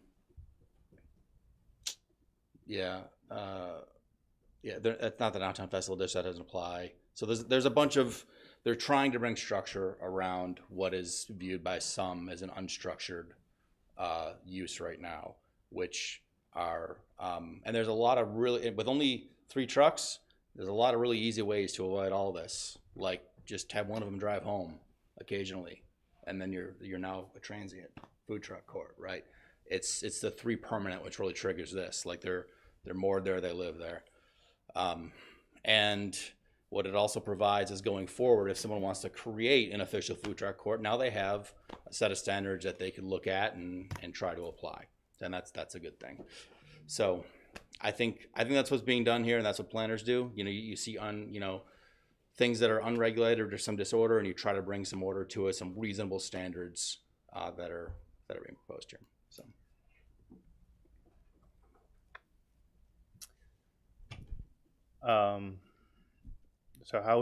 So is permanent as in like these things will never move? Or can we still drive off? So right now the requirement is the truck needs to move once every 24 hours. So what would be the new, what would make this a permanent location for a food truck? It's the structure of the lot. It's that it has permanent elements. The individual trucks can move in and out. There's examples of these. There's one called the Can Opener in Durham. And that was actually set up by 3 food truck owners who were tired of having to find new locations. And so they built a permanent structure where there's individual stalls. It's almost like you could look at a farmer's market where you have the permanent building, but you have the individual stalls for the individual farmers to come and go. And it might be the same farmer in that stall for years and years, or it might be different ones. That's probably a good way to look at it. The restroom requirement, if you have permanent eating facilities, building code's going to require that. That's going to be required. You can't have a permanent food service use without restrooms. And part of the intent of having the other use or structure on site is that if there's an opportunity or the food trucks aren't there, you don't have a bare empty. I don't know if you've driven by, seen other food truck courts. Sometimes they're just gravel lots with fences around them and picnic tables. And when they're gone, it really throws off the form and everything of your street and the local community and the character of everything else. So this is trying to maintain that by having a high quality development with a structure that's attractive and people do want to visit regardless if it's full of food trucks or there's one food truck or no food trucks there. So principally, I'm fine with the idea, and again, kind of creating a framework for something that we don't have right now, right? So that we don't get flat-footed or caught flat-footed. First time somebody wants to propose a food court or a food truck court. I'm a little bit nervous about creating a nonconformity for certain plots where we have seen this use, pretty consistently over a number of years, right? So, I'm okay with it, right? If we can make it maybe 4 or 5 trucks before this kicks in, I think that might be a little bit more palatable for me. I like the structure that it gives. I'm just nervous about creating a non-conformity and putting, current property owners that do allow 3 or more food trucks or 3 food trucks immediately I got a couple of questions. Which department within the town regulates this, like as far as? Currently it's police. Yeah. They handle it. So they would be. Well, the transient vendors are police. Yeah. Right. Land use will be planning. Yeah. So this will be a land use. The individual trucks still will be permitted through the police department. They do background checks and all that, but the land use will go through our site plan process. So I guess my question is, example used earlier, if this gets passed, a truck stays more than whatever, who's monitoring that? It's supposed to be the health department with the county.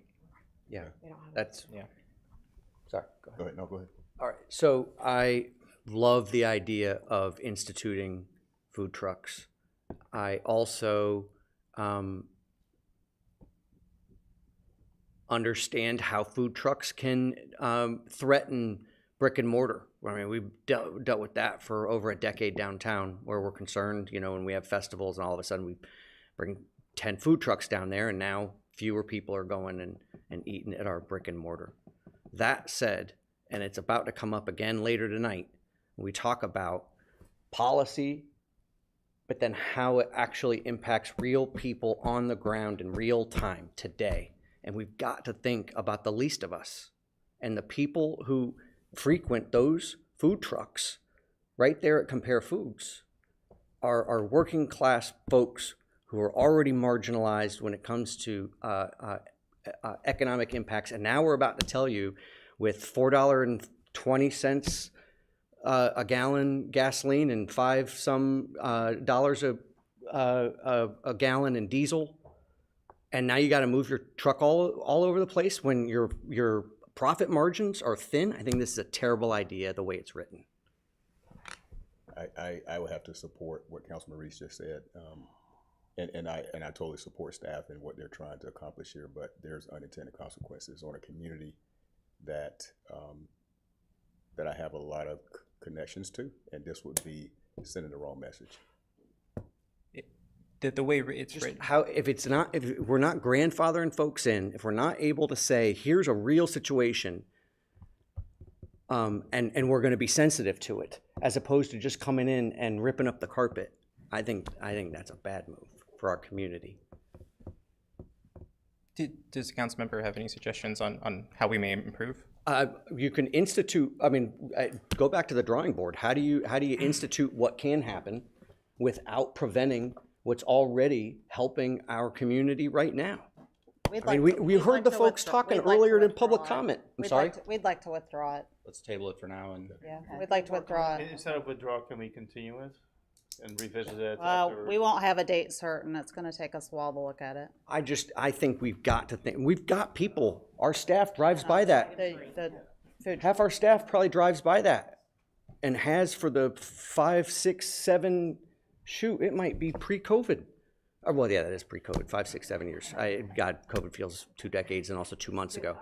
But I think we've got to protect those folks who have thin margins. All right, thank you so much, Councilman Reese. Let me hear from Mr. Vosberg real quick, and then we'll. So, thinking through on what Diane said earlier, if that particular area is your concern and protecting them, and we know the numbers, I mean, Diane said you can set the number.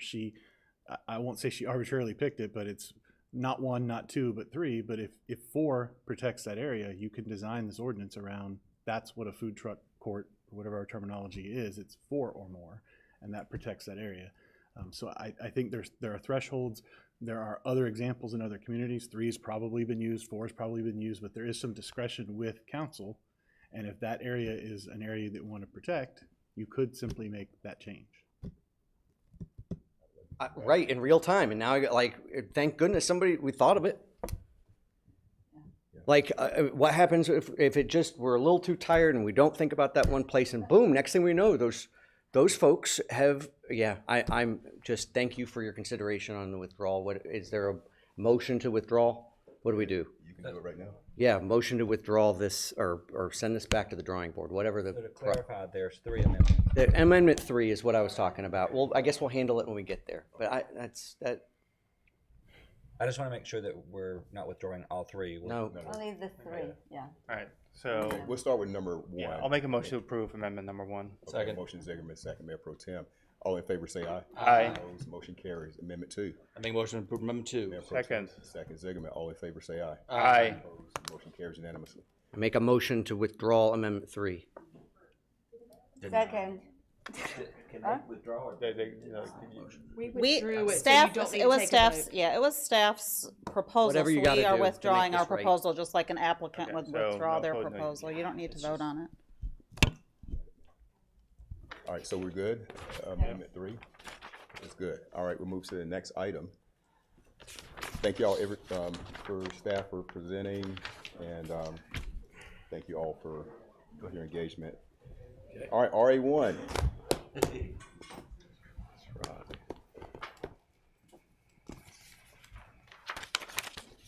Okay. Good evening, Mayor and Council. Nice to be before you again tonight. I wanted to give you a brief update on Council's direction from the work session, as well as the proposed timeline and proposed key ordinance revisions. As you may know, that this is really a pivotal moment in what started as council direction in December of 14th of 2023. So we've had several iterations of doing studies, doing data analysis, and so that brings us to where we are. So in April of 2026, we had an update, received public input. May 28th, which is tonight, we are presenting changes for ordinance adoption. And then as you go on down through the timeline, July 1, which was our directive for ordinances to take effect. And then October 19th is when proposed biweekly zone collection begins. And then January 1st is when we had recommended no longer accepting yard waste. I know that's on the table as we discussed previously. Just want to roll this on out. As you get into February, your biweekly zone collection begins with an assigned day. You may remember from the presentation where we took 540 and we had a one side of 540 1 week, other side of 540 the previous week. And then direction to move towards yard waste containers. So that is the timeline. I do have our attorney here, Chris, that can answer any specific questions regarding the ordinance. But the main changes are just in location. Small limbs go from 8 foot to 6 foot. That's so they fit into the back of a rear loader. And then we've got in here proposed yard waste up until the end of the year, and then we exclude yard waste. Again, if that's on the table, then we're happy to discuss that more. No yard waste within the storm drain, 10 foot of the storm drain. That changes, and then after containerization, you'll see that the placement really only applies to leaf piles because council's given direction to continue with leaf vac collection. No yard waste in parking ramp is what we've decided, because right now people will put yard waste pretty much anywhere. And then we've, council provided direction of anything above 2 cubic yards that is defined as excess volume would be available for a pickup fee. And then after containerization, that cart would be part of your monthly fee. Prohibitive items would be once per week collection, and then proposed as collection schedule set by council. No land clearing debris, and then we define a little clearer what that actually means. And then as we had proposed, no grass collected. Again, we'll continue to discuss that. Right now, you're on a particular schedule, weekly schedule.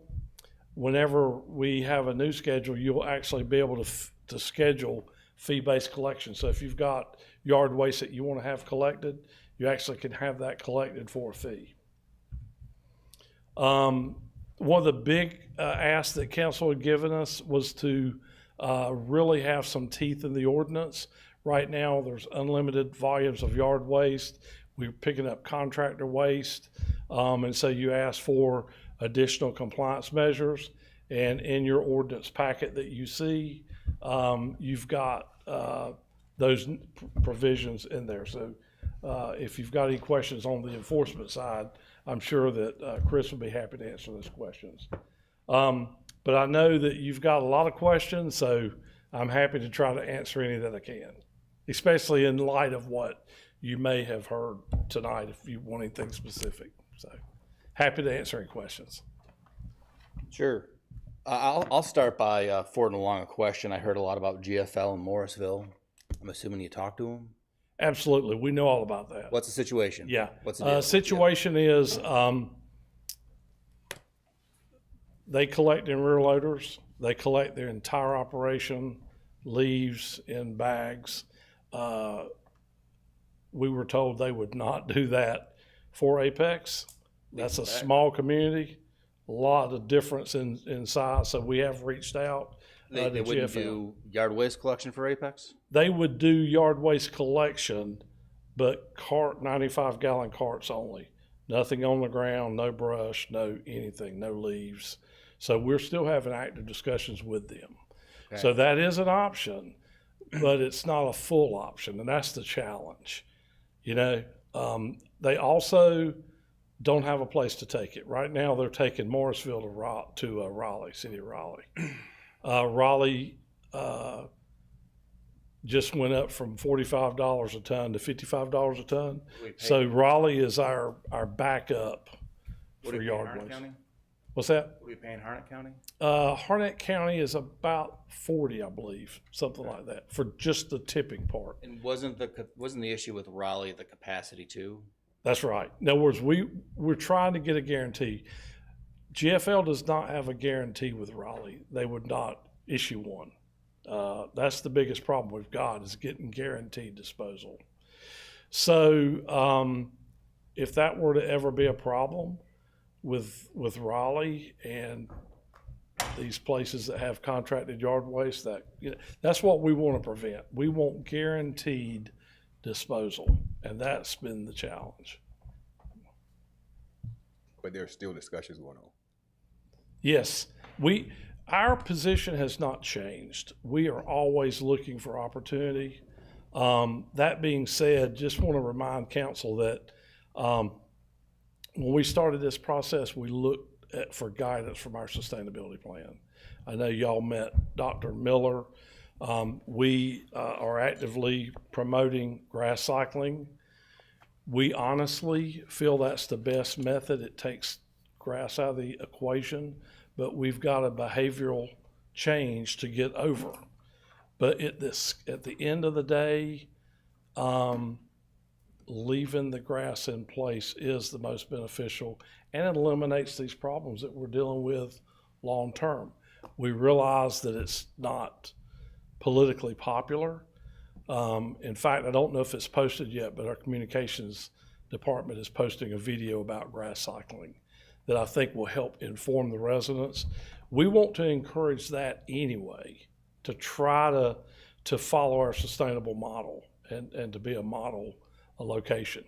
But we realize that people have their habits, and that's what they want. The challenge is nothing's changed. We've got to get rid of it. You know, we've got to be able to collect it. The other thing I need to let council be aware of, we have 2 leaf vacs running. We have 6. We got a third one running today, $3,500 for grass in the springs of the clutch plate. You know, vacuum trucks weren't designed to do grass. And I shared some pictures with our manager. If he wants to share those with you, he can.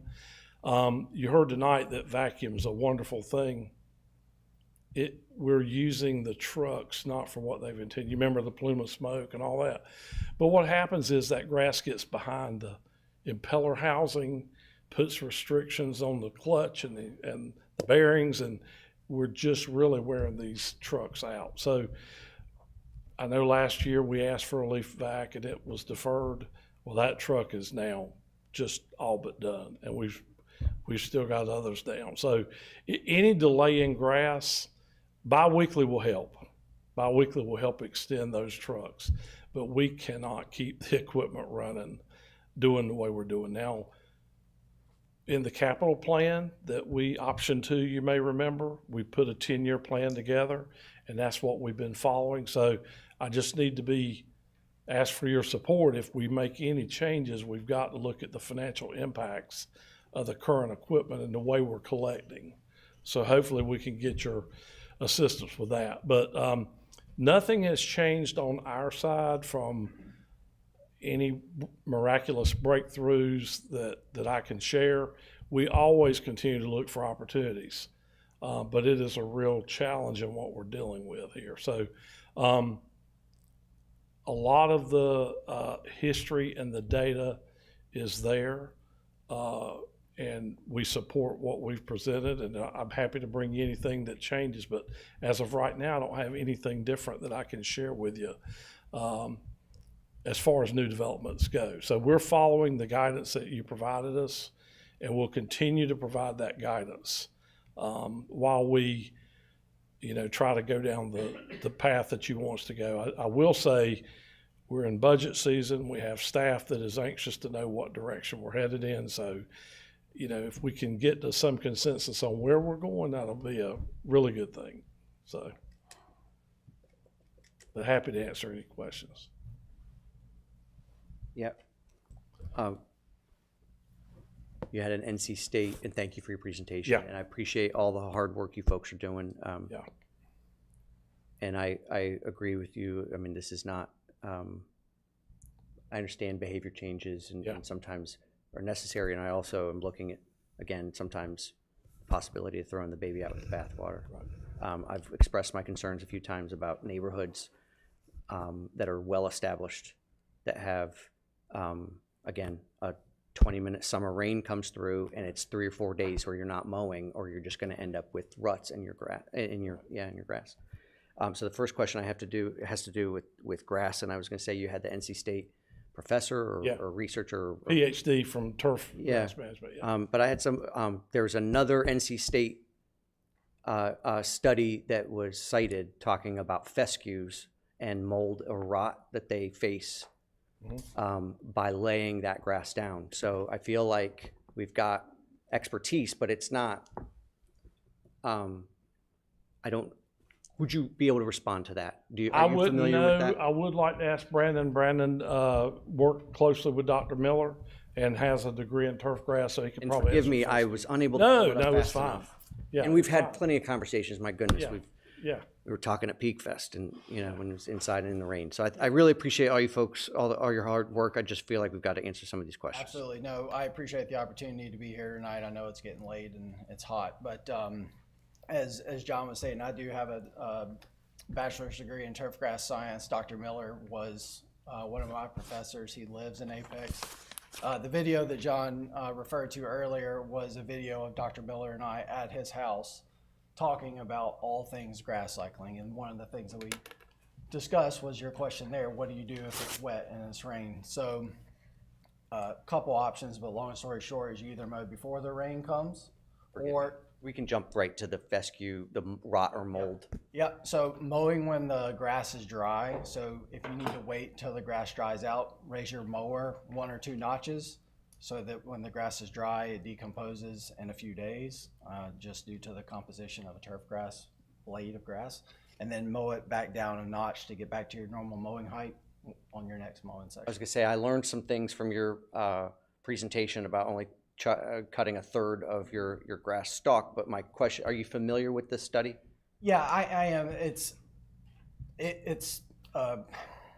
a fescue fungus, if you will, that happens whenever grass is matted down, it's wet. Yes. But if you wait to mow when the grass is dried out, you won't have that problem of the wet grass being impacted. Did the study account for that?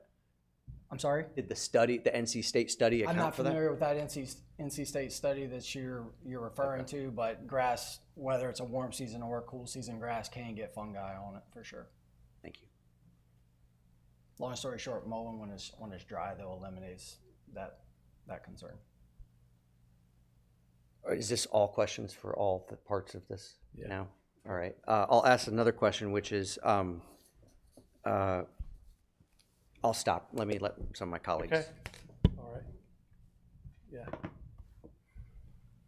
Go ahead. I asked my question earlier. I started, right? Yeah.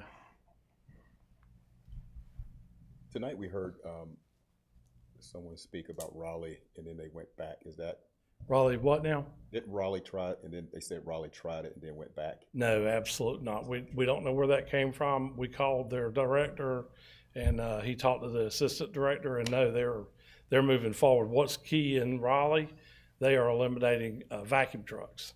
So they are all into containers. Gotcha. Thank you for the I think clarity. it was confusing. They tried bi-weekly, went back to weekly, right? The reason was eliminating the vac trucks. They're going to try to, the minute their education program will be starting soon, where the minute those leaves start falling, get them in your cart, Now, they also started with bags.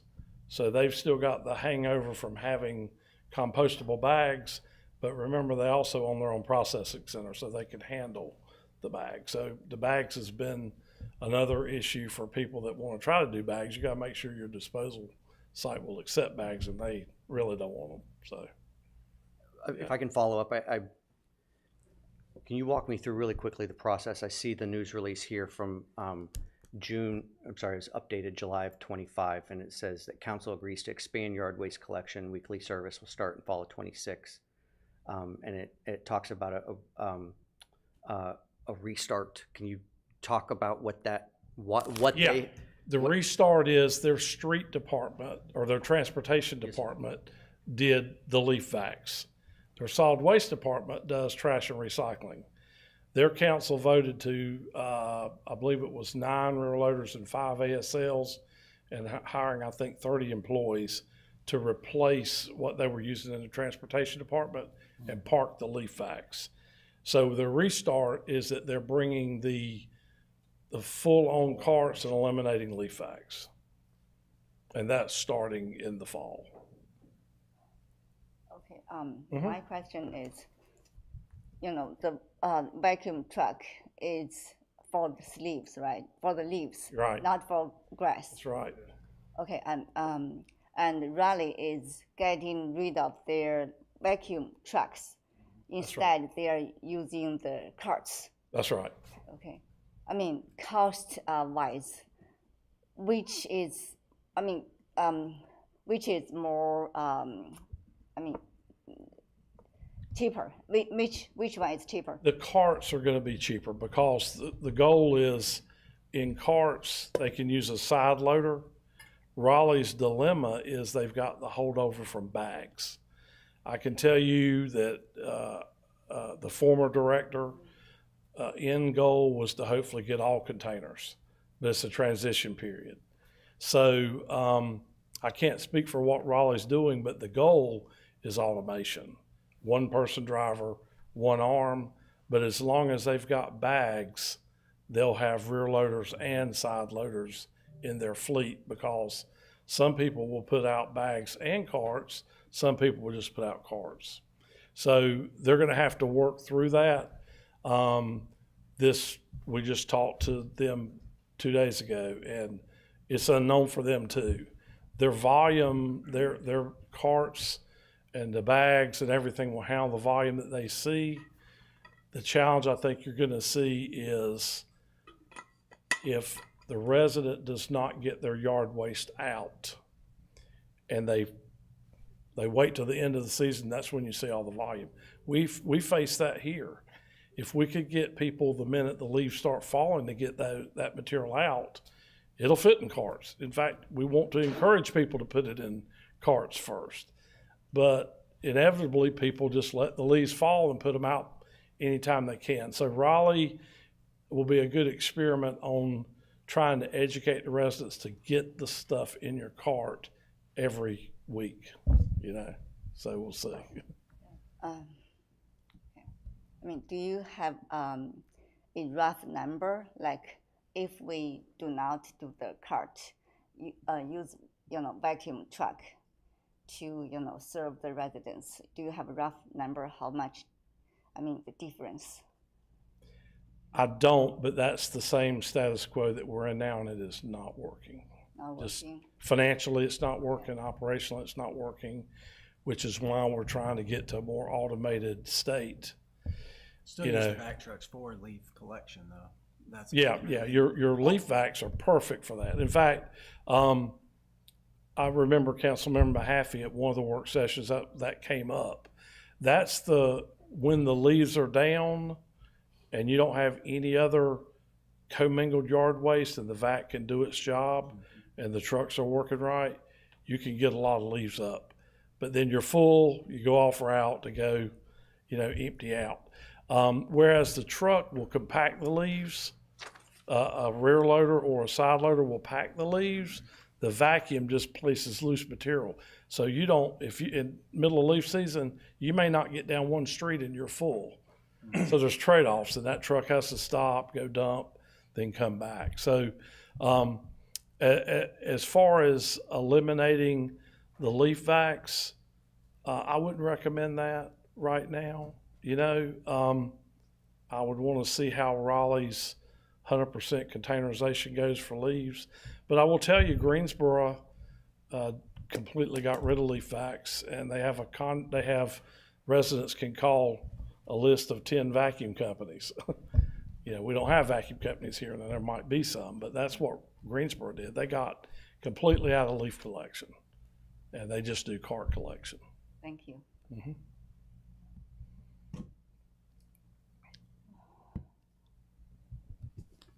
So there's two separate problems. Yes. Well, there's like 5. Yeah. But in terms of tonight, there's 2 separate issues, and we don't have to solve either of them tonight. Right. And just try to keep them straight. At least I'm trying to keep them straight in my head. There's like, what do we put the stuff in? Yep. And then where do we take the stuff? Yes. But that's not even in the amendment. The amendment 1 is just the enforcement, the rules. right. Yeah. Now. So we're not even talking about containerization. Right, that's It's later not on. it's not even That's a different ordinance, right? actually, yeah. So we have 2 amendments here. One is, talking about the strengthening the enforcements and setting some clarifications on yard waste collection. Yes. In general.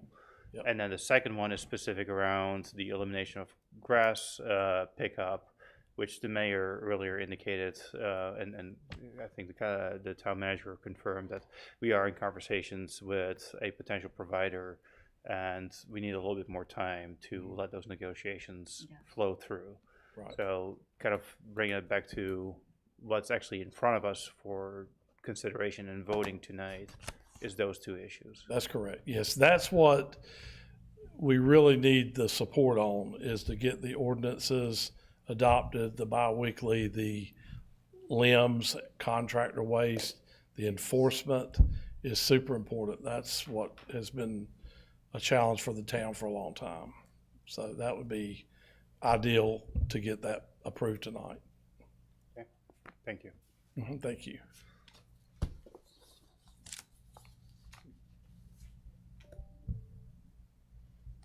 Should we do now? Are we going to, is there public, no, it's not public. I'm waiting for you, Terry. Huh? So. I have no other comments. You giving the comments? I'm done with my comments. Yeah, Okay. okay. So we feel we're not making a premature decision. I absolutely don't. I think we've run the clock to the end, especially equipment wise too. I mean, we're going to have another discussion on 2 trucks running this town to try to keep the town. It's not working. So we've kind of used your timeline and capital expenses to try to get us over the hump, but our thoughts were where grass would be ending, so that volume wouldn't be there starting next grass season. Our goal was to get this last little bit of grass through August, get the leaves, and then we start going to the zone collection and the biweekly to try to extend the life of these leaf vacs. If that changes, then we got a problem to try to solve. So, all right, let's make a decision here.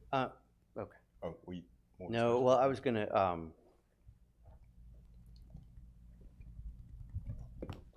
some of the feedback that I've gotten has to do specifically with the historic district, or the small character overlay district, and the folks there. I understand that it's not a particularly, let me put it this way. I know that I've spoken with folks who are concerned about not only having decades or even century plus old deciduous trees. That process, I mean, that scenario is complicated by the fact that there's parking downtown you know, perhaps even near the middle school, perhaps even near the business district. And then during festivals and things like that, obviously we have considerable number of folks. What I'd like to bring to the discussion is the possibility that we're able to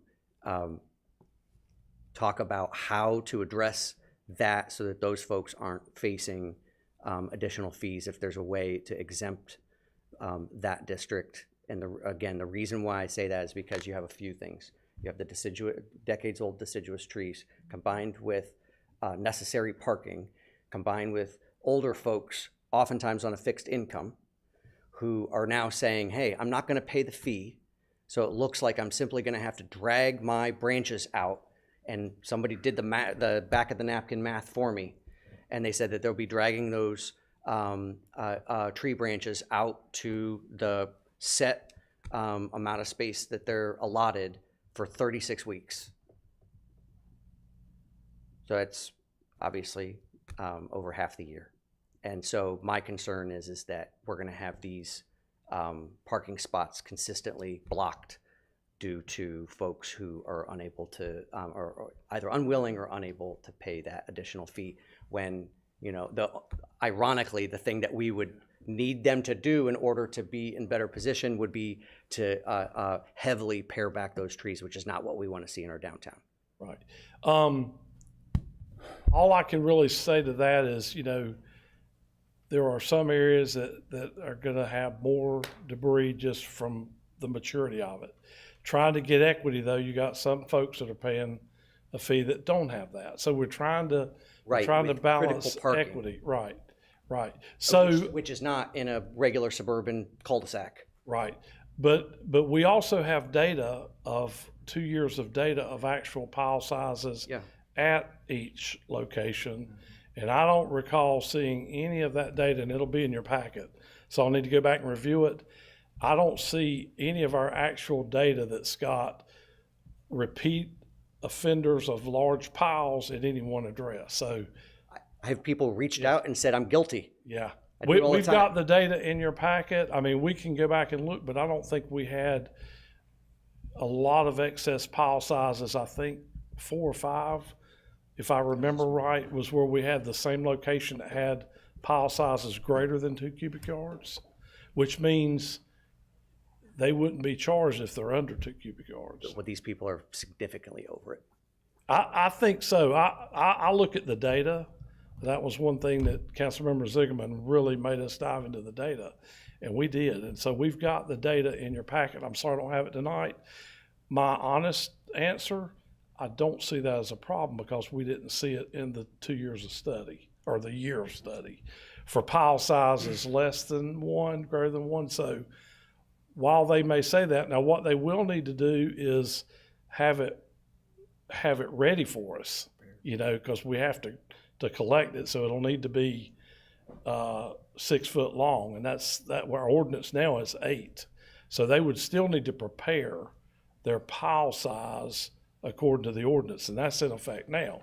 It's just we're shortening it a little bit so it'll fit in the rear loader. So, okay, real quick before we move on, because I do want to make another statement. But as with last meeting, we're getting close to 11 o'clock. I was getting excited. Yeah. Did Alan tell you, or do you remember yourself? I remember myself. So yeah. Okay. Yeah, go ahead. Man, I was going to jump in there and tell you. I make a motion to fix the time to adjourn at 11:30. Oh man. No. Sorry. We got more items. Sit here till it doesn't mean we have to sit 11:30. It's the end. All right, we got a motion in a second. Is Zigerman second? Yeah. Second. Okay. All right. All in favor, say aye. Aye. Opposed, motion carries. Okay. Did you have more?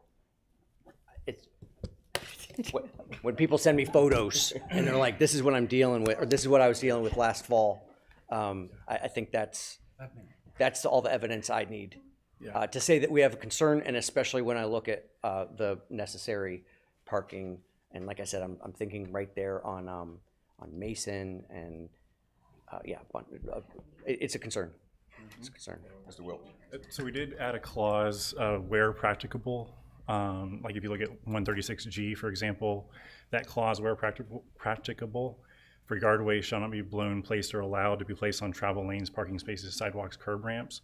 So for those properties where their entire frontage has parking or, you know, whatever it may be, some people in cul-de-sacs, they have very small frontage. Forgive me, what Where is this? 136G. 136. Thank you. So, Thank you. so the regardways would be allowed in a parking space, if I'm understanding the hypothetical correctly. If it was the only, if their entire frontage was parking spaces, it would be allowed. Okay. So, Okay, this is helpful, I think. yes, sir. Maybe it's getting late, but like, you said 36 weeks at 2 cubic yards a week would be 72 cubic yards, and I think that would fill up half this room. 2 cubic yards is a standard pickup truck bed full. Yeah. From top to bottom. That's So- a lot of material. Yeah. I mean, it's like 72 sounds like it'd be this room, right? Maybe here over. Like that's a little that's a third of an tremendous acre, amount. I couldn't even prune everything on my property and generate that much in a. Yeah, this is, I mean, I'm reading from one right now, over, yeah, if every other week. Yeah, so this is magnolia leaves and branches. And they're talking about it filling up several parking spots worth of space. I mean, again, We have some big trees. I mean, yeah, there's, yeah, that, if they're doing it and they've got that much volume every week or every 2 weeks or whatever it is, that surprises me from what I see. it's not every week, it's a, we don't need to belabor the point. Got it, thank you. All right, very good. All right, so we're moving toward, we got two separate things, and can we just get a decision on? I'll make a motion to approve amendment number 1. Second. Motion second. Any further discussion? All right, hearing none. All in favor say aye. Aye. Any opposed? No. All right, so passes. I'll make a motion to continue the second amendment to the meeting of. Lori, did you? Yeah, there's no requirement that you continue that. It's not a public hearing with the Okay. notice requirements. So it can just be brought back at a later date when everybody has their information Continue the together. negotiations and let us And I know. will- Yeah, and I will say that, I mean, I really appreciate the work, but the community members, all the emails we're getting, there's a tremendous concern, so I hope the negotiations do work out to a healthy solution for everybody, so. With the- There's challenges. There's challenges around it. I do think But- that the video that Dr. Miller and I put together will be vastly educational for folks. I think that a lot of people are just unaware of the benefits of leaving it, not only in your lawn, but if you have a compost bin or a garden bed or any of your landscaping beds, spreading the clippings there reduces your water and supplies nutrients and fertilizer, et cetera. I would just really kind of question, like, why do folks want to keep grass clippings being collected when you have all these environmental benefits and you're reducing your costs that you're spending as a homeowner as well. And I hear you loud and clear. I just, just trying to be responsive to Sure. the No, members totally of the community, yeah.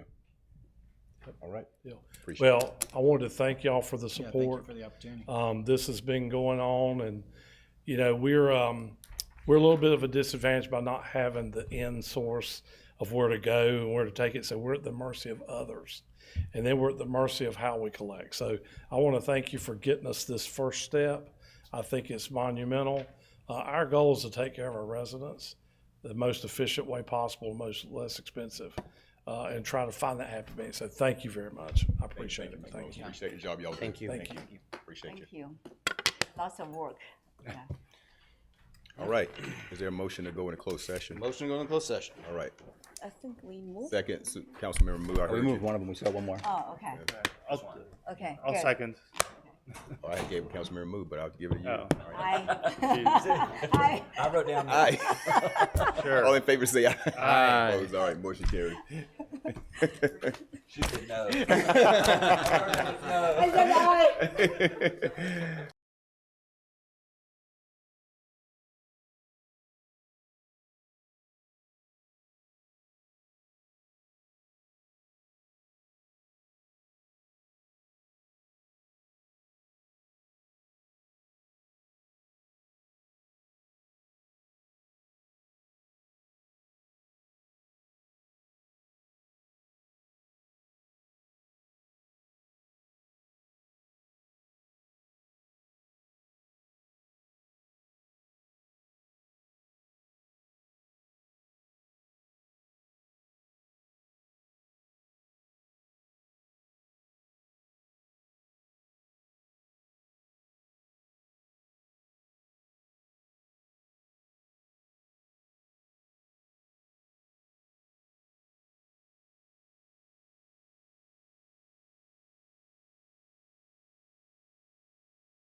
We'll need a motion to adjourn though, since we fixed the time to adjourn. 11:30. Okay.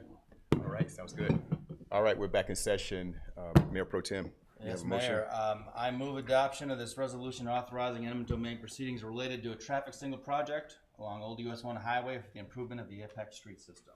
All right, motion on table, second? Second. Second. Councilmember Mu, all in favor, say aye. Aye. Any opposed? All right, motion carries. Any other, I was gonna say, any other business? Yeah, Go ahead. motion to adjourn. All right, have a motion to Second. adjourn, second. All in favor, say aye. Aye. All right, we're adjourned. Thank you. Got my second.